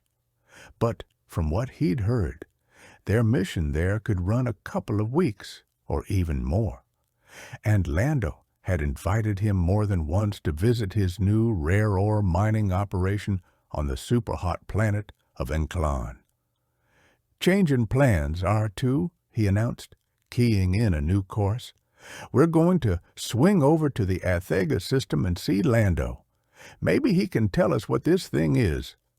And on the way, he'd have time to think about that disturbing dream or vision or whatever it was he'd had in the cave, and to decide whether it had been, in fact, nothing more than a dream. "No, I don't have a transit permit for Enclon," Han said patiently into the Falcon's transmitter, glaring across at the modified B-Wing running beside them. "I also don't have any accounts here. I'm trying to reach Lando Calrissian." From the seat behind him came a sound that might have been a stifled laugh. "You say something?" he asked over his shoulder. "No," Leia said innocently, "just remembering the past." "Right," Han growled. He remembered too, and Bespin wasn't on his list of fond memories. "Look, just give Lando a call, will you?" he suggested to the B-Wing. "Tell him that an old friend is here and thought we might play a hand of sabacc for my choice of his stock. Lando will understand." We want to what? Leia asked, leaning forward around his chair to give him a startled look. Han muted the transmitter. The Imperials might have spies here, too, he reminded her. If they do, announcing our names to the whole Athega system wouldn't be very smart. Point, Leia conceded reluctantly. That's a pretty strange message, though. Not to Lando, Han assured her. He'll know it's me, provided that middle-level button pusher out there loosens up and sends it in. Beside him, Chewbacca growled a warning. Something big was approaching from aft starboard. Any make on it? Han asked, craning his neck to try to get a look. The transmitter crackled back to life before the Wookiee could answer. Unidentified ship, General Calrissian has authorized a special transit waiver for you, the B-Wing said, his tone sounding a little disappointed. He'd probably been looking forward to personally kicking the troublemakers out of his system. Your escort is moving to intercept. Hold your current position until he arrives. Acknowledged, Han said, not quite able to bring himself to thank the man. Escort? Leia asked cautiously. Why an escort? That's what you get for going off and doing politics stuff when Lando drops by the palace for a visit, Han admonished her, still craning his neck. There it was. Ninkalan's a super-hot planet. Way too close to its sun for any normal ship to get to without getting part of its hull peeled off. Hence, he waved Leia's attention to the right, the escort. There was a sharp intake of air from behind him, and even Han, who'd seen Lando's hollows of these things, had to admit it was an impressive sight.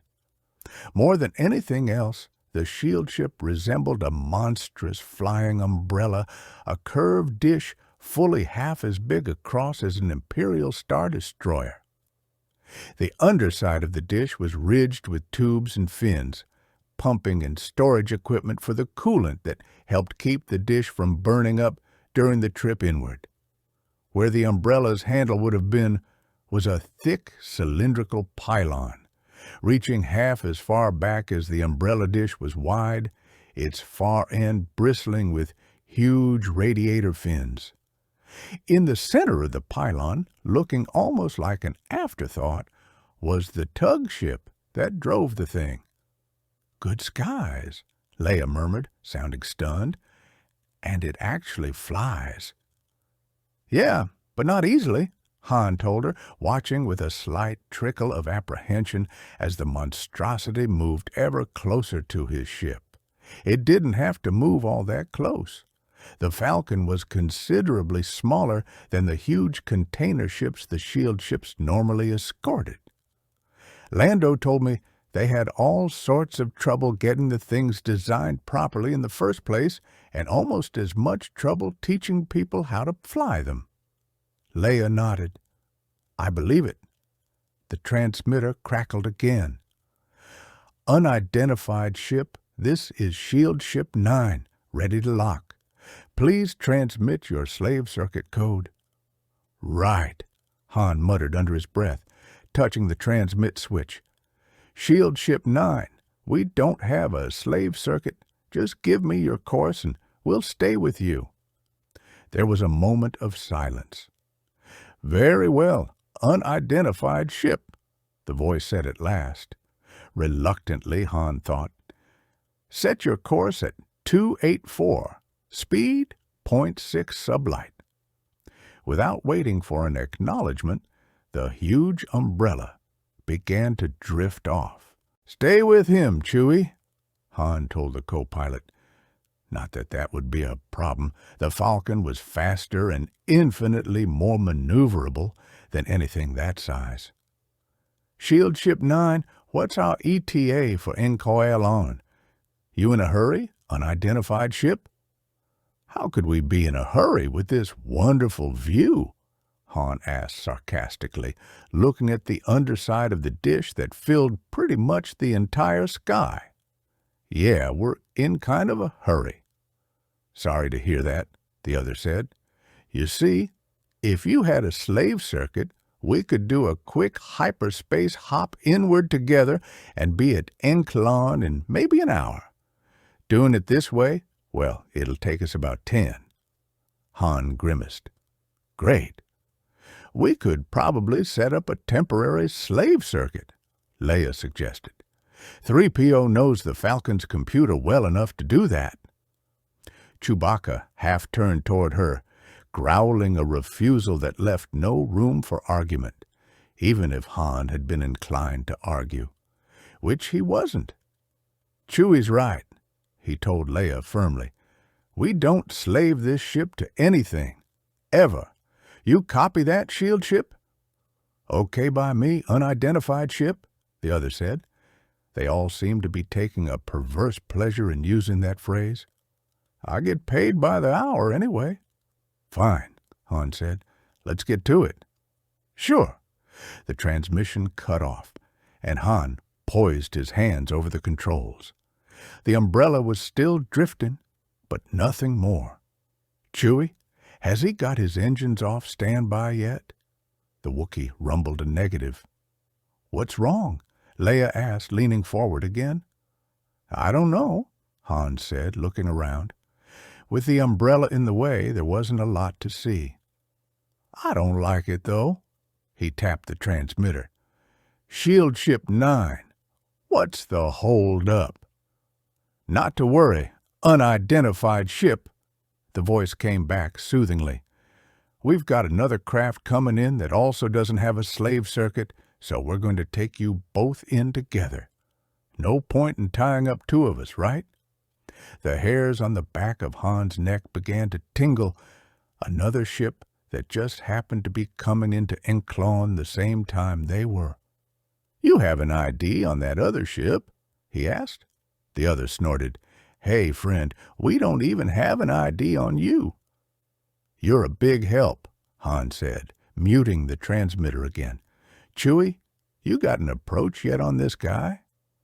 The Wookiee's reply was short and succinct, and disturbing. Cute, Han growled. Real cute. I missed that, Leia murmured, looking over his shoulder. He's coming in from the far side of the shield ship's central pylon, Han told her grimly, pointing to the inference brackets on the scanner scope. Keeping it between him and us where we can't see him. Is he doing it on purpose? Probably, Han nodded, hitting his restraint release. Chewie, take over. I'm going to fire up the quads. He ran back along the cockpit corridor to the central core and headed up the ladder. Captain Solo, a nervous mechanical voice called after him from the direction of the lounge. Is something wrong? Probably, 3PO, Han shouted back. Better strap in.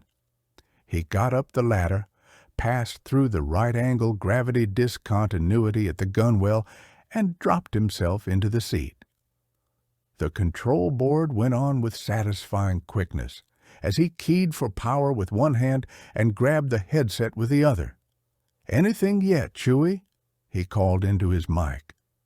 The other growled a negative. The approaching craft was still completely hidden by the shield ship's pylon, but the inference scope was now giving a distance reading, and from that the Wookiee had been able to compute an upper-size limit for the craft. It wasn't very big. Well, that's something, Han told him, running through his mental list of starship types and trying to figure out what the Empire might be throwing at them that would be that small.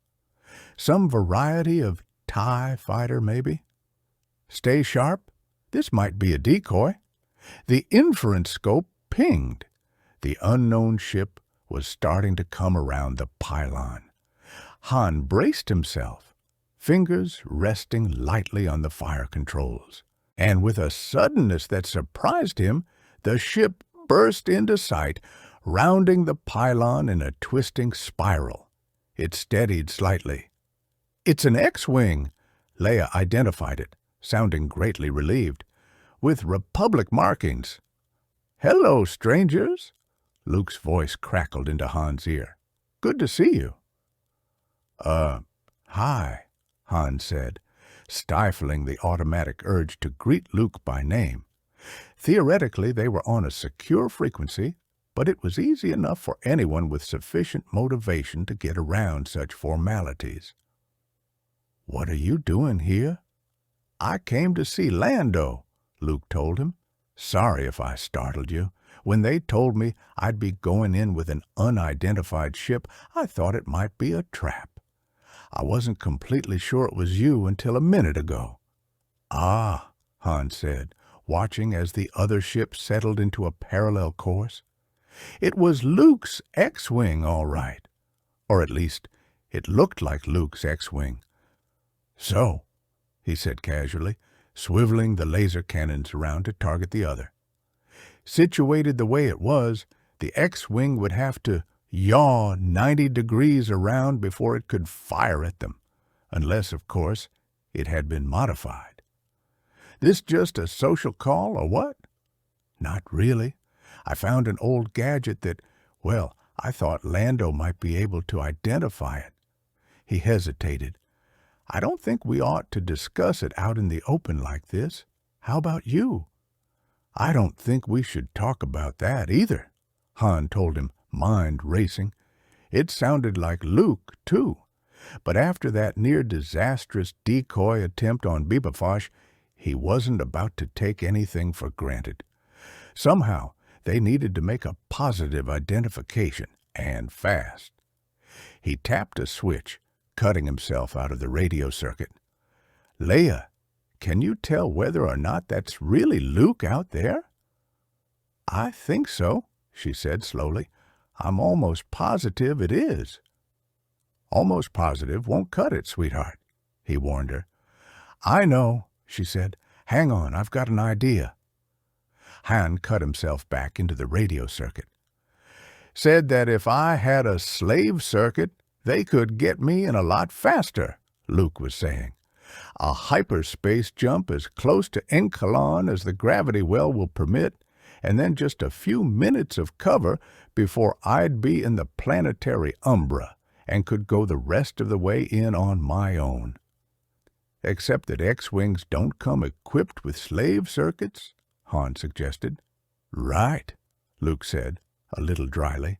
"Some oversight in the design phase, no doubt." "No doubt," Han echoed, beginning to sweat a little. Whatever Leia was up to, he wished she'd get to it. "Actually, I'm glad you don't have one," Leia spoke up. "It feels safer traveling in convoy this way. Oh, before I forget, there's someone here who wants to say hello." "R2?" 3PO's prissy voice said tentatively. "Are you there?" Han's headphone erupted with a blather of electronic beeps and twitters. "Well, I don't know where else you might have been," 3PO said stiffly. "From past experience, there are a considerable variety of difficulties you could have gotten yourself into. Certainly without me along to smooth things out for you." The headphone made a noise that sounded suspiciously like an electronic snort. "Yes, well, you've always believed that," 3PO countered, even more stiffly. "I suppose you're entitled to your delusions." R2 snorted again, and smiling tightly to himself, Han keyed off his control board and dropped the lasers back into standby status. He'd known a lot of men back in his smuggling days who wouldn't have wanted a wife who could sometimes think faster than they could. Speaking for himself, Han had long ago decided he wouldn't have it any other way. The shield ship pilot hadn't been exaggerating. It was nearly 10 hours later when he finally signaled that they were on their own, made one final not quite impolite comment, and pulled off to the side, out of the way. There wasn't much to see. But then Han decided the dark side of an undeveloped planet was seldom very scenic. A homing signal winked at him from one of the scopes, and he made a leisurely turn in the indicated direction. From behind him came the sound of a footstep. "What's happening?" Leia asked, yawning as she sat down in the co-pilot seat. "We're in Clayon's shadow," Han told her, nodding toward the starless mass directly ahead of them. "I've got a lock on Lando's mining operation. Looks like we'll be there in 10 or 15 minutes. Okay?" Leia looked off to the side, at the running lights of the X-Wing pacing them. "Have you talked with Luke lately?" "Not for a couple of hours. He said he was going to try and get some sleep. I think R2's running the ship at the moment." "Yes, he is." Leia nodded, with that slightly absent voice she always used when practicing her new Jedi skills. "Luke's not sleeping very well, though. Something's bothering him." "Something's been bothering him for the past couple of months," Han reminded her. "He'll get over it." "No, this is something different." Leia shook her head. "Something more. I don't know, more urgent somehow." She turned back to face him. "Winter thought that maybe he'd be willing to talk to you about it." "Well, he hasn't yet," Han said. "Look, don't worry. When he's ready to talk, he'll talk." "I suppose so." She peered out of the cockpit at the edge of the planetary mass they were speeding toward. "Incredible! Do you realize you can actually see part of the solar corona from here?" "Yeah, well, don't ask me to take you out for a closer look," Han told her. "Those shield ships aren't just for show, you know. The sunlight out there is strong enough to fry every sensor we have in a few seconds and take the Falcon's hull off a couple of minutes later." She shook her head wonderingly. "First Bespin, now Enclon. Have you ever known Lando when he wasn't involved in some kind of crazy scheme?" "Not very often," Han had to admit. "Though at Bespin, at least, he had a known technology to work with. Cloud City had been running for years before he got hold of it. He nodded out the viewport. "They had to think up pretty much from scratch." Leia leaned forward. "I think I see the city, that group of lights over there." Han looked where she was pointing. "Too small," he said. "More likely it's an outrider group of mole miners. Last I heard, he had just over 100 of the things digging stuff out of the surface." "Those are, what, those asteroid ships we helped him get from Stonehill Industries?" "No, he's using those in the outer system for tug work," Han corrected. "These are little two-man jobs that look like cones with the points chopped off. They've got a set of plasma jet drills pointing down around the underside hatch. You just land where you want to drill, fire the jets for a minute or two to chop up the ground, then go on down through the hatch and pick up the pieces." "Oh, right. I remember those now." Leia nodded. "They were originally asteroid miners too, weren't they?" "The style was. Lando found this particular batch being used in a smelting complex somewhere. Instead of just removing the plasma jets, the owners had hauled the things up whole and wedged them into place on the line. I wonder how Lando got hold of them." "We probably don't want to know." The transmitter crackled. "Unidentified ships, this is Nomad City Control," a crisp voice said. "You've been cleared for landing on platforms 5 and 6. Follow the beacon in and watch out for the bumps." "Got it," Han said. The Falcon was skimming the ground now, the altimeter reading them as just under 50 meters up. Ahead, a low ridge rose to meet them. Giving the controls a tap, Han nudged them over it, and there, directly ahead, was Nomad City. "Tell me again," he invited Leia, "about Lando and crazy schemes." She shook her head wordlessly, and even Han, who'd more or less known what to expect, had to admit the view was stunning. Huge, hump-backed, blazing with thousands of lights in the dark side gloom, the mining complex looked like some sort of exotic, monstrous, living creature as it lumbered its way across the terrain, dwarfing the low ridges over which it walked. Searchlights crisscrossed the area in front of it. A handful of tiny ships buzzed like insect parasites around its back or scuttered across the ground in front of its feet. It took Han's brain a handful of seconds to resolve the monster into its component parts. The old dreadnought cruiser on top, the 40 captured Imperial AT-ATs underneath, carrying it across the ground, the shuttles and pilot vehicles moving around and in front of it. Somehow, knowing what it was didn't make it the least bit less impressive. The transmitter crackled again. "Unidentified ship," a familiar voice said. "Welcome to Nomad City. What's this about playing a hand of sabacc?" Han grinned lopsidedly. "Hello, Lando. We were just talking about you." "I'll bet," Lando said wryly. "Probably remarking on my business skills and creativity." "Something like that," Han told him. "Any special trick involved in landing on that thing?" "Not really," the other assured them. "We're only going a few kilometers an hour after all. Is that Luke in the X-Wing?" "Yes, I'm here," Luke put in before Han could answer. "This place is amazing, Lando." "Wait till you see it from the inside. It's about time you people came to visit, I might add. Are Leia and Chewie with you?" "We're all here," Leia said. "It's not exactly a social call," Han warned him. "We need a little help." "Well, sure," Lando said, with just the slightest bit of hesitation. "Anything I can do. Look, I'm in Project Central at the moment, supervising a difficult dig. I'll have someone meet you on the landing platform and bring you down here. Don't forget there's no air here. Make sure you wait for the docking tube to connect before you try popping the hatch." "Right," Han said. "Make sure your reception committee is someone you can trust." Another slight pause. "Oh?" Lando asked casually.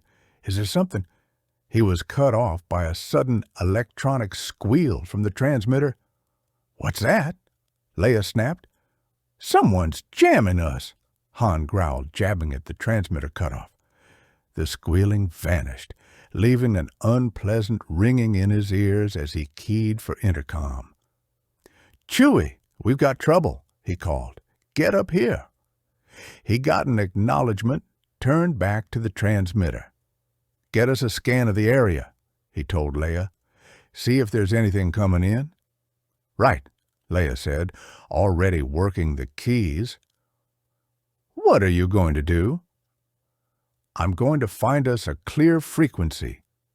He pulled the Falcon out of its approach vector, made sure they had an open field around them, then turned the transmitter back on, keeping the volume low. There were Freck scanning and mixing tricks that he'd used in the past against this kind of jamming. The question now was whether he was going to have the time to implement them. Abruptly, much quicker than he'd expected, the squeal dissolved into a voice. "Peting, any ships who can read me, please check in." "Lando, it's me," Han called. "What's going on?" "I'm not sure," Lando said, sounding distracted. "It could be just a solar flare scrambling our communications. That happens sometimes. But the pattern here doesn't seem quite right for—" His voice trailed off. "What?" Han demanded. There was a faint hiss from the speaker, the sound of someone inhaling deeply. "Imperial Star Destroyer," Lando said quietly. "Coming in fast toward the planetary shadow." Han looked at Leia, saw her face turn to stone as she looked back at him. "They found us," she whispered. "I see it, R2. I see it," Luke soothed. Let me worry about the Star Destroyer. You just keep trying to find a way through that jamming." The little droid warbled a nervous-sounding acknowledgment and got back to work. Ahead, the Millennium Falcon had pulled out of its landing approach and was swinging back on what looked like an intercept course for the approaching ship. Hoping Han knew what he was doing, Luke keyed the X-wing for attack status and followed. "Leia?" he called silently. Her response contained no words, but the anger and frustration and quiet fear came through all too clearly. "Hang on, I'm with you," he told her, putting as much reassurance and confidence into the thought as he could. A confidence which, he had to admit, he didn't particularly feel. The Star Destroyer itself didn't worry him. If Lando's descriptions of the sunlight's intensity were right, the big ship itself was probably helpless by now, its sensors and maybe even a fair amount of its armament vaporized right off its hull, but the TIE fighters protected in its hangars weren't so handicapped. And as soon as the ship reached Enkalan's shadow, those fighters would be free to launch. Abruptly, the static cleared. "Luke?" "I'm here," Luke confirmed. "What's the plan?" "I was hoping you'd have one," the other said dryly. "Looks like we're a little outnumbered here." "Does Lando have any fighters?" "He's scrambling what he's got, but he's going to keep them close in to protect the complex. I get the feeling the crews aren't all that experienced." "Looks like we're the attack front then," Luke said. A stray memory flicked through his mind. Walking into Jabba's palace on Tatooine 5 years ago, using the Force to befuddle the Gamorrean guards. "Let's try this," he told Han. "I'll run ahead of you. Try to confuse or slow down their reflexes as much as I can. You follow right behind me and take them out." "Sounds as good as we're going to get," Han grunted. "Stay close to the ground. With luck, we'll be able to run some of them into those low ridges." "But don't get too low," Leia warned. "Remember that you're not going to be able to concentrate very much on your flying." "I can handle both," Luke assured her, giving the instruments one last scan, his first space combat as a full Jedi. Distantly, he wondered if this was how the Jedi of the Old Republic had handled such battles, or even if they'd fought like this at all. "Here they come," Han announced, "out of the hangar and on their way. Looks like probably only one squadron. Overconfident. Maybe." Luke frowned at his tactical scope. "What are those other ships with them?" "I don't know," Han said slowly. "They're pretty big, though. Could be troop carriers." "Let's hope not. If this was a full-scale invasion, and not just another hit and fade like at Beab Fosh. You'd better warn Lando. Leia's on it. You ready?" Luke took a deep breath. The TIE fighters had formed into 3-4 ship groups now, sweeping directly toward them. "I'm ready," he said. "Okay, let's do it." The first group was coming in fast. Half closing his eyes, flying entirely on reflex, Luke reached out with the Force. It was a strange sensation, strange and more than a little unpleasant. To touch another mind with the intent of communication was one thing. To touch that same mind with the intent of deliberately distorting its perception was something else entirely. He'd had a similar feeling at Jabba's, with those guards, but had put it down then to nervousness about his mission to rescue Han. Now he realized that there was more to it than that. Perhaps this sort of action, even done purely in self-defense, was dangerously close to the edge of the dark areas where Jedi were forbidden to go. He wondered why neither Yoda nor Ben had ever told him about this. Wondered what else there was about being a Jedi that he was going to have to discover on his own. "Luke?" Dimly, He felt himself being jammed into his straps as he twitched the X-wing to one side, the voice whispering into his mind. "Ben!" he called aloud. It didn't sound like Ben Kenobi, but if it wasn't him, then who? "You will come to me, Luke," the voice said again. "You must come to me. I will await you." "Who are you?" Luke asked, focusing as much of his strength on the contact as he could without risking a crash. But the other mind was too elusive to track, skittering away like a bubble in a hurricane. "Where are you?" "You will find me."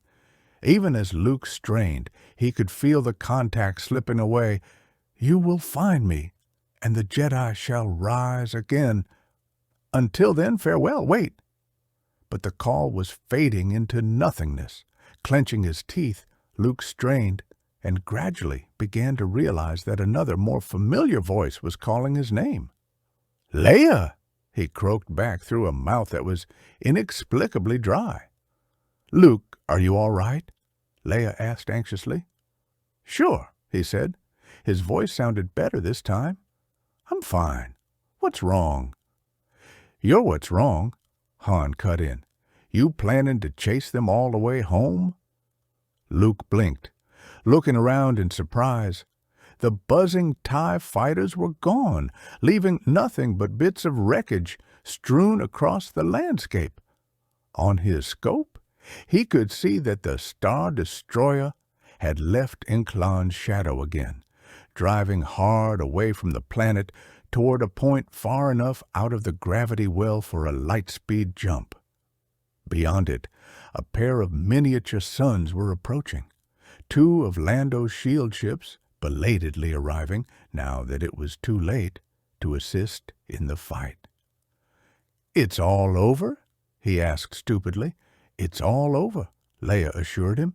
"We got two of the TIE fighters before the rest disengaged and retreated." "What about the troop carriers?" "They went back with the fighters," Han said. "We still don't know what they were doing here. We sort of lost track of them during the fight. Didn't look like they ever went very close to the city itself, though." Luke took a deep breath, glanced at the X-Wing's chrono. In and among all of that, he'd somehow lost over half an hour that his internal time sense had no recollection of whatsoever. Could that strange Jedi contact really have lasted that long?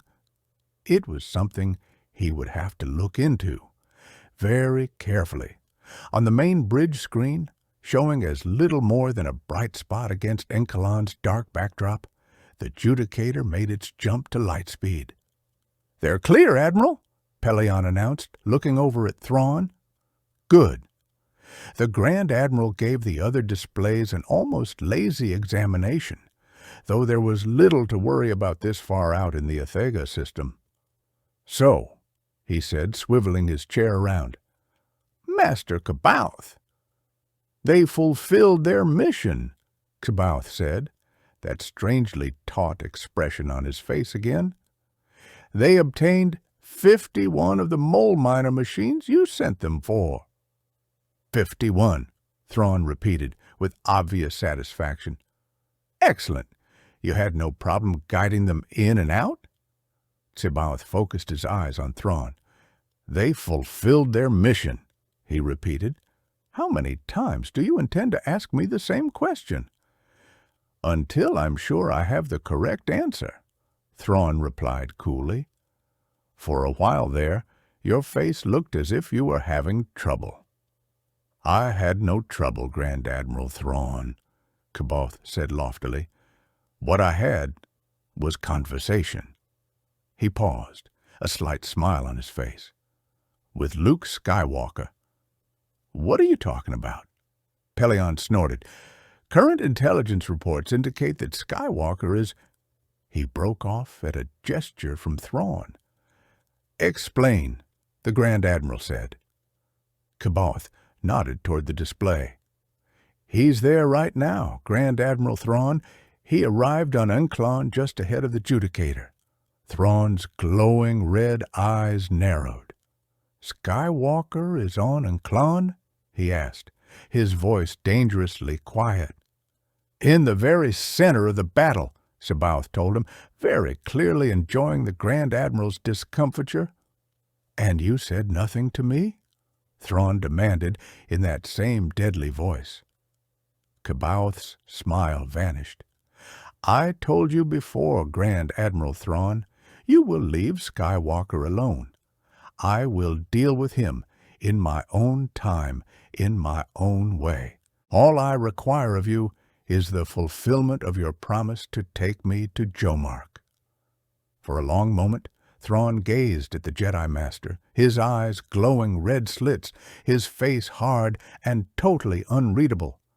Pellaeon held his breath. "It's too soon," the Grand Admiral said at last. C'baoth snorted. "Why? Because you find my talents too useful to give up?" "Not at all," Thrawn said, his voice icy. "It's a simple matter of efficiency. The rumors of your presence haven't had enough time to spread. Until we can be sure Skywalker will respond, you'll just be wasting your time there." A strangely dreamy look seeped onto C'baoth's face. "Oh, he'll respond," he said softly. "Trust me, Grand Admiral Thrawn, he will respond." "I always trust you," Thrawn said sardonically. He reached a hand up to stroke the Asalamir draped over his command chair, as if to remind the Jedi Master just how far he trusted him. "At any rate, I suppose it's your own time to waste. Captain Pellaeon, how long will it take to repair the damage to the Judicator?" "Several days at the least, Admiral," Pellaeon told him. "Depending on the damage, it could take as long as 3 or 4 weeks. "All right. We'll go to the rendezvous point, stay with them long enough to make sure repairs are properly underway, and then take Master C'baoth to Jomark. I trust that will be satisfactory?" he added, looking back at C'baoth. "Yes." Carefully, C'baoth unfolded himself from his chair and stood up. "I will rest now, Grand Admiral Thrawn. Alert me if you need my assistance." "Certainly." Thrawn watched the other wend his way back across the bridge, and as the doors slid solidly shut behind him, the Grand Admiral turned to Pellaeon. Pellaeon braced himself, trying not to wince.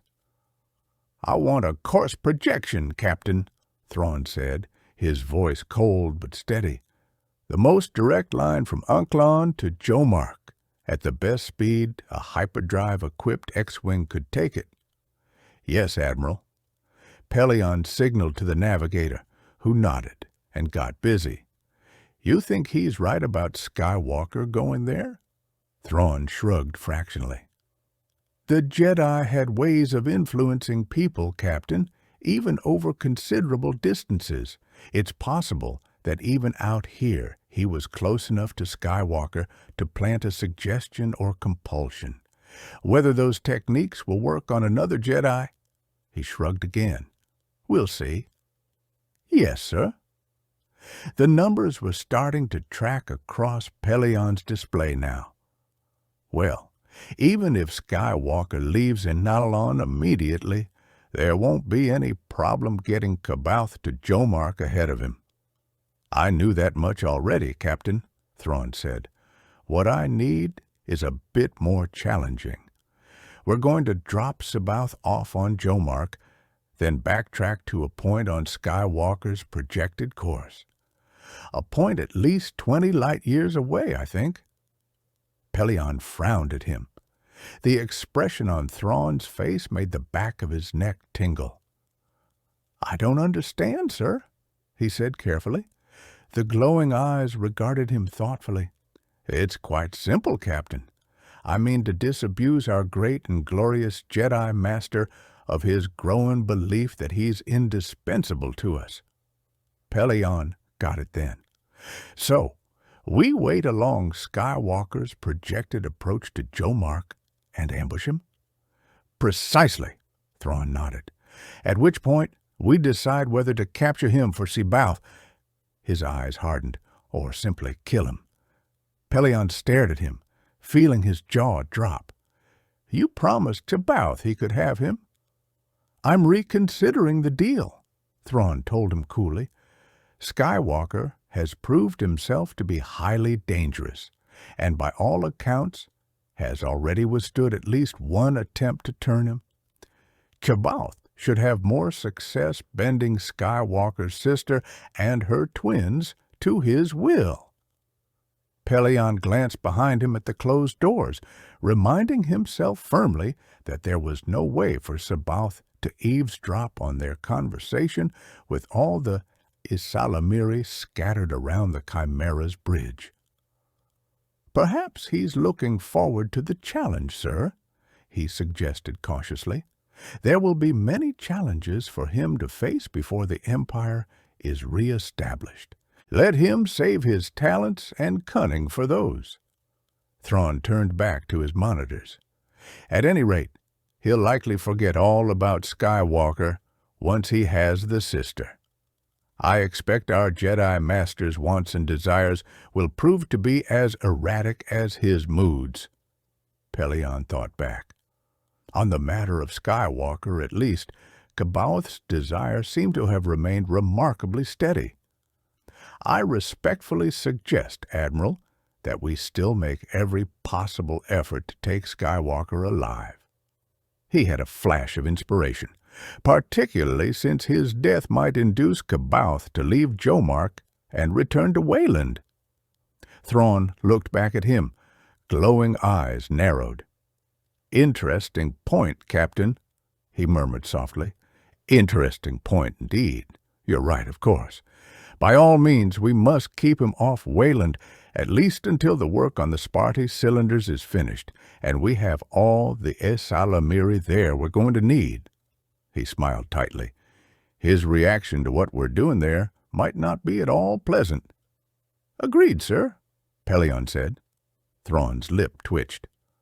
"Very well, Captain. I accede to your suggestion." He straightened himself in his seat.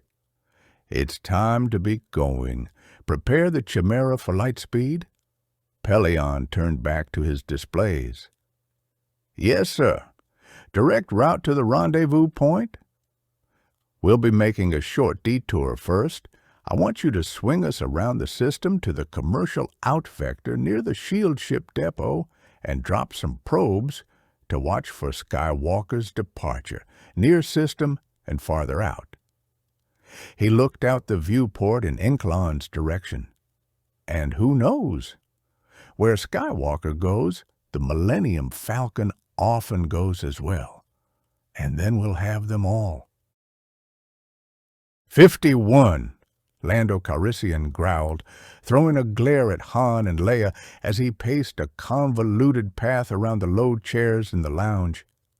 51 of my best reconditioned mole miners. 51. That's almost half my workforce. You realize that? Half my workforce. He dropped down into a chair, but was on his feet again almost immediately, stalking around the room, his black cloak billowing behind him like a tame storm cloud. Leia opened her mouth to offer commiseration, felt Han squeeze her hand warningly. Obviously Han had seen Lando in this state before. Swallowing back the words, she watched as he continued his caged animal pacing, and without obvious warning, it was over. "I'm sorry," he said abruptly, coming to a halt in front of Leia and taking her hand. "I'm neglecting my duties as host, aren't I? Welcome to Inclon." He raised her hand, kissed it, and waved his free hand toward the lounge window. "So, what do you think of my little enterprise?" "Impressive," Leia said, and meant it. "How did you ever come up with the idea for this place?" "Oh, it's been kicking around for years," he shrugged, pulling her gently to her feet and guiding her over to the window, his hand resting against the small of her back. Ever since she and Han had gotten married, Leia had noticed a resurgence of this kind of courtly behavior toward her from Lando. behavior that harkened back to their first meeting at Cloud City. She'd puzzled over that for a while until she'd noticed that all the attention seemed to annoy Han. Or, at least, it normally annoyed him. Right now, he didn't even seem to notice.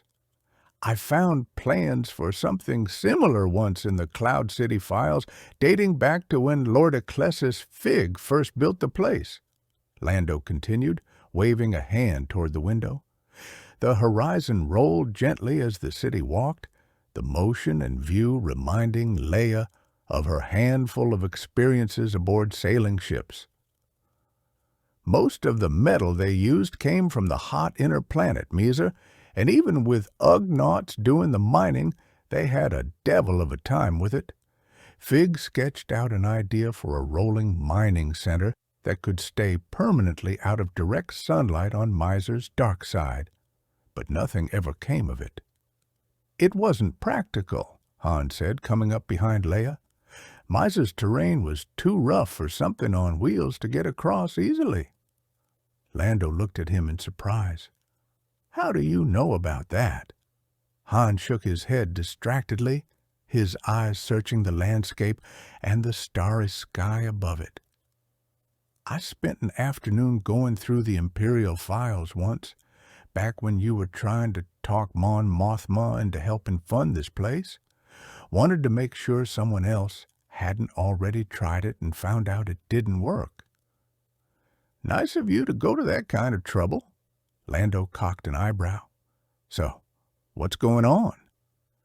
We should probably wait until Luke gets here to talk about it, Leia suggested quietly before Han could answer.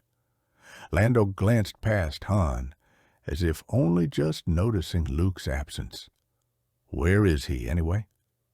He wanted to catch a fast shower and change, Han told him, shifting his attention to a small ore shuttle coming in for a landing. Those X-Wings don't have much in the way of comfort.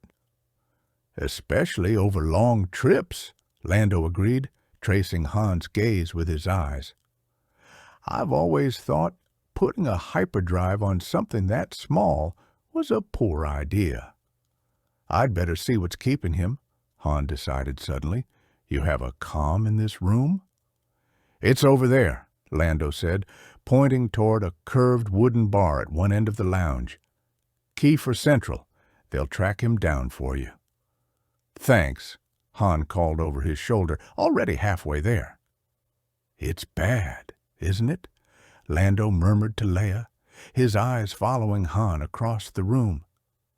Bad enough, she admitted. There's a chance that Star Destroyer came here looking for me. For a moment, Lando was silent.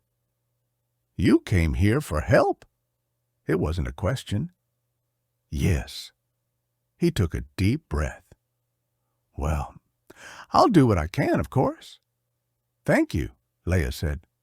Sure, he said, but his eyes drifted from Han to the window and the activity beyond it, his expression hardening as he did so. Perhaps he was thinking of the last time Han and Leia had come to him for help, and what giving that help had cost him. Lando listened to the whole story in silence, then shook his head. No, he said positively. If there was a leak, it didn't come from Incline. How can you be sure of that? Leia asked. Because there's been no bounty offered for you, Lando told her. We have our fair share of shady people here, but they're all out for profit. None of them would turn you over to the Empire just for the fun of it.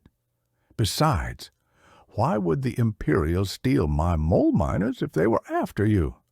Harassment, maybe, Han suggested. I mean, why steal mole miners anyway? You got me, Lando conceded. Maybe they're trying to put economic pressure on one of my clients, or maybe they just want to disrupt the New Republic's flow of raw materials generally. Anyway, that's beside the point. The point is that they took the mole miners, and they didn't take you. How do you know there's been no bounty offer? Luke asked from his seat off to the right. A seat, Leia had already noted, where he and his lightsaber would be between his friends and the room's only door. Apparently, he didn't feel any safer here than she did. "Because I'd have heard about it," Lando said, sounding a little miffed. "Just because I'm respectable doesn't mean I'm out of touch." "I told you he'd have contacts," Han said with a grimly satisfied nod. "Great. So which of these contacts do you trust, Lando?" "Well," Lando broke off as a beep came from his wrist. "Excuse me," he said, sliding a compact comlink from the decorative wristband and flicking it on. "Yes?" A voice said something, inaudible from where Leia was sitting.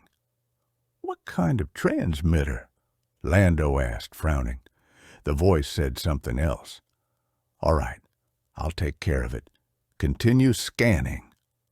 He closed down the comlink and replaced it in his wristband. "That was my communication section," he said, looking around the room. "They picked up a short-range transmitter on a very unusual frequency, which appears to be sending from this lounge." Beside her, Leia felt Han stiffen. "What kind of transmitter?" he demanded. "This kind, probably," Luke said. Standing up, he pulled a flattened cylinder from his tunic and stepped over to Lando. "I thought you might be able to identify it for me." Lando took the cylinder, hefted it. "Interesting," he commented, peering closely at the alien script on its surface. "I haven't seen one of these in years, not this style anyway. Where'd you get it?" "It was buried in mud in the middle of a swamp. R2 was able to pick it up from pretty far away, but he couldn't tell me what it was." "That's our transmitter, all right." Lando nodded. "Amazing that it's still running." "What exactly is it transmitting?" Han asked, eyeing the device as if it were a dangerous snake. "Just a carrier signal," Lando assured him, "and the range is small, well under a planetary radius. Nobody used it to follow Luke here, if that's what you were wondering." "Do you know what it is?" Luke asked. "Sure," Lando said, handing it back. "It's an old beacon call. Pre-Clone Wars vintage from the looks of it." "A beacon call?" Luke frowned, cupping it in his hand. "You mean like a ship's remote?" "Right," Lando nodded. "Only a lot more sophisticated. If you had a ship with a full-rig slave system, you could tap in a single command on the call and the ship would come straight to you, automatically maneuvering around any obstacles along the way. Some of them would even fight their way through opposing ships if necessary, with a reasonable degree of skill." He shook his head in memory. "Which could be extremely useful at times." Han snorted under his breath. "Tell that to the Katana fleet." "Well, of course you have to build in some safeguards," Lando countered. "But to simply decentralize important ship's functions into dozens or hundreds of droids just creates its own set of problems. The limited jump slave circuits we use here between transports and shield ships are certainly safe enough." "Did you use jump slave circuits on Cloud City, too?" Luke asked. "R2 said he saw you with one of these right after we got out of there." "My personal ship was full-rigged," Lando said. "I wanted something I could get at a moment's warning, just in case." His lip twitched. "Vader's people must have found it and shut it down while they were waiting for you, because it sure didn't come when I called it. You say you found it in a swamp?" "Yes." Luke looked at Leia. "On Dagobah." Leia stared at him. "Dagobah?" she asked. "As in the planet that dark Jedi from Beepa Fash fled to?" Luke nodded. "That's the place." He fingered the beacon call, an odd expression on his face. This must have been his. "It could just as easily have been lost some other time by someone else," Lando pointed out. "Pre-Clone Wars calls could run for a century or more on standby." No, Luke said, shaking his head slowly. It was his, all right. The cave where I found it absolutely tingles with the dark side. I think it must have been the place where he died. For a long moment they all sat in silence. Leia studied her brother closely, sensing the new tension lying just beneath the surface of his thoughts. Something else, besides the beckon call, must have happened to him on Dagobah. Something that tied in with the new sense of urgency she'd felt on the way in toward Enclon. Luke looked up sharply, as if sensing the flow of Leia's thoughts. "We were talking about Lando's smuggler contacts," he said. The message was clear. This was not the time to ask him about it. "Right," Han said quickly. Apparently he'd gotten the hint too. "I need to know which of your marginally legal friends you can trust." The other shrugged. "Depends on what you need to trust them with." Han looked him straight in the eye. Leia's life. Seated on Han's other side, Chewbacca growled something that sounded startled. Lando's mouth fell open just slightly. "You're not serious?" Han nodded, his eyes still locked on Lando's face. "You saw how close the Imperials are breathing down our necks.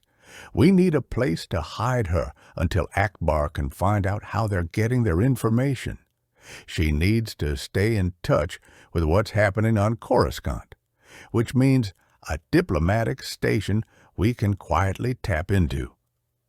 And a diplomatic station means encrypt codes," Lando said heavily, "and quietly tapping into encrypt codes means finding a slicer." "A slicer you can trust?" Lando hissed softly between his teeth and slowly shook his head. "I'm sorry, Han, but I don't know any slicers I'd trust that far." "Do you know any smuggler groups that have one or two on retainer?" Han persisted. "That I trust?" Lando pondered. "Not really. The only one who might even come close is a smuggler chief named Talon Karrde. Everyone I've talked to says he's extremely honest in his trade dealings." "Have you ever met him?" Luke asked. "Once," Lando said. "He struck me as a pretty cold fish, calculating and highly mercenary." "I've heard of Karrde," Han said. "Been trying for months to contact him, in fact. Dravis, you remember Dravis? He told me Karrde's group was probably the biggest one around these days." "Could be," Lando shrugged. "Unlike Jabba, Karrde doesn't go around flaunting his power and influence. I'm not even sure where his base is, let alone what his loyalties are." "If he has any loyalties," Han grunted, and in his eyes Leia could see the echoes of all those fruitless contacts with smuggling groups who preferred to sit on the political fence. "A lot of them out there don't. It's an occupational hazard." Lando rubbed his chin, forehead wrinkled in thought. "I don't know, Han. I'd offer to put the two of you up here, but we just don't have the defenses to stop a really serious attack." He frowned into the distance. "Unless we do something clever." "Such as?" "Such as taking a shuttle or living module and burying it underground," Lando said, a gleam coming into his eye. "The dot. We put it right by the dawn line, and within a few hours you'd be under direct sunlight. The Imperials wouldn't even be able to find you there, let alone get to you." Han shook his head. "Too risky. If we ran into any problems, there also wouldn't be any way for anyone to get help to us." Chewbacca pawed at his arm, grunting softly, and Han turned to face the Wookiee. "It wouldn't be as risky as it looks," Lando said, shifting his attention to Leia. "We should be able to make the capsule itself foolproof. We've done similar things with delicate survey instrument packs without damaging them." "How long is Enclon's rotation?" Leia asked. Chewbacca's grunting was getting insistent, but it still wasn't loud enough for her to make out what the discussion was all about. "Just over 90 standard days," Lando told her, "which means we'd be completely out of touch with Coruscant for a minimum of 45. Unless you've got a transmitter that would operate on the sun side." Lando shook his head. "The best we've got would be fried in minutes. In that case, I'm afraid—" She broke off as beside her, Han cleared his throat. "Chewie has a suggestion," he said, his face and voice a study in mixed feelings. They all looked at him. "Well?" Leia prompted. Han's lip twitched. "He says that if you want, he's willing to take you to Kashyyyk." Leia looked past him to Chewbacca, a strange and not entirely pleasant thrill running through her. "I was under the impression," she said carefully, "that Wookiees discouraged human visitors to their world." Chewbacca's reply was as mixed as Han's expression, mixed but solidly confident. "The Wookiees were friendly enough to humans before the Empire came in and started enslaving them," Han said. "Anyway, it ought to be possible to keep the visit pretty quiet. You, Chewie, the New Republic rep, and a couple of others. Except that we're back to the New Republic rep knowing about me," Leia pointed out. "Yes, but he'll be a Wookiee," Lando pointed out. "If he accepts you under his personal protection, he won't betray you. Period." Leia studied Han's face. "Sounds good. So tell me why you don't like it." A muscle in Han's cheek twitched. "Kashyyyk isn't exactly the safest place in the galaxy," he said bluntly, "especially for non-Wookiees. You'll be living in trees hundreds of meters above the ground." "I'll be with Chewie," she reminded him firmly, suppressing a shiver. She'd heard stories about Kashyyyk's lethal ecology, too. "You've trusted your own life to him often enough." He shrugged uncomfortably. "This is different." "Why don't you go with them?" Luke suggested. "Then she'll be doubly protected." "Right," Han said sourly. "I was planning to, except that Chewie thinks it'll gain us more time if Leia and I split up. He takes her to Kashyyyk. I fly around in the Falcon, pretending she's still with me. Somehow." Lando nodded. "Makes sense to me." Leia looked at Luke, the obvious suggestion coming to her lips and dying there unsaid. Something in his face warned her not to ask him to come with them. "Chewie and I will be fine," she said, squeezing Han's hand. "Don't worry." "I guess that's settled then," Lando said. "You can use my ship, of course, Chewie. In fact," he looked thoughtful, "if you want company, Han, maybe I'll come along with you." Han shrugged, clearly still unhappy with the arrangement. "If you want to, sure." "Good," Lando said. "We should probably fly out of Enklon together. I've been planning an off-world purchasing trip for a couple of weeks now, so I've got an excuse to leave. Once we're past the shield ship depot, Chewie and Leia can take my ship, and no one'll be the wiser." "And then Han sends some messages to Coruscant, pretending Leia's aboard?" Luke asked. Lando smiled slyly. "Actually, I think we can do a little bit better than that. You still have 3PO with you. He's helping R2 run a damage check on the Falcon," Leia told him. "Why?" "You'll see," Lando said, getting to his feet. "This'll take a little time, but I think it'll be worth it. Come on, let's go talk to my chief programmer." The chief programmer was a little man with dreamy blue eyes, a thin swath of hair arcing like a gray rainbow from just over his eyebrows to the nape of his neck, and a shiny Borg implant wrapped around the back of his head. Luke listened as Lando outlined the procedure and watched long enough to make sure it was all going smoothly. Then, quietly, he slipped out, returning to the quarters Lando's people had assigned him. He was still there an hour later, poring uselessly over what seemed to be an endless stream of star charts, when Leia found him. "There you are," she said, coming in and glancing at the charts on his display. "We were starting to wonder where you went." "I had some things to check on," Luke said. "You finished already?" "My part is," Leia said, pulling a chair over to him and sitting down. "They're working on tailoring the program now. After that, it'll be 3PO's turn." Luke shook his head. "Seems to me the whole thing ought to be simpler than all that." "Oh, the basic technique is," Leia agreed. "Apparently, the hard part is slipping it past the relevant part of 3PO's watchdog programming without changing his personality in the process." She looked again at the screen. "I was going to ask you if you'd be interested in coming to Kashyyyk with me," she said, her voice trying hard to be casual. "But it looks like you've got somewhere else to go." Luke winced. "I'm not running out on you, Leia," he insisted, wishing he could truly believe that. "Really, I'm not. This is something that in the long run could mean more for you and the twins than anything I could do on Kashyyyk." "All right," she said, calmly accepting the statement. "Can you at least tell me where you're going?"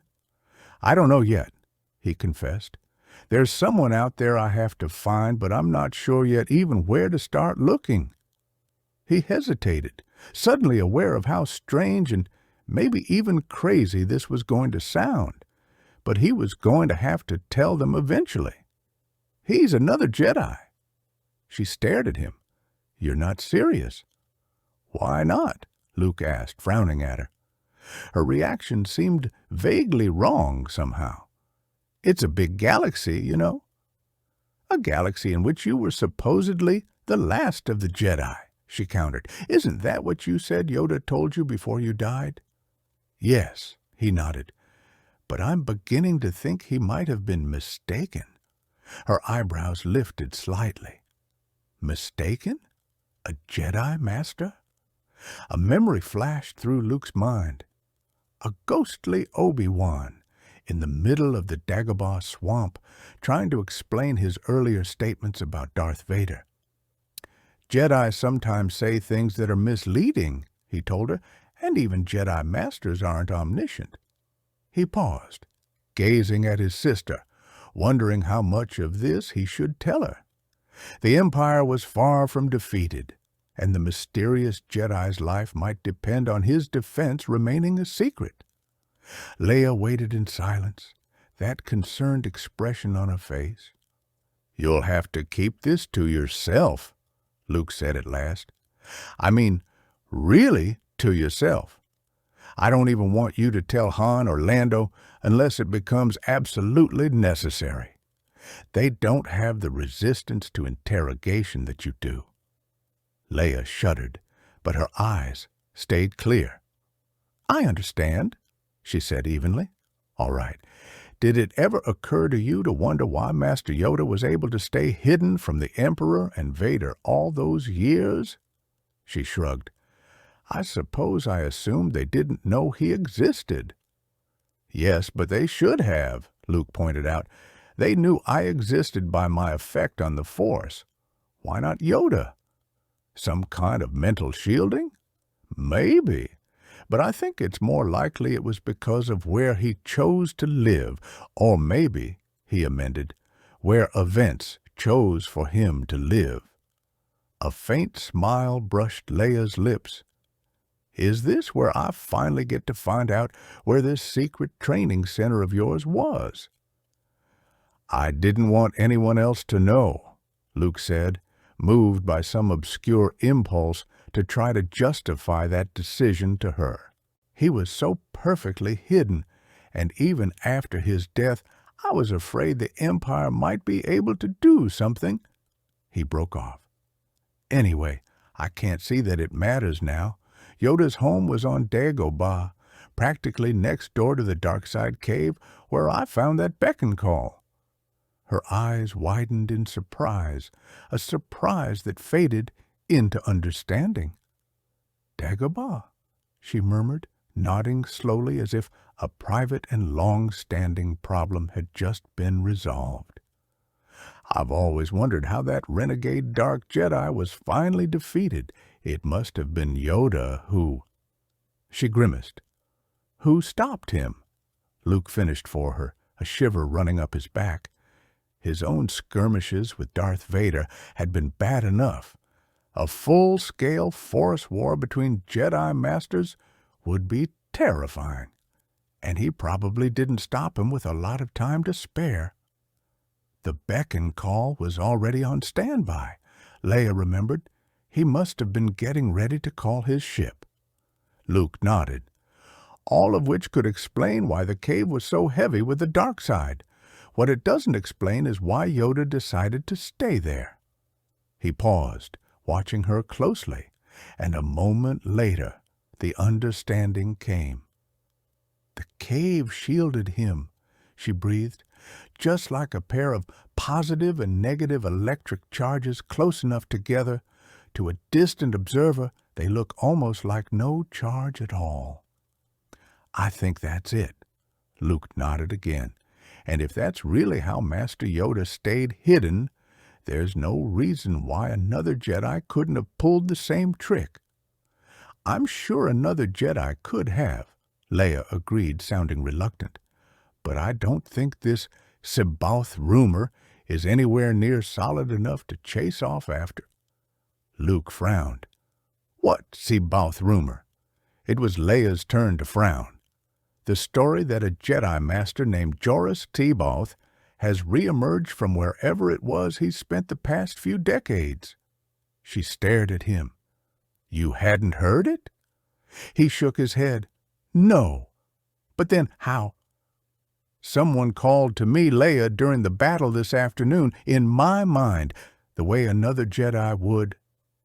For a long moment they just looked at each other. "I don't believe it," Leia said. "I just don't. Where could someone with C'baoth's power and history have hidden for so long, and why?" "The why I don't know," Luke admitted. "As to the where," he nodded toward the display. "That's what I've been looking for. Some place where a dark Jedi might once have died." He looked at Leia again. "Do the rumors say where C'baoth is supposed to be?" "It could be an Imperial trap," Leia warned, her voice abruptly harsh. "The person who called to you could just as easily be a dark Jedi like Vader, with this C'baoth rumor dangled in front of us to lure you in. Don't forget that Yoda wasn't counting them. Both Vader and the Emperor were still alive when he said you were the last Jedi." "That's a possibility," he conceded. "It could also be just a garbled rumor. But if it's not—" He let the sentence hang unfinished in the air between them. There were deep uncertainties in Leia's face and mind, he could see, woven through by equally deep fears for his safety. But even as he watched her, he could sense her gain control over both emotions. In those aspects of her training, she was making good progress. "He's on Jomark," she said at last, her voice quiet. "At least according to the rumor Wedge quoted for us." Luke turned to the display, called up the data on Jomark. There wasn't much there. "Not very populated," he said, glancing over the stats and the limited selection of maps. "Less than 3 million people, all told, or at least back when this was compiled," he amended, searching for the publication date. "Doesn't look like anyone's taken official notice of the planet in 15 years. He looked back at Leia. "Just the sort of place a Jedi might choose to hide from the Empire." "You'll be leaving right away?" He looked at her, swallowing the quick and obvious answer. "No, I'll wait until you and Chewie are ready to go," he said. "That way I can fly out with your shield ship." give you that much protection at least." "Thanks." Taking a deep breath, she stood up. "I hope you know what you're doing." "So do I," he said frankly. "But whether I do or not, it's something I have to try. That much I know for sure." Leia's lip twitched. "I suppose that's one of the things I'm going to have to get used to, letting the Force move me around." "Don't worry about it," Luke advised her, getting to his feet and switching off the display. "It doesn't happen all at once. You get to ease into it. Come on, let's go see how they're coming with 3PO. "At last!" 3PO cried, waving his arms in desperate relief as Luke and Leia stepped into the room. "Master Luke!" "Please, please tell General Calrissian that what he intends is a serious violation of my primary programming." "It'll be okay, 3PO," Luke soothed, stepping over to him. From the front, the droid seemed to be just sitting there. It was only as Luke got closer that he could see the maze of wires snaking from both headpiece and dorsal junction box into the computer console behind him. "Lando and his people will be careful that nothing happens to you." He glanced at Lando, got a confirming nod in return. "But Master Luke—" "Actually, 3PO," Lando put in, "you could think of this as really just fulfilling your primary programming in a more complete way. I mean, isn't a translation droid supposed to speak for the person he's translating for?" "I am primarily a protocol droid," 3PO corrected in as frosty a tone as he could probably manage. "And I say again that this is not the sort of thing covered by any possible stretch of protocol." The Borg looked up from the panel, nodded. "We're ready," Lando announced, touching a switch. "Give it a second. All right. Say something, 3PO. "Oh, dear," the droid said, in a perfect imitation of Leia's voice. R2, standing across the room, trilled softly.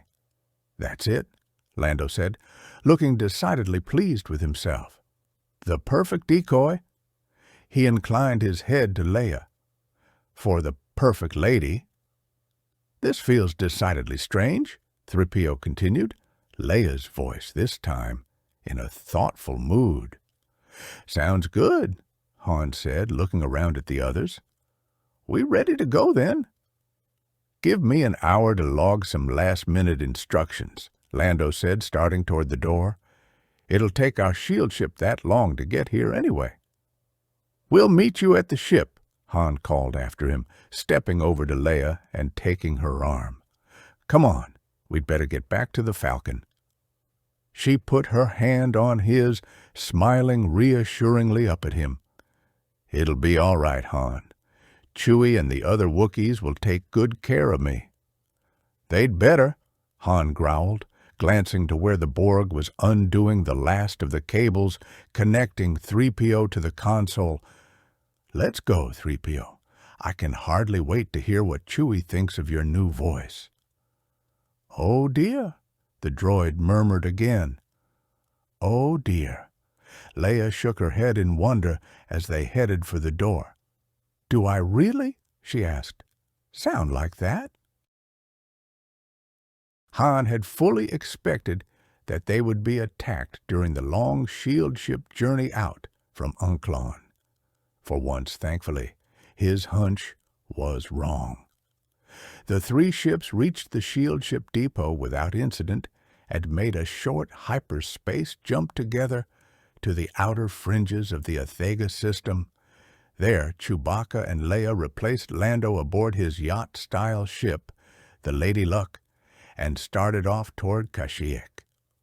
Luke waited until they were safely away before securing his X-Wing back from defense posture and heading off on some mysterious errand of his own, leaving Han alone on the Falcon with Lando and 3PO.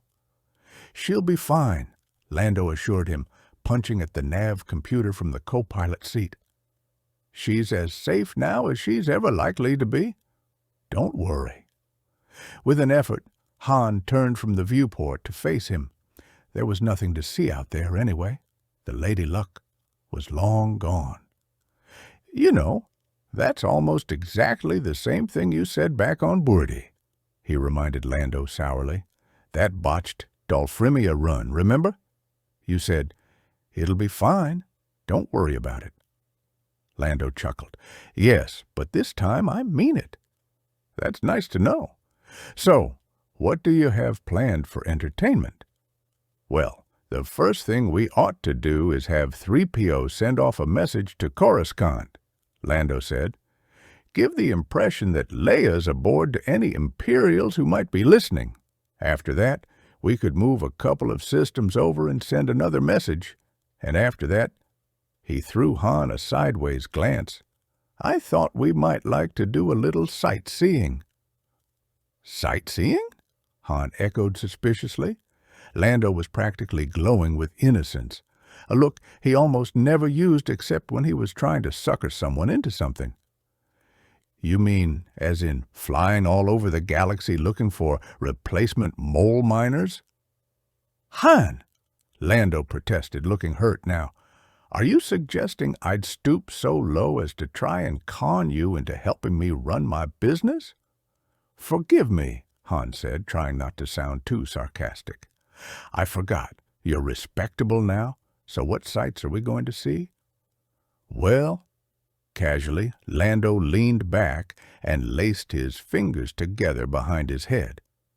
"You mentioned earlier that you hadn't been able to get in touch with Talon Karrde. I thought we might take another crack at it." Han frowned at him. "You serious? Why not? You want cargo ships, and you want a good slicer. Karrde can supply both." "I don't need a slicer anymore," Han said. "Leia's as safe now as she's ever likely to be. Remember?" "Sure, until someone leaks the news that she's there," Lando countered. "I don't think the Wookiees would, but there are non-Wookiee traders flying in and out of Kashyyyk all the time. All it takes is one person spotting her, and you'll be right back where you were when you first got here." He cocked an eyebrow. "And Karrde might also have something on this mysterious Imperial commander who's been running you in circles lately." The commander, who was almost certainly also the man behind the attacks on Leia. "You know how to make contact with Karrde."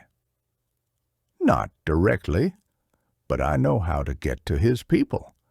And I thought that as long as we had 3PO and his umpteen million languages aboard anyway, we'd just go ahead and cut a new contact path." "That'll take time." "Not as much as you might think," Lando assured him. "Besides, a new path will cover our trail better. Yours and mine both." Han grimaced. But Lando was right, and with Leia safely hidden away, at least for now, they could afford to play it cautious. "All right," he said, "assuming we don't wind up playing tag with a Star Destroyer or two." "Right," Lando agreed soberly. "The last thing we want is to draw the Imperials onto Karrde's tail. We've got enough enemies out there as it is." He tapped the ship's intercom switch. "3PO? You there?" "Of course," Leia's voice returned. "Come on up here," Lando told the droid. "Time for your debut performance." The command room was filled with sculptures instead of pictures this time. Over 100 of them, lining the walls in holographic niches, as well as scattered around the floor on ornate pedestals.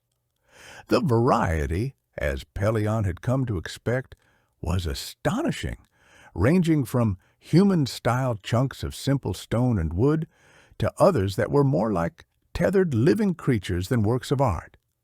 Each was illuminated by a hazy globe of light, giving sharp contrast to the darkness of the spaces between them. "Admiral," Pellaeon called uncertainly, trying to see around the artwork and through the gloom. "Come in, Captain." Thrawn's coolly modulated voice beckoned. Over at the command chair, just above the hazy white of the Grand Admiral's uniform, two glowing red slits appeared. "You have something?" "Yes, sir," Pelion told him, walking to the console ring and handing a data card over it. "One of our probes in the outer Athega system has picked up Skywalker and his companions." "And his companions," Thrawn echoed thoughtfully. He took the data card, inserted it, and for a minute watched the replay in silence. "Interesting," he murmured. "Interesting indeed. What's that third ship? The one maneuvering to link with the Millennium Falcon's dorsal hatch." "We've tentatively identified it as the Lady Luck," Pelion said. "Administrator Lando Calrissian's personal ship. One of the other probes copied a transmission stating that Calrissian was leaving Encolon on a purchasing trip." "Do we know that Calrissian did, in fact, board the ship at Encolon?" No, sir, not for certain. We can try to get that information, though." "Unnecessary," Thrawn said. "Our enemies are clearly past the stage of such childish tricks." Thrawn pointed to the display, where the Millennium Falcon and the Lady Luck were now joined together. "Observe, Captain, their strategy. Captain Solo and his wife, and probably the Wookiee Chewbacca, board their ship on Encolon, while Calrissian similarly boards his. They fly to the outer Athega system, and there they make a switch." Pelion frowned. "But we've—" "Shh!" Thrawn cut him off sharply, holding up a finger for silence, his eyes on the display. Pelion watched, too, as absolutely nothing happened. After a few minutes, the two ships separated, maneuvering carefully away from each other. "Excellent," Thrawn said, freezing the frame. 4 minutes, 53 seconds. They're in a hurry, of course, locked together so vulnerably, which means— His forehead furrowed in concentration, then cleared. "3 people," he said, a touch of satisfaction in his voice. 3 people transferred in one direction or the other between those two ships."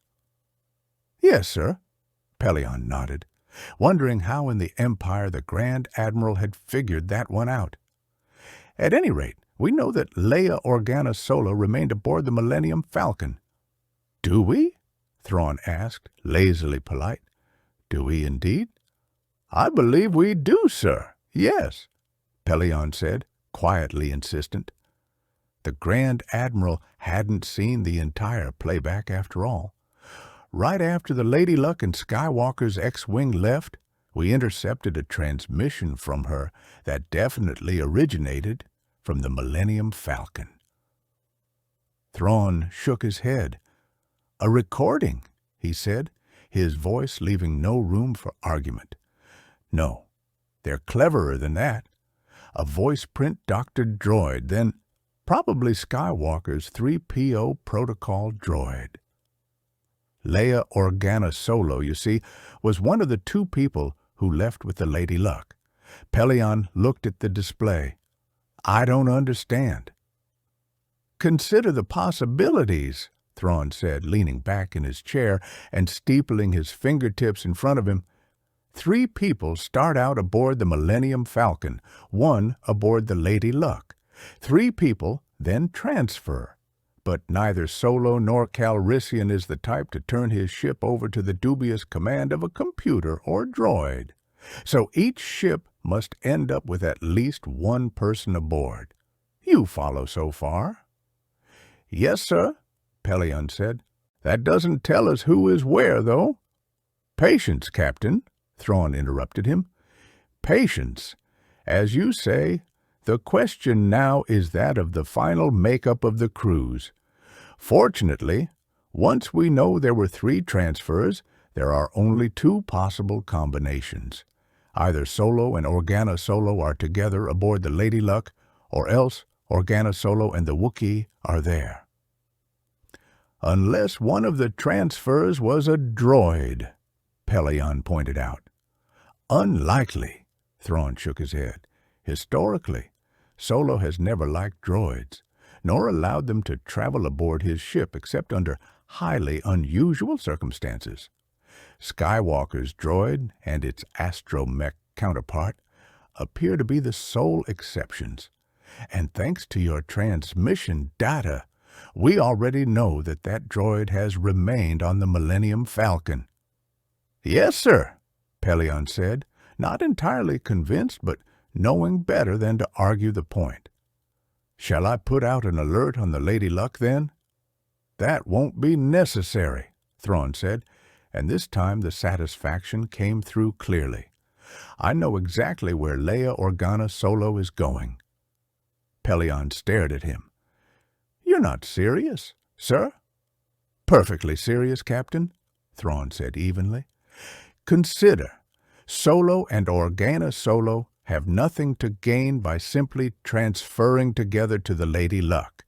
The Millennium Falcon is faster and far better defended.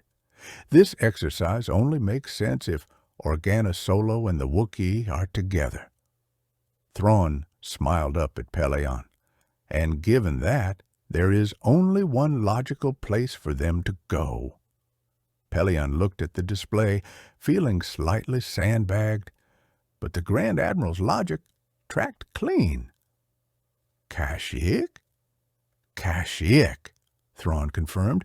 They know they can't evade our Noghri forever, and so they've decided to surround her with Wookiees, for all the good it will do them. Pelion felt his lip twitch. He'd been aboard one of the ships that had been sent to Kashyyyk to capture Wookiees for the Empire's slave trade. It may not be as easy as it sounds, Admiral, he cautioned.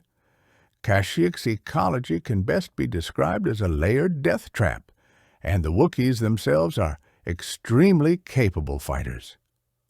So are the Noghri, Thrawn countered coldly. Now, what of Skywalker? His vector away from Athega was consistent with a course toward Jomark, Pelion told him. Of course, he could easily have altered it once he was out of range of our probes. He's going there, Thrawn said, lip twisting in a tight smile.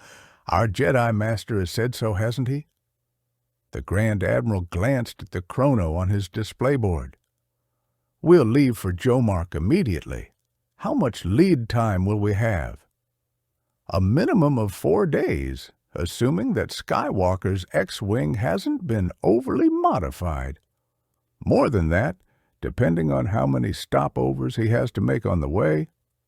He'll make no stopovers, Thrawn said.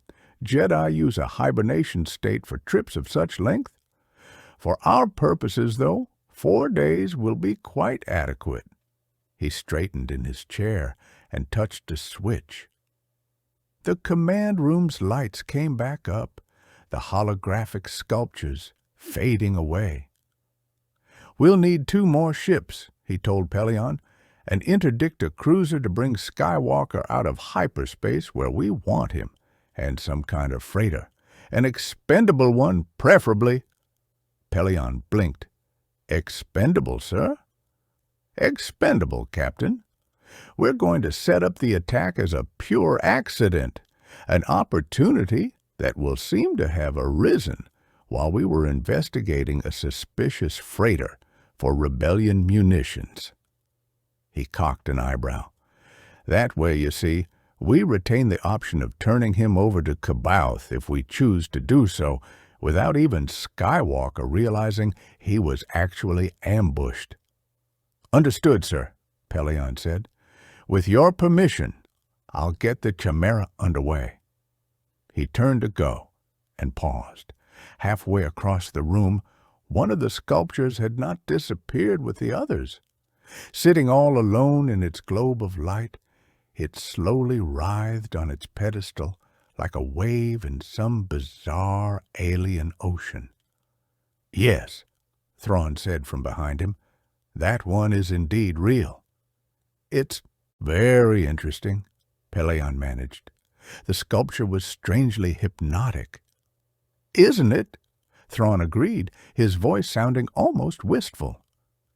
It was my one failure out on the fringes. The one time when understanding a race's art gave me no insight at all into its psyche. At least, not at the time. Now, I believe I'm finally beginning to understand them. I'm sure that will prove useful in the future, Pelion offered diplomatically. I doubt it, Thrawn said in that same wistful voice. I wound up destroying their world. Pelion swallowed. Yes, sir, he said, starting again for the door. He winced only a little as he passed the sculpture. There was no dreaming in the Jedi hibernation trance. No dreaming, no consciousness, virtually no awareness of the outside world. It was very much like a coma, in fact, except for one interesting anomaly. Despite the absence of true consciousness, Luke's time sense still somehow managed to function. He didn't understand it exactly, but it was something he'd learned to recognize and use. It was that time sense, coupled with R2's frantic gurgling in the foggy distance, that was his first hint. Something was wrong. All right, R2, I'm awake, he reassured the droid as he worked his way back toward consciousness. Blinking the gummy feeling out of his eyes, he gave the instruments a quick scan. The readings confirmed what his time sense had already told him. The X-Wing had come out of hyperspace nearly 20 light-years short of Jomark. The proximity indicator registered 2 ships practically on top of him ahead, with a third off to one side in the distance. Still blinking, he raised his head for a look, and with a rush of adrenaline came fully awake. Directly ahead of him was what looked like a light freighter, a blazing overload in its engine section visible through crumpled and half-vaporized hull plates. Beyond it, looming like a dark cliff face, was an Imperial Star Destroyer. Anger, fear, aggression. The dark side of the Force are they. With an effort, Luke forced down his fear. The freighter was between him and the Star Destroyer. Concentrating on their larger prey, the Imperials might not even have noticed his arrival. "Let's get out of here, R2, he said, keying the controls back to manual and swinging the X-Wing hard around. The etheric rudder whined in protest with the turn. "Unidentified starfighter," a harsh voice boomed from the speaker. "This is the Imperial Star Destroyer Chimera. Transmit your identification code and state your business." So much for hoping he wouldn't be noticed. In the distance now, Luke could see what it was that had yanked the X-Wing out of hyperspace. The third ship was an interdictor cruiser, the Empire's favorite tool for keeping opponents from jumping to light speed. Obviously, they'd been lying in wait for the freighter. It was just his bad luck that he'd run across the interdictor's projected mass shadow and been kicked out of hyperspace along with it. The freighter. Closing his eyes briefly with concentration, Luke reached out with the Force, trying to discover whether it was a Republic ship, a neutral, or even a pirate that the Chimera had caught. But there was no hint of any life aboard. Either the crew had escaped, or else they'd already been taken prisoner. Either way, there was nothing Luke could do for them now. "R2, find me the nearest edge of that interdictor's gravity wave cone," he ordered, throwing the X-Wing into a stomach-churning downward drop that even the acceleration compensator couldn't quite handle. If he could keep the freighter directly between him and the Star Destroyer, he might be able to get out of range before they could bring a tractor beam to bear. "Unidentified starfighter." The harsh voice was starting to get angry. "I repeat, transmit your identification code or prepare to be detained." "Should have brought one of Han's false ID codes with me," Luke muttered to himself. "R2? Where's that edge estimate?" The droid beeped, and a diagram appeared on the computer scope. "That far, huh?" Luke murmured. "Well, nothing to do but go for it. Hang on."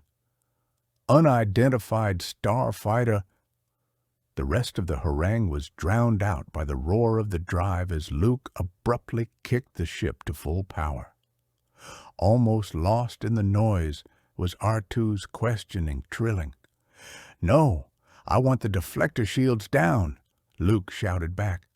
"We need the extra speed." He didn't add that if the Star Destroyer was really serious about vaporizing them, the presence or absence of shields wouldn't matter much at this range anyway. But R2 probably already knew that. But if the Imperials didn't seem interested in vaporizing him out of hand, neither were they willing to just let him go. On the rear scope, he could see the Star Destroyer moving up and over the damaged freighter, trying to get clear of its interference. Luke threw a quick look at the proximity indicator. He was still within tractor beam range, and at their current relative speeds would remain so for the next couple of minutes. What he needed was some way to distract or blind him. "R2, I need a fast reprogramming on one of the proton torpedoes," he called. "I want to drop it at 0 Delta V, then have it turn around and head straight aft. No sensors or homing codes either. I want it to go out cold. Can you do that?" There was an affirmative beep. "Good. As soon as it's ready, give me a warning and then let it go." He turned his attention back to the rear scope, gave the X-Wing's course a slight readjustment. With its guidance sensors in their normal active state, the torpedo would be subject to the Star Destroyer's impressive array of jamming equipment. Going out cold like this would limit the Imperial's response to trying to shoot it down with laser fire. The flip side of that, of course, was that if it wasn't aimed very accurately, it would shoot right past its intended target without even a twitch. R2 beeped, and with a slight lurch, the torpedo was away. Luke watched it go, reaching out with the force to give it a slight realignment tap. And a second later, with a spectacular multiple flash of sympathetic detonations, the freighter blew up. Luke looked at the proximity indicator, mentally crossing his fingers. Almost out of range now. If the debris from the freighter could screen off the tractor beam for a few more seconds, they should make it. R2 warbled a warning. Luke glanced at the translation, then at the long-range scope, and felt his stomach tighten. R2 warbled again, more insistently this time. "I see it, R2," Luke growled. It was, of course, the obvious tactic for the Imperials to employ. With the freighter no longer of any interest whatsoever, the interdictor was changing position, swinging around to try to bring its huge gravity field projectors more fully to bear on the escaping X-Wing. Luke watched as the cone-shaped field area angled across the scope. "Hang on, R2," he called, and again too abruptly for the compensators to totally negate, he swung the X-Wing into a right-angle turn, blasting laterally to their original course. From behind him came a shocked screech. "Quiet, R2, I know what I'm doing," he told the droid. Off to starboard now, the Star Destroyer was belatedly trying to shift its massive bulk, pivoting to track Luke's maneuver. And for the first time since the beginning of the encounter, flashes of laser fire began lancing out. Luke made a quick decision. Speed alone wasn't going to save him now, and a near miss could end the contest right here and now. "Deflectors up, R2," he instructed the droid, giving his full attention to his best evasive maneuvering. "Give me a balance between shield power and speed." R2 beeped a response, and there was a slight drop in engine noise as the shields began drawing power. They were going slower, but so far the gamble seemed to be working. Caught off balance by Luke's right-angle maneuver, the interdictor was now rotating in the wrong direction, its gravity beam sweeping across Luke's previous course instead of tracking the current one. Its commander was obviously trying to correct that mistake, but the sheer inertia of the ship's massive gravity generators was on Luke's side. If he could stay out of the Star Destroyer's range for another few seconds, he'd be out of the beam and free to escape to hyperspace. "Stand by for light speed," he told R2. "Don't worry about direction. We can do a short hop and set things up more carefully once we're clear." R2 acknowledged, and without warning, Luke was slammed hard against his harness. The Star Destroyer's tractor beam had them. R2 shrilled in dismay, but Luke had no time to comfort the droid now. His straight-line course had suddenly become an arc, a sort of pseudo-orbit, with the Star Destroyer playing the role of planet at its center. Unlike a true orbit, though, this one wasn't stable, and as soon as the Imperials got another beam focused on him, the circle would quickly degenerate into a tight, inward spiral, a spiral whose end point would be inside the Star Destroyer's hangar bay. He dropped the shields, throwing full power once again to the drive, knowing full well it was most likely a futile gesture. And he was right. For a second, the beam seemed to falter, but it quickly caught back up with him. Such a relatively minor change in speed was too small to foul up the beam's tracking equipment, but if he could find a way to arrange a more major change in speed. "Unidentified starfighter." The harsh voice was back, unmistakably gloating this time. "You have no chance of escape. Further efforts will merely damage your vehicle. You are ordered to power down and prepare to dock." Luke clenched his teeth. This was going to be dangerous, but he'd run out of choices, and he had heard stories of this working at least once before. Somewhere. "R2, we're going to try something tricky," he called to the droid. "On my signal, I want you to reverse trigger the acceleration compensator, full power, and bypass the cutoffs if you have to." Something warbled from the control panel, and he risked a quick look at the scope. His curving arc had brought him right to the edge of the interdictor's gravity projection. "R2, now!" And with a scream of horribly stressed electronics, the X-Wing came to a sudden, dead stop. There wasn't even enough time for Luke to wonder what aboard his ship could possibly have made a scream like that before he was again thrown, even harder this time, against his harness. His thumbs, ready on the firing buttons, jabbed down hard, sending a pair of proton torpedoes lancing forward. Simultaneously, he pulled the X-Wing upward. The Star Destroyer's tractor beam, tracking him along his path, had momentarily gotten lost by his sudden maneuver. If the computers guiding that lock would now be considerate enough to latch onto the proton torpedoes instead of him. And suddenly, the torpedoes were gone, leaving behind only a wisp of their exhaust trail to show that they'd been snatched off their original course. The gamble had succeeded. The Star Destroyer was now steadily pulling in the wrong target. "We're free!" he snapped to R2, throwing full power to the drive. "Get ready for light speed." The droid trilled something, but Luke had no time to look down at the computer scope for the translation.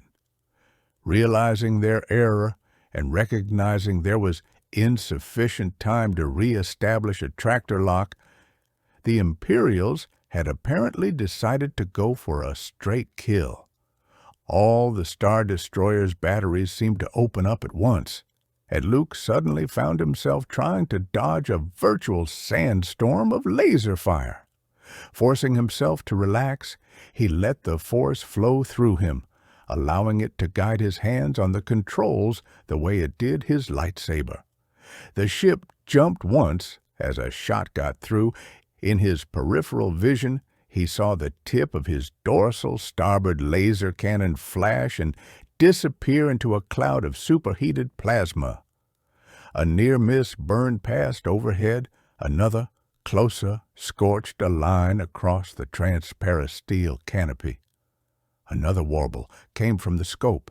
They were clear of the interdictor's gravity shadow. "Go!"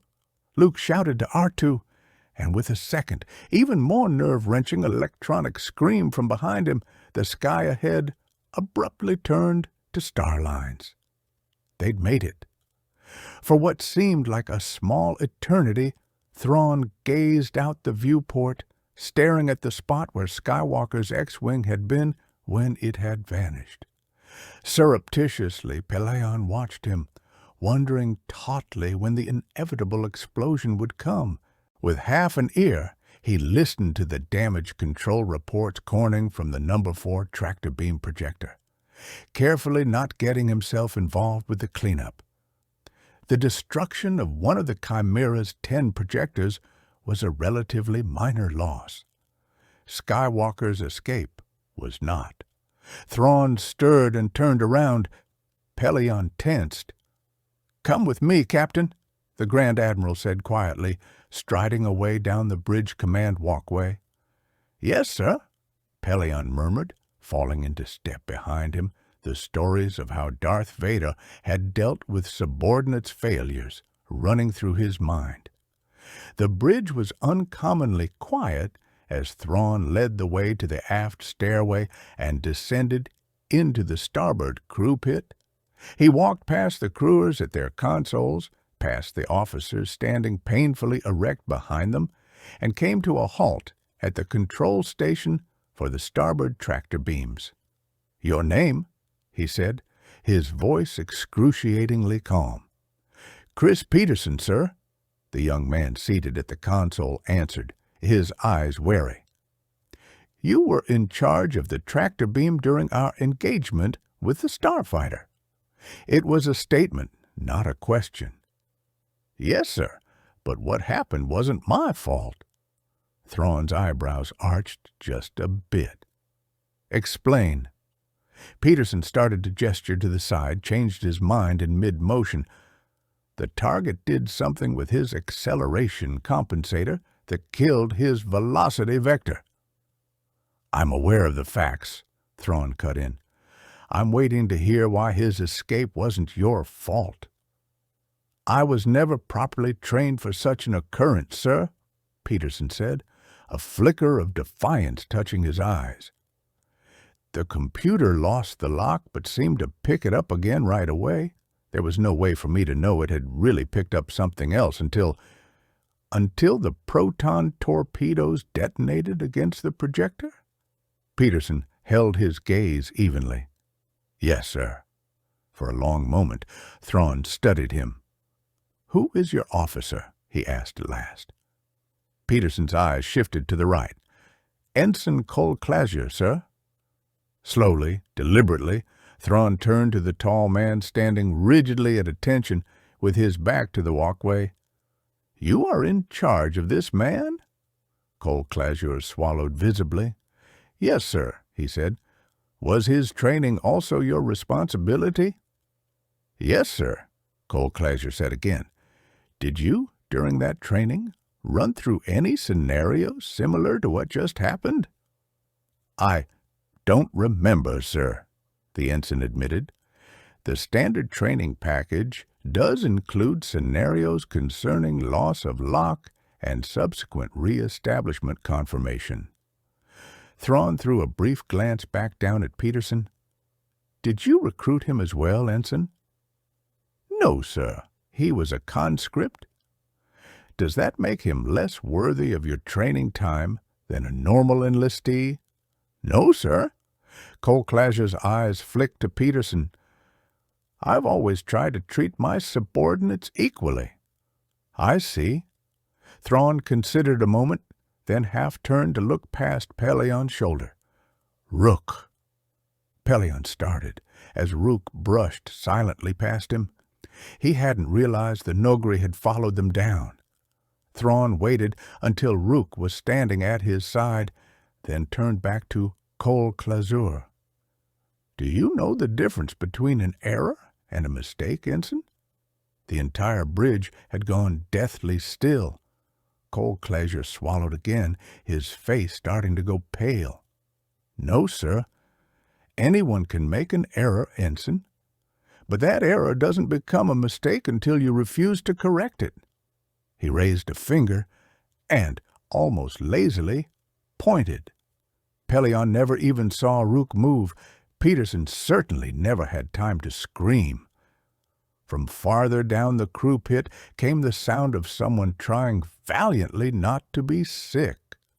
Thrawn glanced over Pelion's shoulder again and gestured, and the silence was further broken by the sound of a pair of stormtroopers coming forward.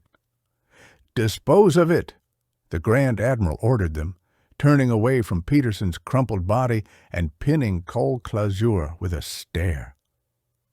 "The error, Ensign," he told the other softly, "has now been corrected. You may begin training a replacement." He held Kol Klazur's eyes another heartbeat. With half an ear, he listened to the damage control reports corning from the No. 4 tractor beam projector, carefully not getting himself involved with the cleanup. The destruction of one of the Chimera's 10 projectors was a relatively minor loss. Skywalker's escape was not. Thrawn stirred and turned around. Pelion tensed. "Come with me, Captain," the Grand Admiral said quietly, striding away down the bridge command walkway.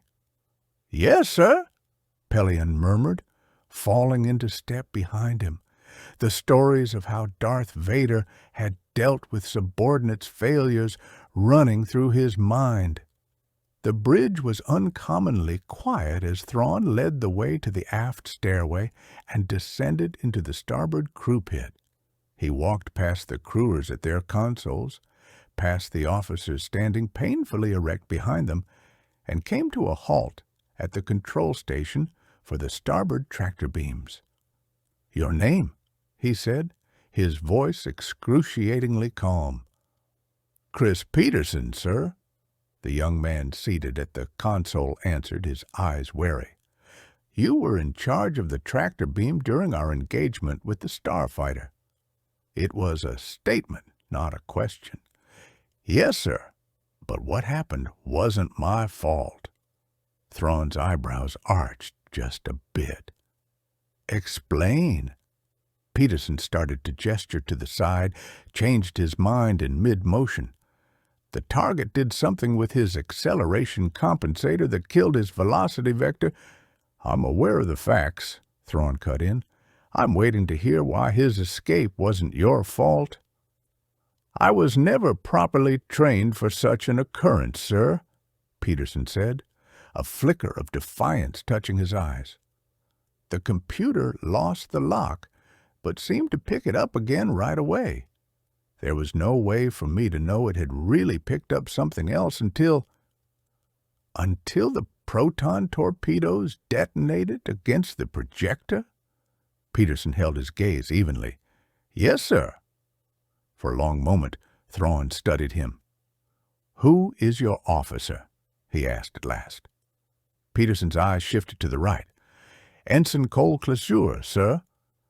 Slowly, deliberately, Thrawn turned to the tall man standing rigidly at attention with his back to the walkway. "You are in charge of this man." Kol Klazur swallowed visibly. "Yes, sir," he said. "Was his training also your responsibility?" "Yes, sir," Kol Klazur said again. "Did you, during that training, run through any scenarios similar to what just happened?" "I don't remember, sir," the ensign admitted. "The standard training package does include scenarios concerning loss of lock and subsequent re-establishment confirmation." Thrawn threw a brief glance back down at Peterson. "Did you recruit him as well, Ensign?" No, sir. He was a conscript. Does that make him less worthy of your training time than a normal enlistee? No, sir. Cole Clasher's eyes flicked to Peterson. I've always tried to treat my subordinates equally. I see. Thrawn considered a moment, then half-turned to look past Pellaeon's shoulder. Rook. Pellaeon started as Rook brushed silently past him. He hadn't realized the Nogri had followed them down. Thrawn waited until Rook was standing at his side, then turned back to Cole Clazur. Do you know the difference between an error and a mistake, Ensign? The entire bridge had gone deathly still. Cole Clazur swallowed again, his face starting to go pale. No, sir. Anyone can make an error, Ensign.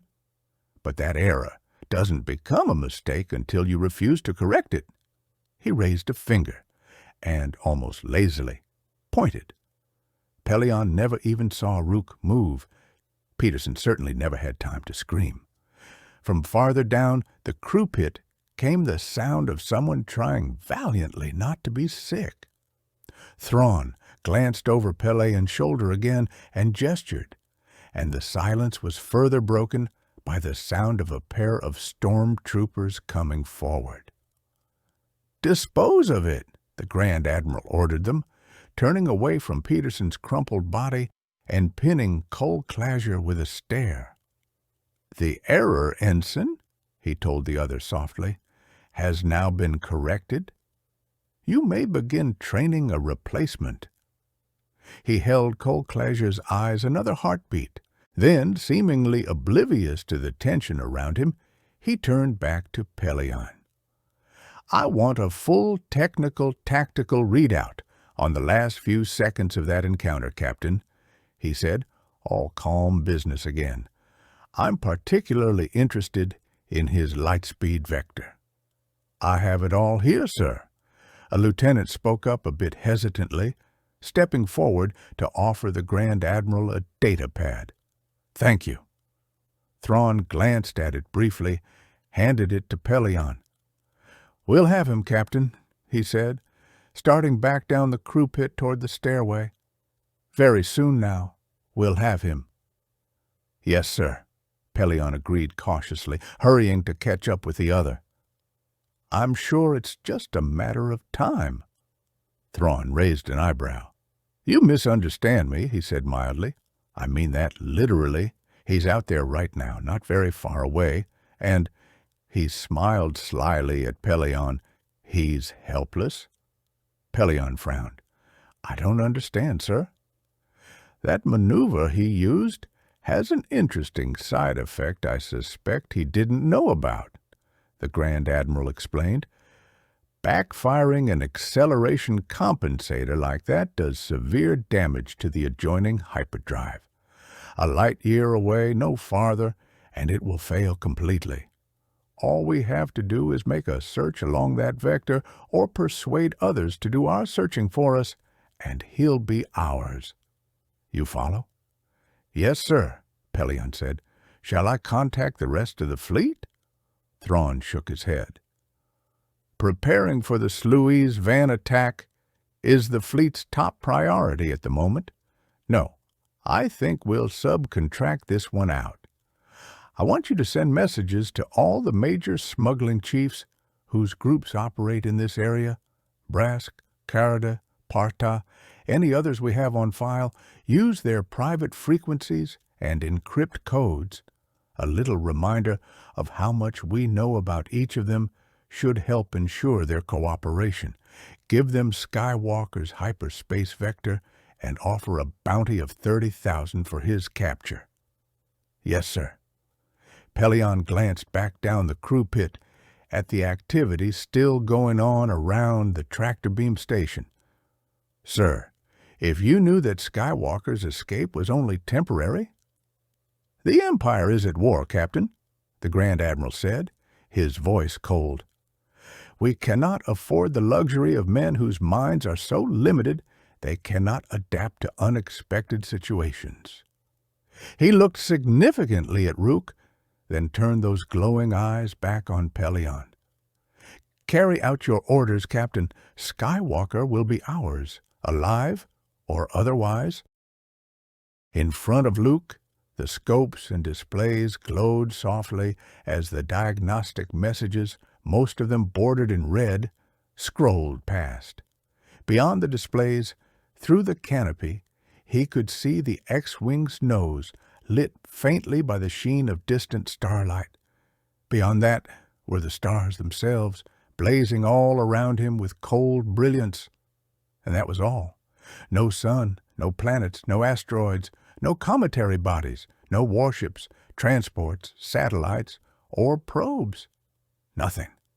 He and R2 were stranded very literally in the middle of nowhere. The computer's diagnostic package came to an end. "R2," he called, "what have you got?" From behind him came a distinctly mournful electronic moan, and the droid's reply appeared on the computer scope. "That bad, huh?" R2 moaned again, and the computer's summary was replaced by the droid's own assessment of their situation. It wasn't good. Luke's reverse triggering of the acceleration compensator had caused an unanticipated feedback surge into both hyperdrive motivators, not enough to fry them on the spot, but scorching them badly enough to cause sudden failure 10 minutes into their escape. At the point 4, the ship had been doing it the time. That translated into approximately half a light year of distance. Just for good measure, the same power surge had also completely crystallized the subspace radio antenna.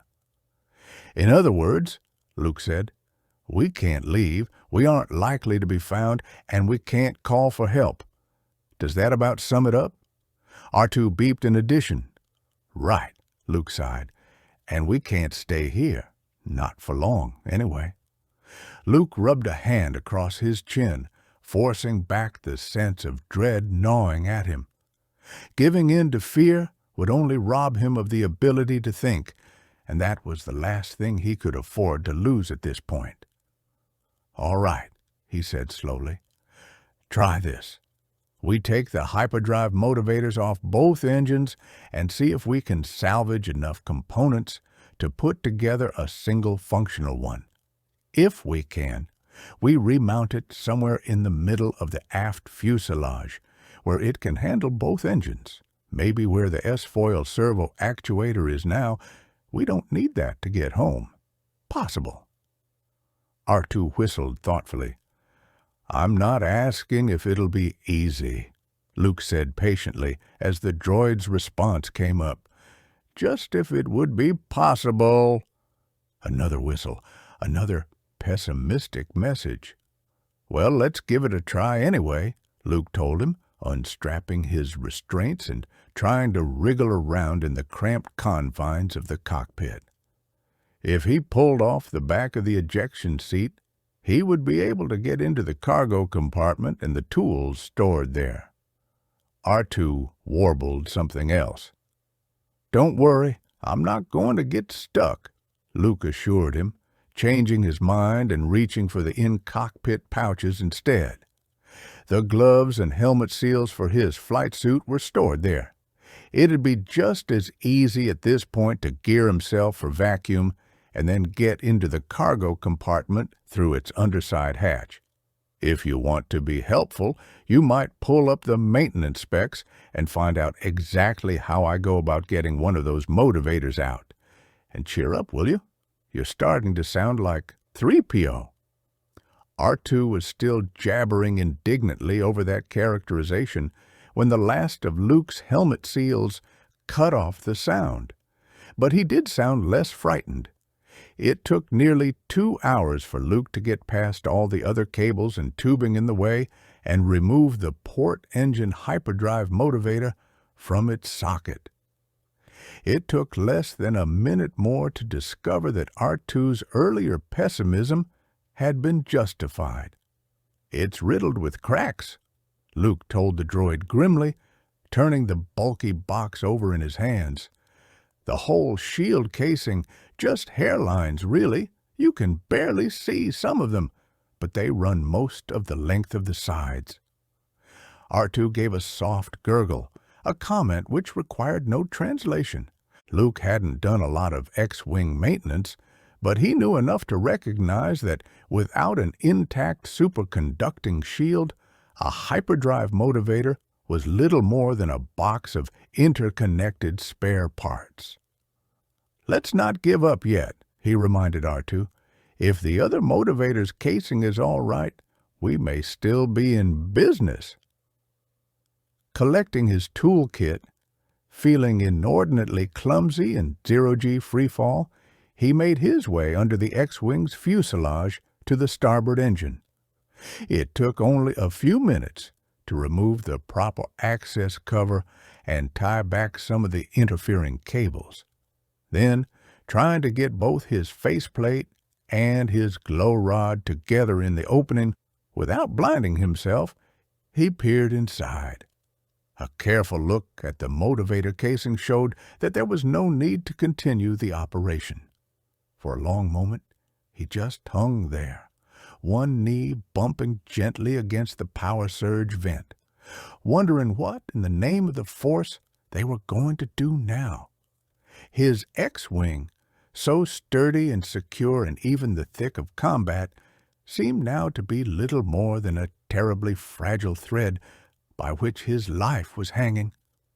He looked around him, looked at the emptiness and the distant stars, and as he did so, the vague sense of falling that always accompanied zero-G came flooding back in on him. A memory flashed, hanging from the underside of Cloud City, weak from fear and the shock of losing his right hand, wondering how long he would have the strength to hang on. "Leia," he called silently, putting all the power of his new Jedi skill into the effort. "Leia, hear me. Answer me." There was no answer except for the echoing of the call through Luke's own mind. But then he hadn't expected one. Leia was long gone, safe on Kashyyyk by now, under the protection of Chewbacca and a whole planet of Wookiees. He wondered if she'd ever find out what had happened to him. For the Jedi, there is no emotion. There is peace. Luke took a deep breath, forcing back the black thoughts. No, he would not give up. And if the hyperdrive couldn't be fixed, well, perhaps there was something else they could try. "I'm coming in, R2, he announced, replacing the access panel and again collecting his tools. "While you're waiting, I want you to pull everything we've got on the subspace radio antenna." R2 had the data assembled by the time Luke got the cockpit canopy sealed over him again. Like the hyperdrive data, it wasn't especially encouraging. Made of 10 kilometers of ultra-thin superconducting wire wound tightly around a U-shaped core, a subspace radio antenna wasn't something that was supposed to be field repairable. But then, Luke wasn't the average X-Wing pilot either. "All right, here's what we're going to do," he told the droid slowly. "The antenna's outer wiring is useless, but it doesn't look like the core itself was damaged. If we can find 10 kilometers of superconducting wire somewhere else on the ship, we should be able to make ourselves a new one, right?"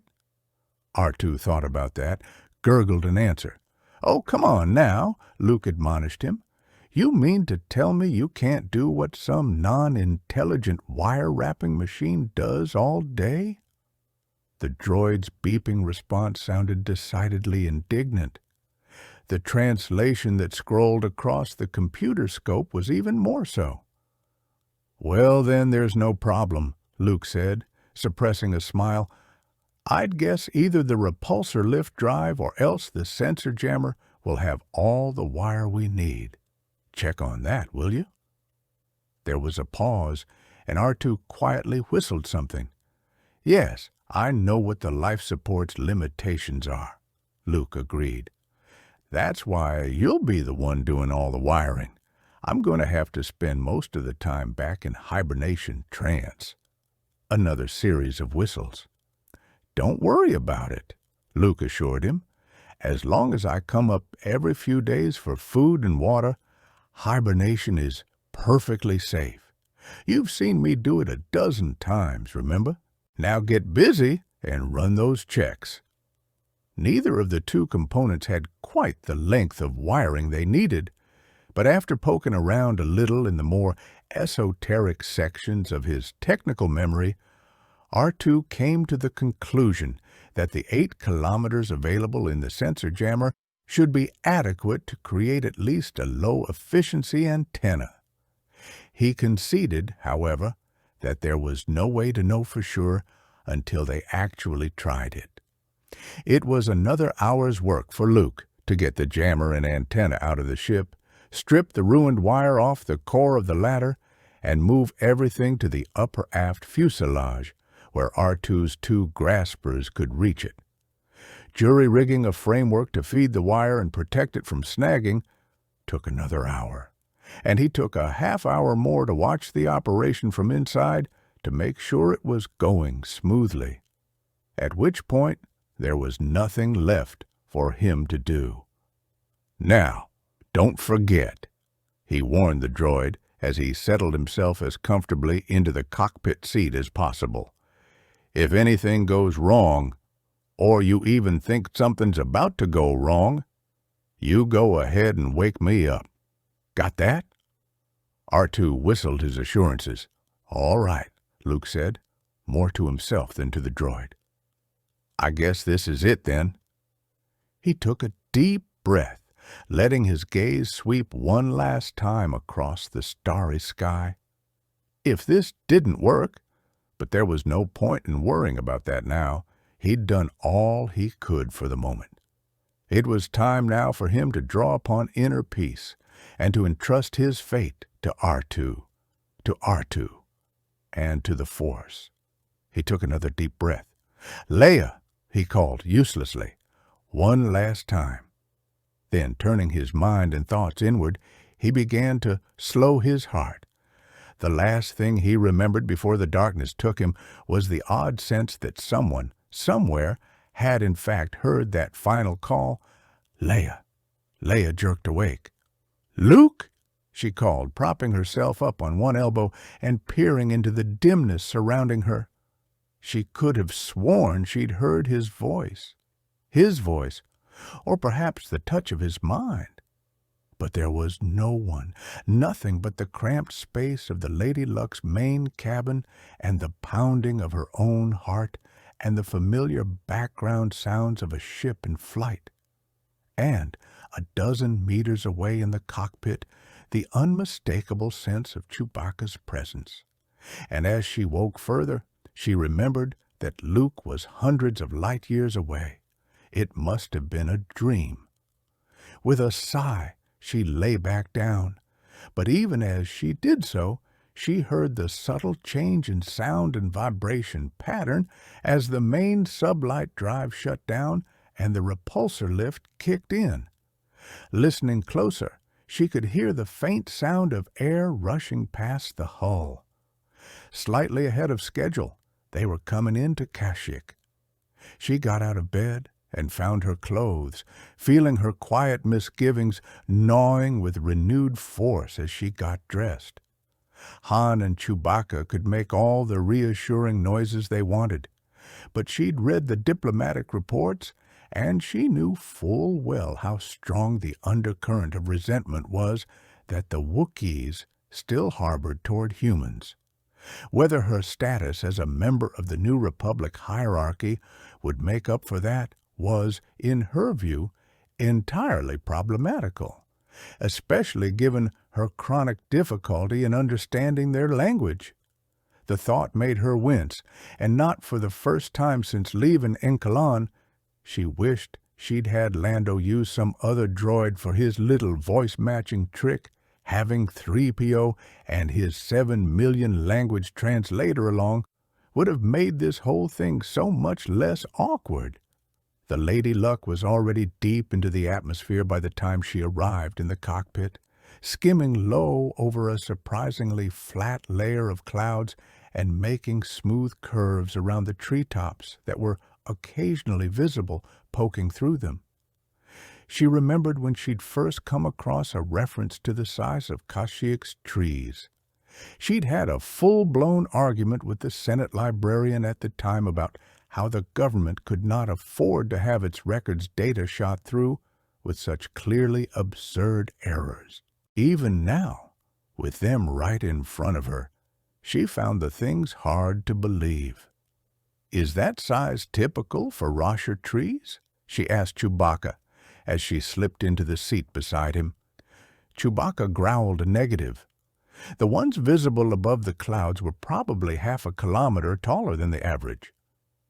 "They're the ones you put nursery rings on then," Leia nodded.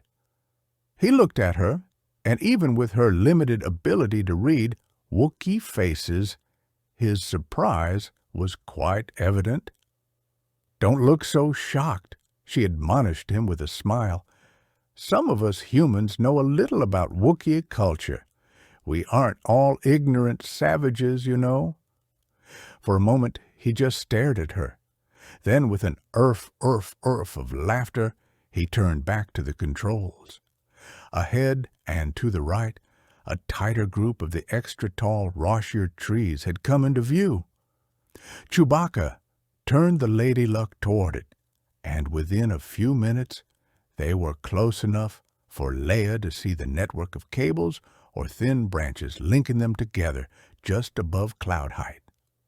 Chewbacca circled the ship partway round, bringing it within the perimeter, and then, with just a growl of warning, dropped sharply down into the clouds. Leia grimaced. She'd never really liked flying blind, especially in an area crowded with obstacles the size of Roshar trees. But almost before the Lady Luck was completely enveloped by the thick white fog, they were clear of it again. Immediately below them was another cloud layer. Chewbacca dropped them into that one, too, and drove through it to clear air again. Leia inhaled sharply. Filling the entire gap between the group of massive trees, apparently hanging suspended in midair, was a city. Not just a collection of primitive huts and fires like the Ewok tree villages on Endor. This was a real, genuine city, stretching out over a square kilometer or more of space. Even from this distance she could see that the buildings were large and complex, some of them 2 or 3 stories high, and that the avenues between them were straight and carefully laid out. The huge boles of the trees poked up around and, in some places, through the city, giving the illusion of giant brown columns supporting a rooftop of clouds. Surrounding the city on all sides, strangely colored searchlight beams lanced outward. Beside her, Chewbacca rumbled a question. "No, I've never even seen hollows of a Wookiee village," she breathed. "My loss, obviously." They were getting closer now, close enough for her to see that the Cloud City-type unipod she'd expected was nowhere to be seen. For that matter, there was no support of any kind visible. Was the whole city being held up by repulsor lifts? The Lady Luck banked slightly to the left. Directly ahead of them now, at one edge of the city and a little above it, was a circular platform rimmed with landing lights. The platform seemed to be sticking straight out from one of the trees, and it took a few seconds for her to realize that the whole thing was nothing more or less than the remnant of a huge limb that had been horizontally cut off near the trunk. A not insignificant engineering feat. Dimly, she wondered how they'd disposed of the rest of the limb. The platform didn't look nearly big enough to accommodate a ship the size of the Lady Luck, but a quick glance back at the city itself showed that the apparent smallness was merely a trick of the tree's deceptive scale.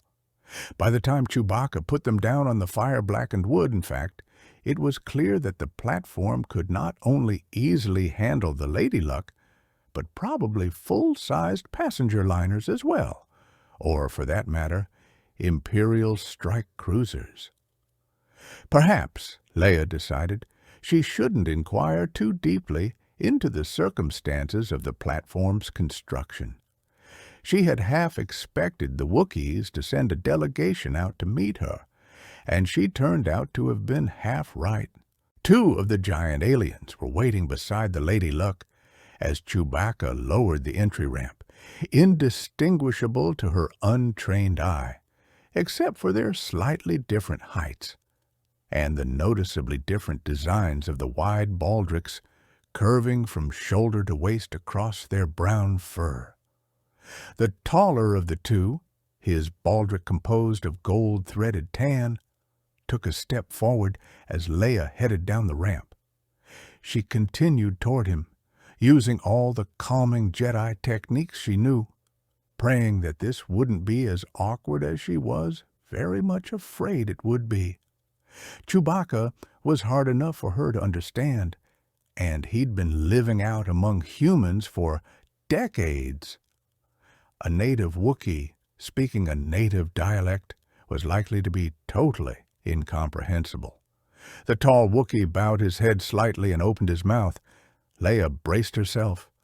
"I to you, Leia Organa Solo, bring greetings," he roared. "I to Rukh-Roro welcome you." Leia felt her jaw drop in astonishment. "Ah, thank you," she managed. "I'm honored to be here." "As we by your presence are honored," he growled politely. "I am Ralra Cheen. You may find it easier to call me Ralra." "I'm honored to meet you," Leia nodded, still feeling a little dazed by it all. Apart from the odd extended growling of his final R sounds, Ralra's Wookiee speech was perfectly understandable. Listening to him, in fact, it was as if all the static she'd always had to plow through had suddenly cleared away. She could feel her face warming and hoped her surprise didn't show. Apparently, it did. Beside her, Chewbacca was urfing quietly again. "Let me guess," she suggested dryly, looking up at him. "You've had a speech impediment all these years and never thought to mention it to me?" Chewbacca laughed even louder. "Chewbacca speaks most excellently," Ralra told her. "It is I who has a speech impediment. Strangely, it is the kind of trouble that humans find easier to understand." "I see," Leia said, though she didn't entirely. "Were you an ambassador then?" Abruptly, the air around her seemed to grow chilly. "I was a slave to the Empire," Ralra growled softly, as was Chewbacca also, before Han Solo freed him. "My captors found me useful to speak with the other Wookiee slaves." Leia shivered. "I'm sorry," was all she could think of to say. "You must not be," he insisted. "My role gave me much information about the Empire's forces, information that proved useful when your alliance freed us." Abruptly, Leia realized that Chewbacca was no longer standing at her side. To her shock, she saw that he was locked in a death grip with the other Wookiee, his bowcaster trapped uselessly against his shoulder by the other's massive arm. "Chewie!" she snapped, hand dropping to the blaster belted at her side. She'd barely gotten hold of it, though, before Ralra's shaggy hand landed in an iron grip on top of hers. "Do not disturb them," the Wookiee told her firmly. "Chewbacca and Salperin have been friends since childhood and have not seen each other in many years. Their greeting must not be interrupted." "Sorry," Leia murmured, dropping her hand to her side and feeling like an idiot. "Chewbacca said in his message that you require sanctuary," Ralra continued, perhaps recognizing her embarrassment. "Come, I will show you the preparations we have made." Leia's eyes flicked to Chewbacca and Salperin, still clinging to each other. "Perhaps we should wait for the others," she suggested, a little uncertainly. There will be no danger." Ralra drew himself up to his full height. "Leia Organa Solo, you must understand, without you and your people, many of us would still be slaves to the Emperor. Slaves or dead at their hand. To you and your republic, we owe a life debt." "Thank you," Leia said, feeling the last bit of residual tension draining away. There was a great deal about Wookiee culture and psychology that was still opaque to her, but the life debt, at least, she understood very well. Ralra had formally committed himself to her safety now, that commitment backed up by Wookiee honor, tenacity, and raw strength. "Come," Ralra growled, gesturing toward what looked like an open-cage lift car at the edge of the platform. "We will go to the village." "Certainly," Leia said. "That reminds me. I was going to ask how you keep the village in place. Do you use repulsor lifts?" "Come," Ralra said. "I will show you." The village was not, in fact, being held up by repulsor lifts, nor with unipods, tractor anchor lines, or any other clever scheme of modern technology, which made it all the more sobering for Leia to realize that the Wookiees' method was, in its own way, more sophisticated than any of them. The village was held up by branches. It was a great task, a village of this size to build, Ralra told her, waving a massive hand upward at the latticework above them. Many of the branches at the level desired were removed. Those which remained then grew stronger and faster. "It looks almost like a giant spider web," Leia commented, peering from the lift car at the underside of the village and trying not to think about the kilometers of empty space directly beneath them. "How did you mesh them together like that?" "We did not. Through their own growth, they are a unity." Leia blinked. "Excuse me." "They have grown together," Ralra explained. "When two Rasha branches meet, they grow into one. Together, then they sprout new branches in all directions." He growled something under his breath, a word or phrase for which Leia had no translation. "It is a living reminder of the unity and strength of the Wookiee people," he added, almost to himself. Leia nodded silently. It was also, she realized, a strong indication that all the Rasha trees in this bunch were a single giant plant, with a unified or at least an intermixed root system. Did the Wookiees realize that? Or had their obvious reverence for the trees forbidden such thinking and research? Not that curiosity would help them all that much in this case. Dropping her gaze, she peered down into the hazy dimness beneath the lift car. Somewhere down there were the shorter Rashers and hundreds of other types of trees that made up the vast jungles of Kashyyyk. Several different arboreal ecosystems were reputed to exist in the jungle, arranged in roughly horizontal layers descending toward the ground, each layer more deadly than the one above. She didn't know whether the Wookiees had ever even made it all the way down to the surface. It was for sure that no one who had would have taken the time for leisurely botanical studies. "They are called Croys," Ralra said. Leia blinked at the odd non sequitur, but even as she opened her mouth to ask what he was talking about, she spotted the double wedge of birds flying swiftly through the sky beneath them. "Those birds?" she asked. "Yes. Once they were a prize food to the Wookiee people, now even the poor may eat them."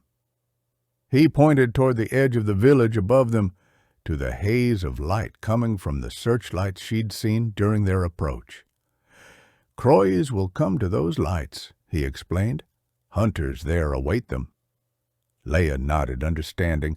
She'd seen visual lures of varying degrees of sophistication used to attract food animals on other worlds. "Don't all those clouds interfere with their effectiveness, though?" Through the clouds they work best, Ralra said. The clouds spread the light. A Croy will see it from great distances and come. As he spoke, the double wedge of birds banked sharply, climbing toward the clouds overhead, and the lights playing against them. Even so, you see, tonight we shall perhaps dine on one of them. I'd like that, she said. I remember Chewie saying once that they were delicious. Then we must return to the village, Ralra said, touching the lift car's control. With a creak of the cable, it started upward.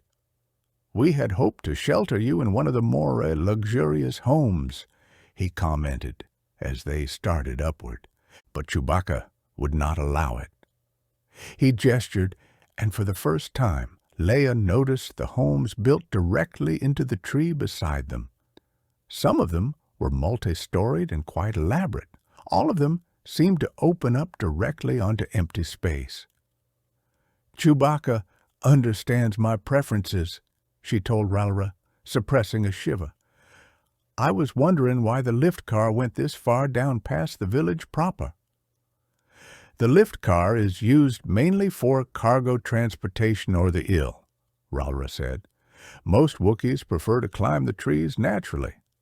He held out a hand to her, palm up, and as the muscles under the skin and fur flexed, a set of wickedly curved claws slid into sight from hidden fingertip sheaths. Leia swallowed hard. I didn't realize Wookiees had claws like those, she said, though I suppose I should have. You are arboreal, after all. To live among trees without them would be impossible, Ralra agreed. The claws retracted again, and the Wookiee waved the hand upward. Even vine travel would be difficult without them. Vines? Leia echoed, frowning up through the lift car's transparent roof. She hadn't noticed any vines on the trees earlier and didn't really see any now. Her eyes fell on the cable running from the lift car up into the leaves and branches above. The dark green cable. That cable? She asked carefully, nodding toward it. That's a vine? It a shy vine is, he assured her. Do not worry about its strength. It is stronger than composite cable material and cannot even by blasters be cut. 2, it is self-repairing. I see, Leia said, staring at the vine and fighting hard against the sudden sense of panic. She'd flown all around the galaxy in hundreds of different types of airspeeders and spaceships without the slightest twinge of acrophobia, but this hanging out on the edge of nowhere without a solid-powered cockpit around her was something else entirely. The warm sense of security she'd been feeling at being on Kashyyyk was starting to evaporate. Have the vines ever broken? She asked, trying to sound casual. In the past, it sometimes happened, Ralra said. Various parasites and fungi, if unchecked, can erode them. Now, we employ safeguards which our ancestors did not have. Lift cars such as this one contain emergency repulsor-lift systems. Ah, Leia said, the momentary discomfort easing as she once again found herself feeling like a raw and not very bright diplomatic beginner. It was easy to forget that, despite their somewhat quaint-looking arboreal villages and their own animalistic appearance, Wookiees generally were quite at home with high technology. The lift car rose above the level of the village floor. Chewbacca and Salperin were standing there waiting for them, the former fingering his bowcaster and giving the little twitches that Leia had learned to associate with impatience. Ralra brought them to a stop at the level of the wide exit ramp and opened the door, Salperin stepping forward as he did so to offer Leia his hand in assistance. We have made arrangements for you and Chewbacca to stay at Salperin's home, Ralra said as they stepped out onto relatively solid ground again. It is not far, There are transports available if you wish." Leia looked out across the nearest parts of the village. She wanted very much to walk, to get out among the people and start getting the feel of the place. But after all the effort they'd put into sneaking her onto Kashyyyk in the first place, parading herself in front of the whole population would probably not be the smartest thing to do. A transport would probably be best, she told Ralra. Chewbacca growled something as they came up to him. She wished to see the village's structure, Ralra told him. We are now ready to go. Chewbacca gave another growl of displeasure, but returned his bowcaster to his shoulder and strode off without further comment toward a repulsor sled parked at the side of the road, perhaps 20 meters away. Ralra and Leia followed, with Salperin bringing up the rear.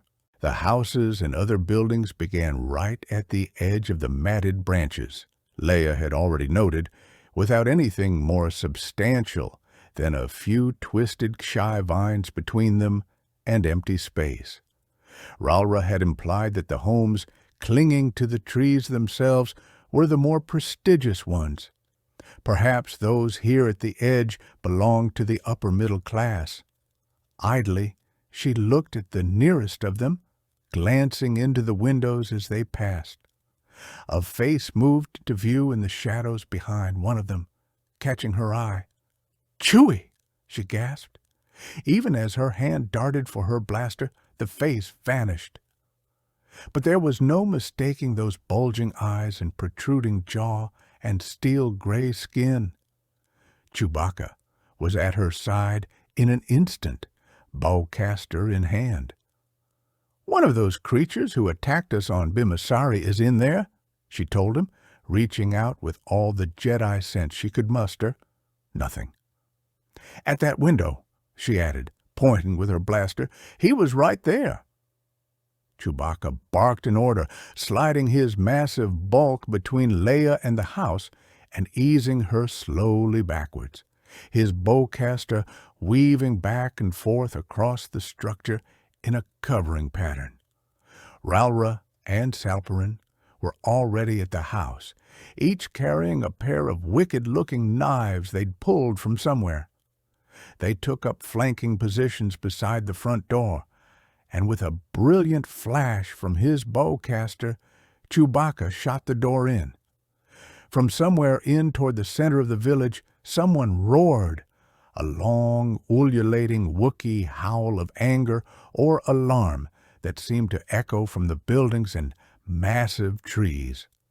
Even before Ralra and Salperin had disappeared into the house, the howl was being taken up by other voices, rising in number and volume until it seemed as if half the village had joined in. Leia found herself pressing against Chewbacca's hairy back, wincing at the sheer ferocity in that call and flashing back to the Bimasari marketplace reacting to her jewelry theft. Except that these weren't funny little yellow-clad Bims. They were giant, violently strong Wookiees. A large crowd had begun to form by the time Ralra and Salperin emerged from the house, a crowd that Chewbacca paid no more attention to than he had the howling as he kept his eyes and bowcaster trained on the house. The other two Wookiees also ignored the crowd, disappearing around opposite sides of the house. They reappeared seconds later, their manner that of hunters who'd come up dry. "He was there," Leia insisted as they returned to where she and Chewbacca stood. "I saw him." "That may be true," Ralra said, slipping his knives back into hidden sheaths behind his baldric. Salperin, his attention still back on the house, kept his own knives ready, but we found no trace of anyone. Leia bit at her lip, eyes flicking across the area. There were no other houses near enough for the alien to have crossed to without her and Chewbacca seeing him. No cover of any sort, for that matter, on this side of the house. On the other side, there was nothing but the edge of the village. He went over the edge, she realized suddenly. He must have. Either worked his way under the village with climbing gear or else met a craft hovering down below. That is unlikely, Ralra said, starting past her. But possible. I will go down the lift car to try and discover him. Chewbacca reached a hand out to stop him, growling a negative. You are right, Ralra conceded, though clearly reluctantly. Your safety, Leia Organa Solo, is the most important thing at this point. We will take you to safety first, and then make inquiries about this alien. To safety. Leia gazed at the house, a shiver running up her back, and wondered if there would ever again be such a thing for her as safety. The trilling code, coming from somewhere far behind him, startled Luke up out of his dreamless sleep. Okay, R2, I'm awake, he said groggily, reaching up to rub at his eyes. His knuckles bumped into the visor of his flight helmet, and the impact did a bit to dissipate the fog still swirling through his mind.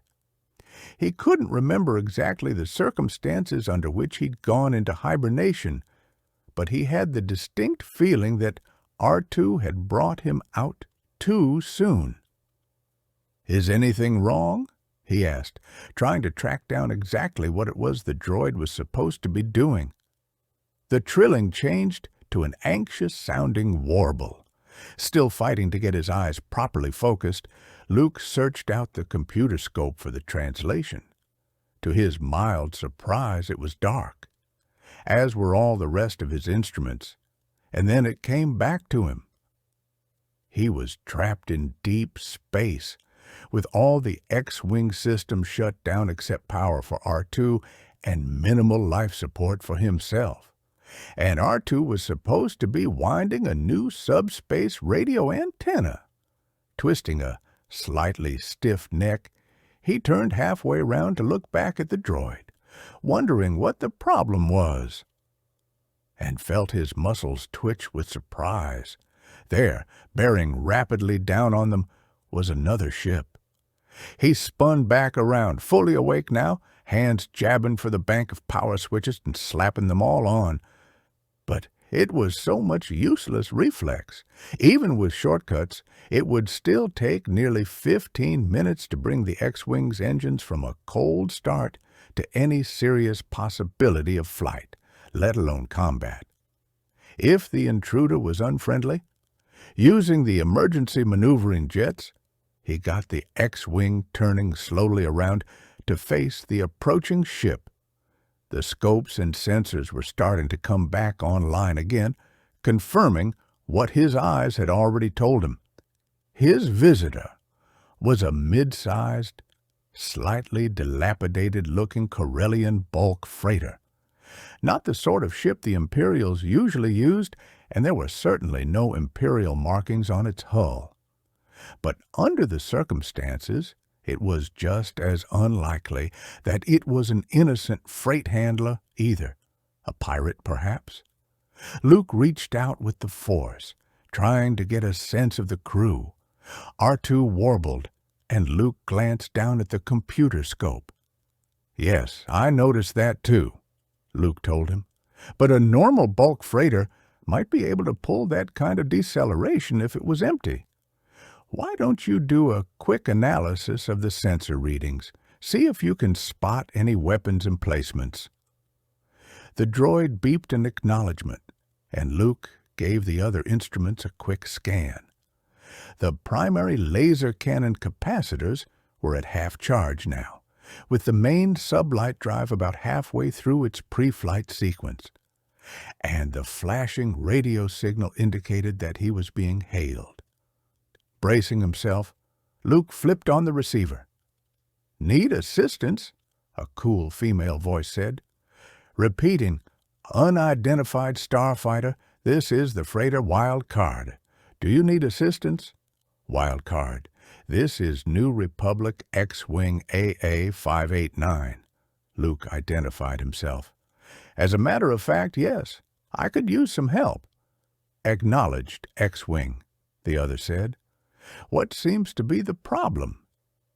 "Hyperdrive," Luke told her, watching the ship closely as it continued its approach. A minute earlier, he'd rotated to face the freighter's approach. The other pilot had responded with a slight sidling drift of her own, with the result that the wild card was no longer in line with the X-Wing's lasers. Probably just being cautious. But there were other possibilities. "I've lost both motivators," he continued. "Cracked shield cases, probably some other problems too. I don't suppose you'd be carrying any spares." "Not for a ship that size." There was a short pause. "I'm instructed to tell you that if you'd care to come aboard, we can offer you passage to our destination system." Luke reached out with the force, trying to measure the sense behind the words. But if there was deceit there, he couldn't detect it. And even if there was, he had precious little choice. "Sounds good," he said. "Any chance you could take my ship, too?" "I doubt you could afford our shipping rates," the other told him dryly. "I'll check with the captain, but don't get your hopes up. We'd have to take it in tow anyway. Our holds are pretty full at the moment." Luke felt his lip twitch. A fully loaded bulk freighter couldn't possibly have managed the deceleration profile R2 had noted earlier.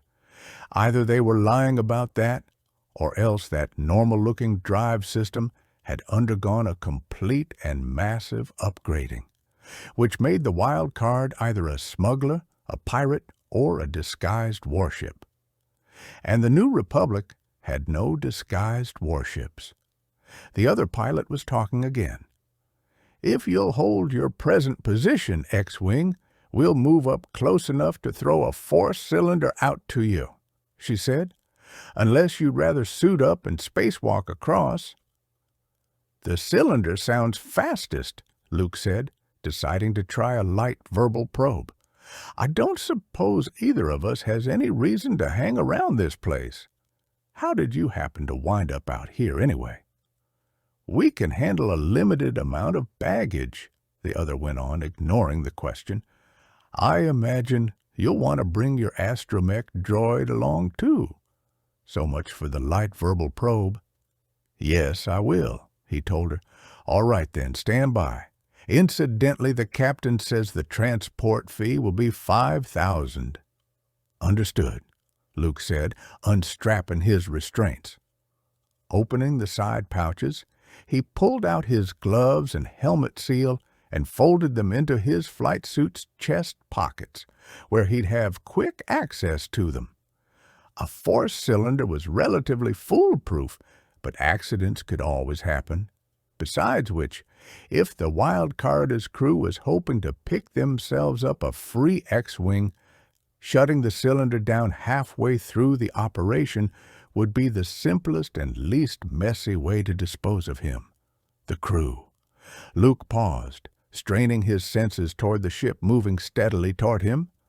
There was something wrong there, something he could feel but couldn't quite track down. R2 warbled anxiously. "No, she didn't answer the question," Luke agreed. "But I can't think of any legitimate reason for them to be out this far. Can you?" The droid gave a soft, electronic moan. "Agreed," Luke nodded. "But refusing the offer doesn't buy us anything at all. We'll just have to stay alert." Reaching into the other side pouch, he pulled out his blaster, checked its power level, and slid it into the holster pocket built into his flight suit. His comlink went into another pocket, though what use it would be aboard the wild card he couldn't imagine.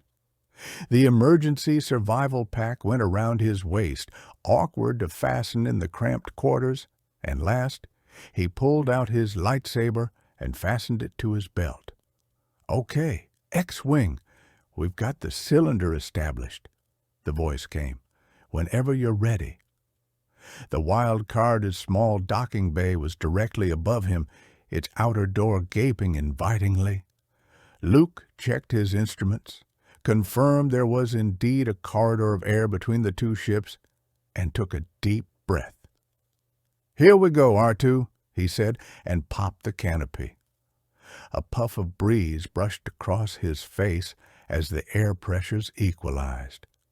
Giving himself a careful push, he eased up and out, gripping the edge of the canopy to turn himself around. R2, he saw, had ejected from his socket and was drifting freely just above the X-wing, making distinctly unhappy noises about his situation. "I've got you, R2," Luke soothed, reaching out with the Force to pull the droid toward him. Getting his bearings one last time, he bent his knees and pushed off. He reached the airlock at the back of the bay a half-second ahead of R2, grabbed hold of the straps fastened to the walls, and brought both of them to a smooth halt. Someone was obviously watching. They were still moving when the outer lock door slid shut. Gravity came back, slowly enough for him to adjust his stance to it, and a moment later, the inner door slid open. There was a young man waiting for them, wearing a casual coverall of an unfamiliar cut.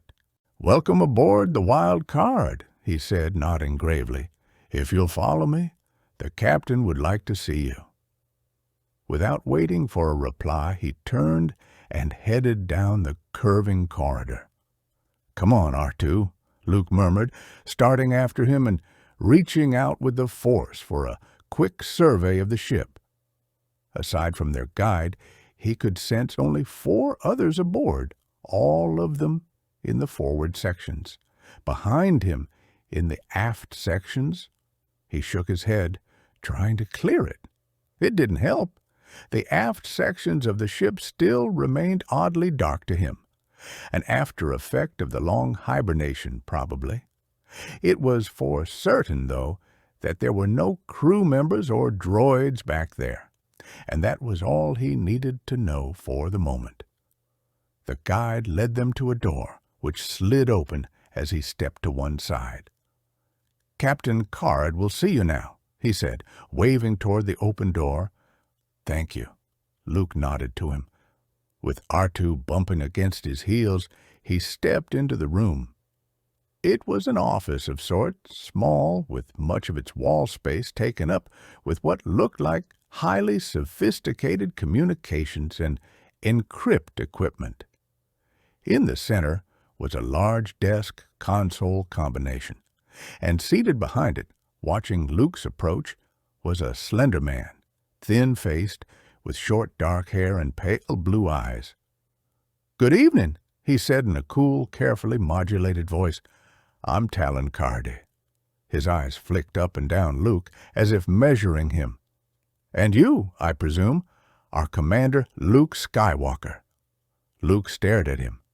How in the world's... "Private Citizen Skywalker," he said, striving to keep his own voice calm.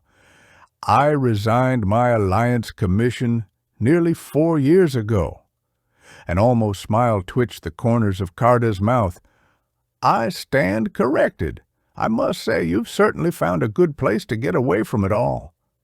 The question was unstated, but no less obvious for that. "I had some help choosing it," Luke told him. "A small run-in with an Imperial Star Destroyer about half a light-year away." "Ah," Card said, without any surprise that Luke could see or sense. "Yes, the Empire is still quite active in this part of the galaxy, growing more so too, particularly of late." He cocked his head slightly to the side, his eyes never leaving Luke's face. "Though I presume you've already noticed that. Incidentally, it looks like we'll be able to take your ship in tow after all. I'm having the cables rigged now." "Thank you," Luke said, feeling the skin on the back of his neck start to tingle. Whether a pirate or a smuggler, Carda should certainly have reacted more strongly to the news that there was a Star Destroyer in the area. Unless, of course, he already had an understanding with the Imperials. "Allow me to thank you for the rescue as well," he continued. R2 and I are lucky you happened along. And R2 is, oh, of course, your astromech droid. The blue eyes flicked down briefly. You must be a formidable warrior indeed, Skywalker. Escaping from an Imperial Star Destroyer is no mean trick, though I imagine a man like yourself is accustomed to giving the Imperials trouble. I don't see much frontline action anymore, Luke told him. You haven't told me how you came to be out here, Captain, or for that matter, how you knew who I was. Another almost smile. With a lightsaber attached to your belt? He asked wryly. Come now, you were either Luke Skywalker, Jedi, or else someone with a taste for antiques and an insufferably high opinion of his swordsmanship. Again, the blue eyes flicked up and down Luke. You're not really what I expected somehow, though I suppose that's not all that surprising. The vast majority of Jedi lore has been so twisted by myth and ignorance that to get a clear picture is almost impossible. The warning bell in the back of Luke's mind began to ring louder.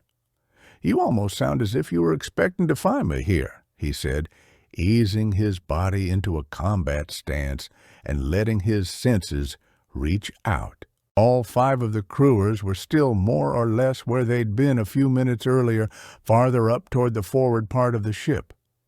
None except Carter himself was close enough to pose any kind of immediate threat. As a matter of fact, we were, Carter agreed calmly, though I can't actually take any of the credit for that. It was one of my associates, Mara Jade, who led us here. His head inclined slightly to his right. She's on the bridge at the moment. He paused, obviously waiting. It could be a setup, Luke knew. But the suggestion that someone might actually have been able to sense his presence from light years away was too intriguing to pass up. Keeping his overall awareness clear, Luke narrowed a portion of his mind to the wild card's bridge. At the helm was the young woman he'd spoken to earlier from the X-Wing. Beside her, an older man was busy running a calculation through the nav computer, and sitting behind them, the jolt of that mind shot through him like an electric current. Yes, that's her, Carter confirmed almost offhandedly. She hides it quite well, actually, though not, I suppose, from a Jedi. It took me several months of careful observation to establish that it was you, and you personally, for whom she had these feelings. It took Luke another second to find his voice.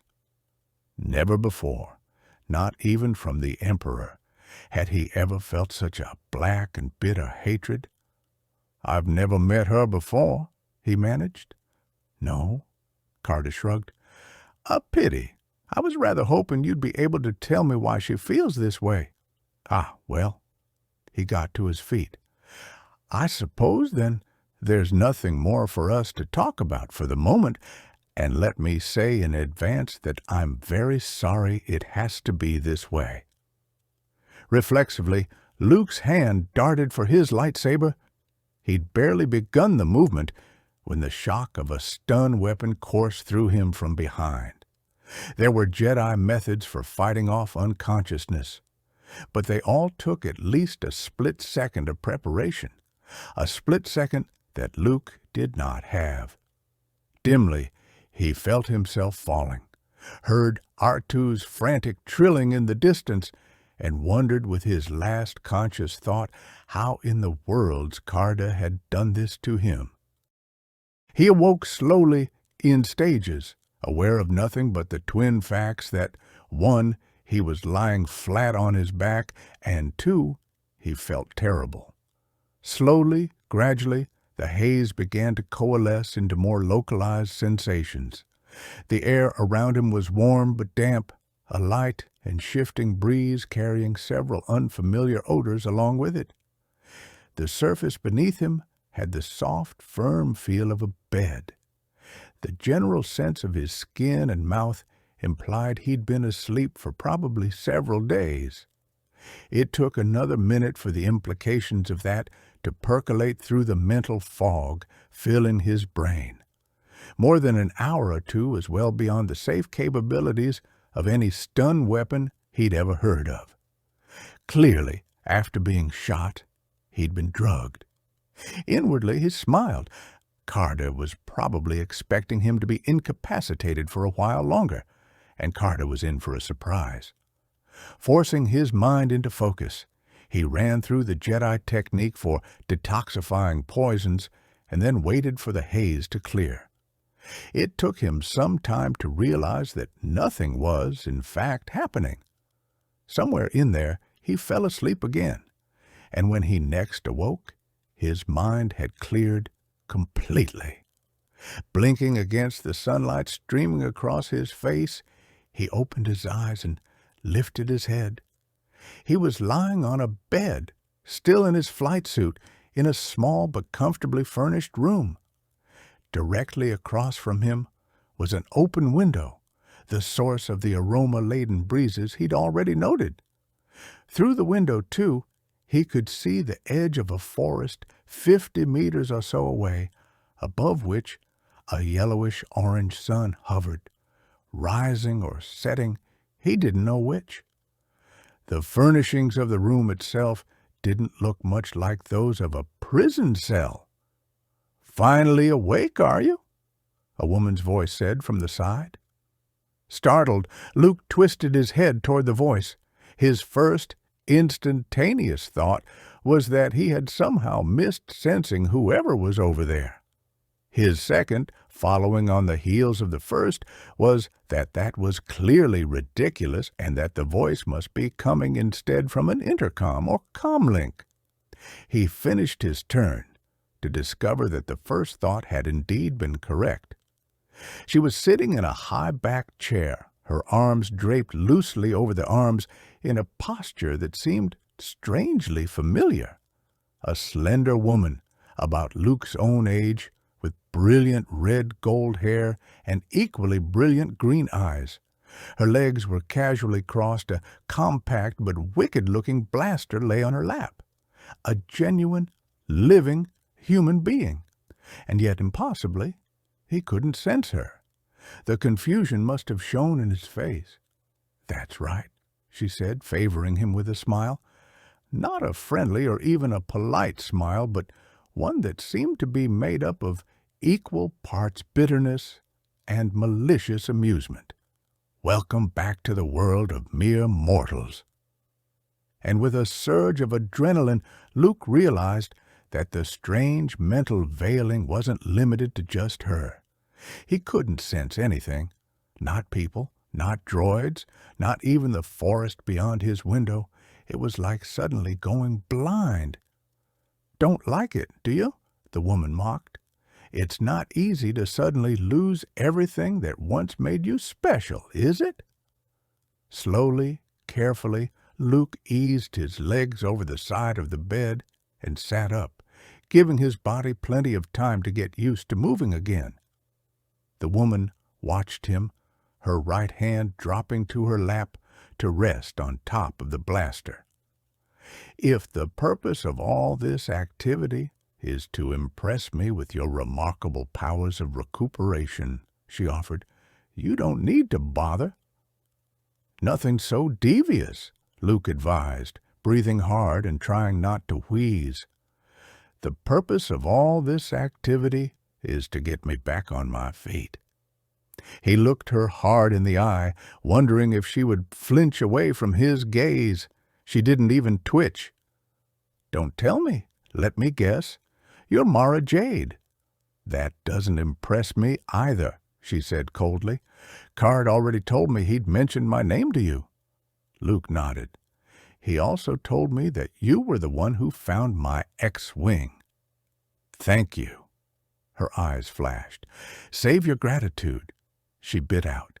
"As far as I'm concerned, the only question left is whether we turn you over to the Imperials or kill you ourselves."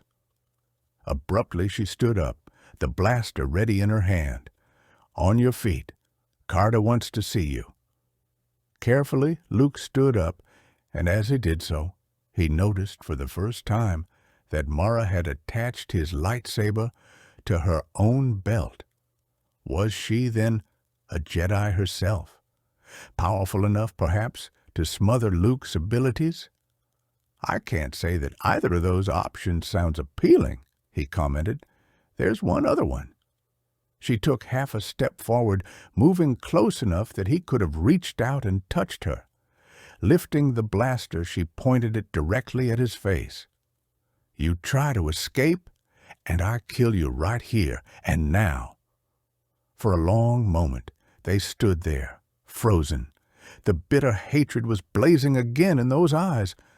But even as Luke gazed back at her, he saw something else along with the anger, something that looked like a deep and lingering pain. He stood quietly, not moving, and almost reluctantly she lowered the weapon. "Move! Card's waiting."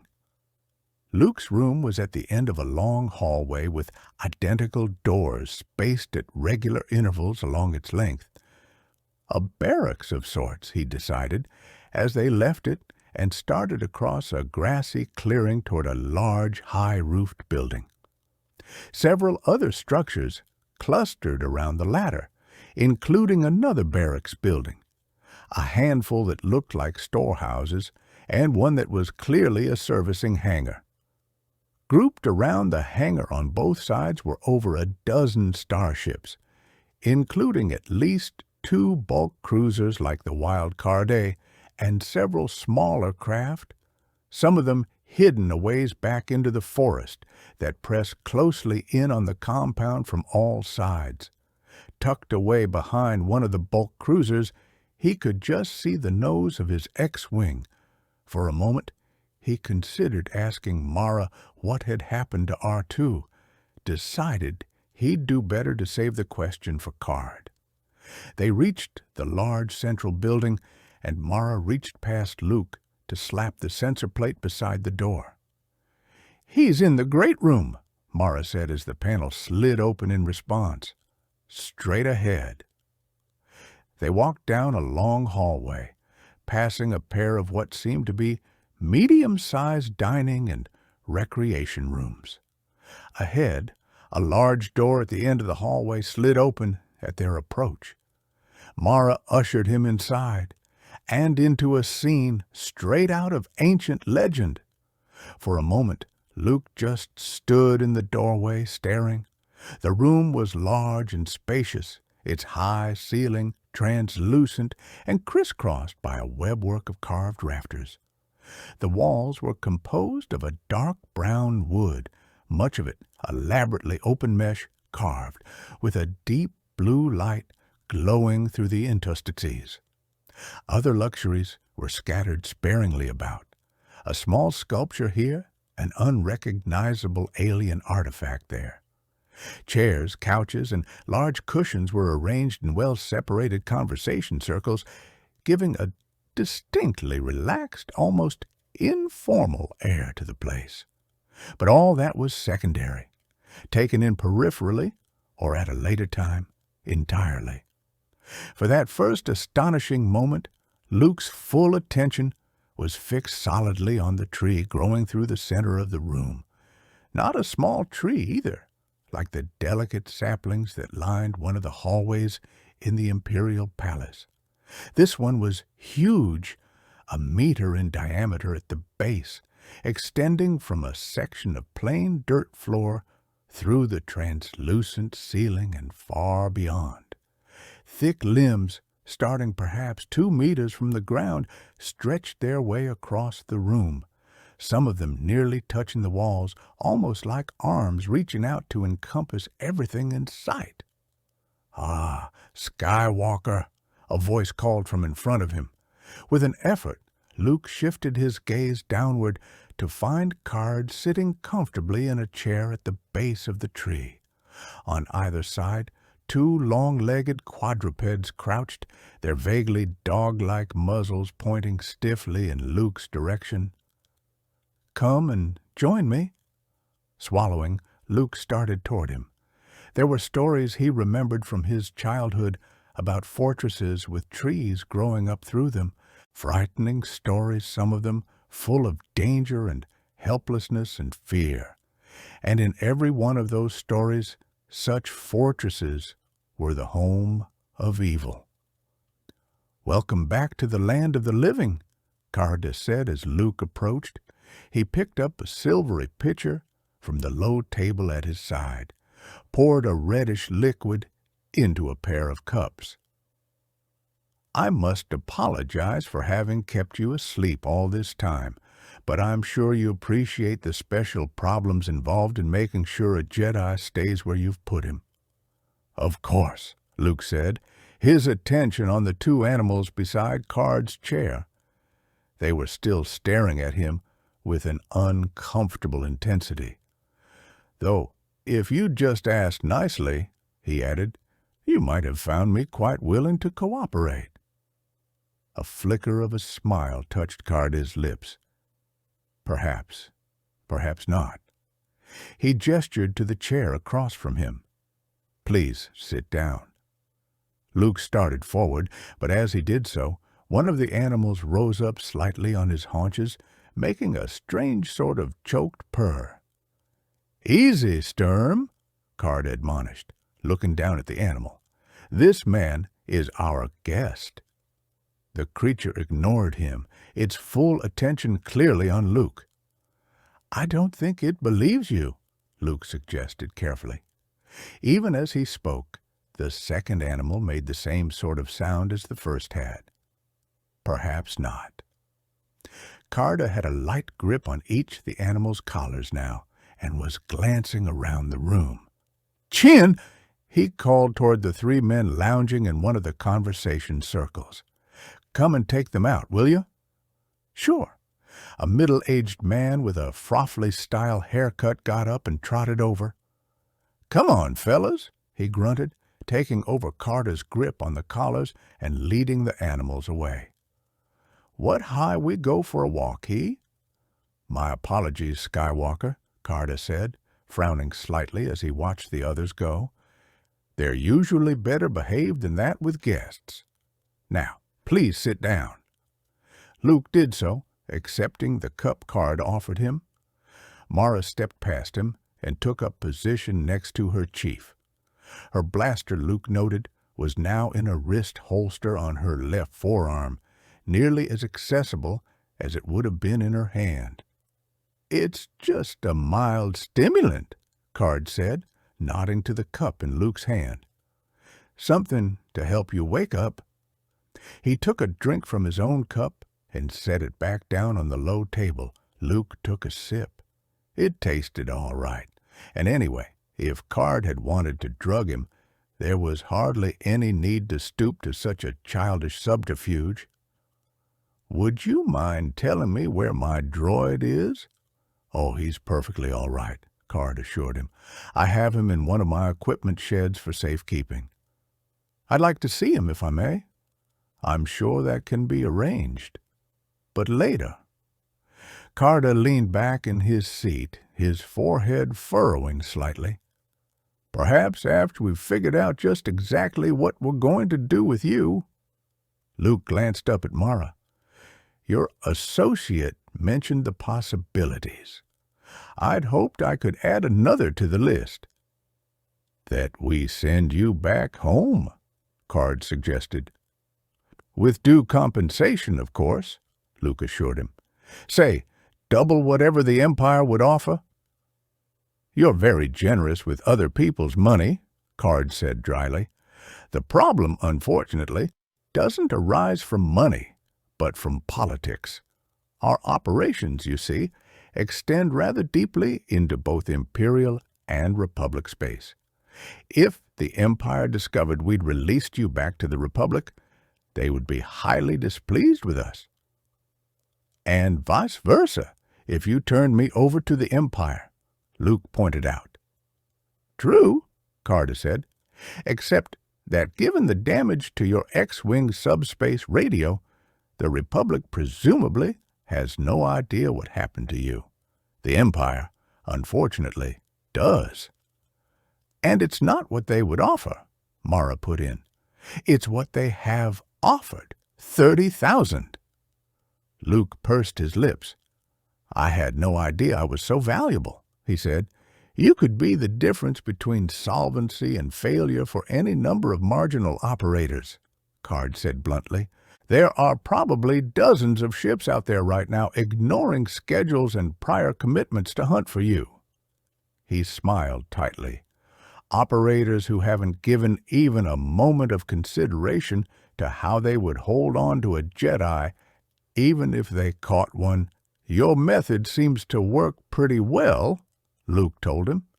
I don't suppose you'd be willing to tell me how you've managed it. Carter smiled again. Secrets of that magnitude are worth a great deal of money.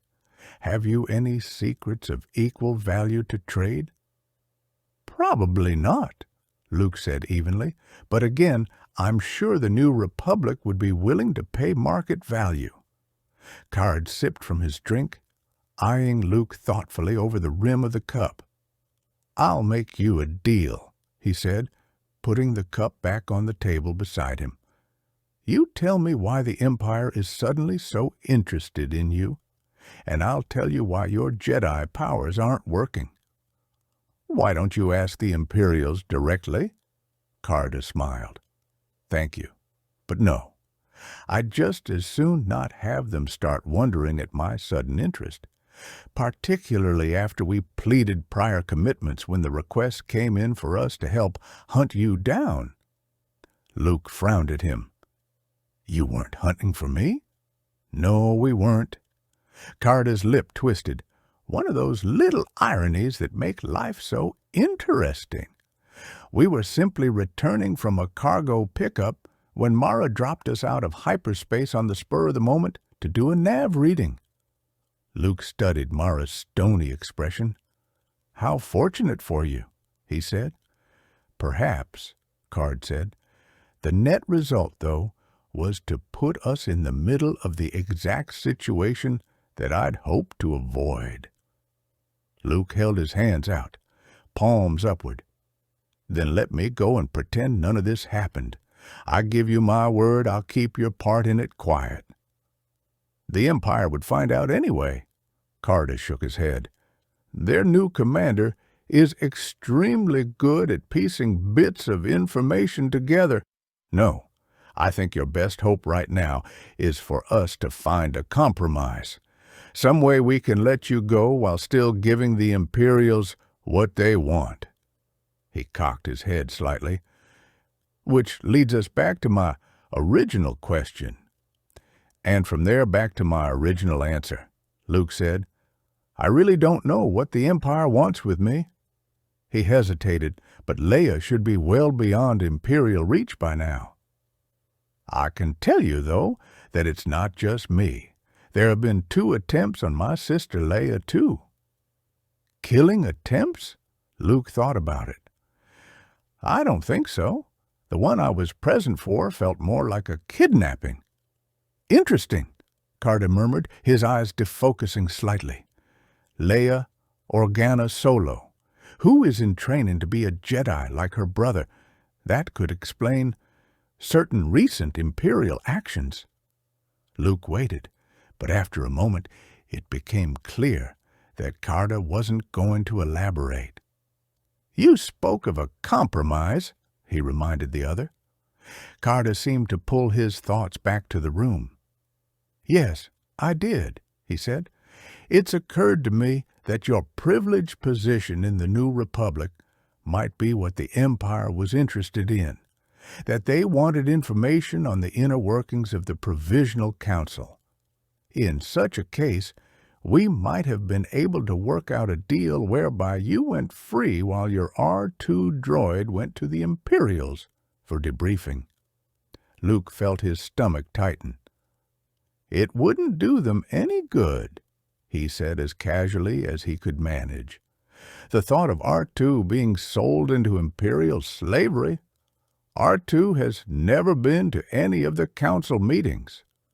But he does have a great deal of knowledge of you personally, Carter pointed out, as well as of your sister, her husband, and various other highly placed members of the New Republic. He shrugged. It's a moot question now, of course. The fact that the focus is exclusively on the New Republic's Jedi and potential Jedi means they're not simply after information. Where did these two attacks take place? The first was on Bimasari, the second on Bepafash. Carter nodded.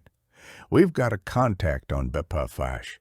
Perhaps we can get him to do some backtracking on the Imperials. Until then, I'm afraid you'll have to remain here as our guest. It sounded like a dismissal. Let me just point out one other thing before I go, Luke said. No matter what happens to me, or what happens to Leia for that matter, the Empire is still doomed. There are more planets in the New Republic now than there are under Imperial rule, and that number increases daily. We'll win eventually, if only by a sheer weight of numbers. I understand that was the Emperor's own argument when discussing your rebellion, Carter countered dryly. Still, that is the crux of the dilemma, isn't it? While the Empire will wreak swift retribution on me, if I don't give you over to them, the New Republic looks more likely to win out in the long run. Only if he and his sister are there to hold Mon Mothma's hand, Mara put in contemptuously. If they aren't, the final time frame is somewhat less clear, Carday agreed. At any rate, I thank you for your time, Skywalker. I hope we can come to a decision without too much of a delay. Don't hurry on my account, Luke told him. This seems a pleasant enough world to spend a few days on. Don't believe it for a moment, Carday warned. My two pet Vornskers have a large number of relatives out in the forest.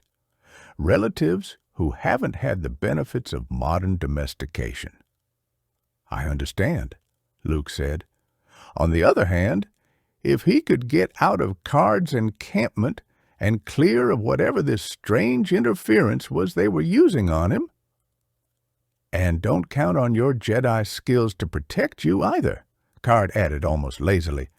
You'll be just as helpless in the forest, probably more so. He looked up at the tree towering above him.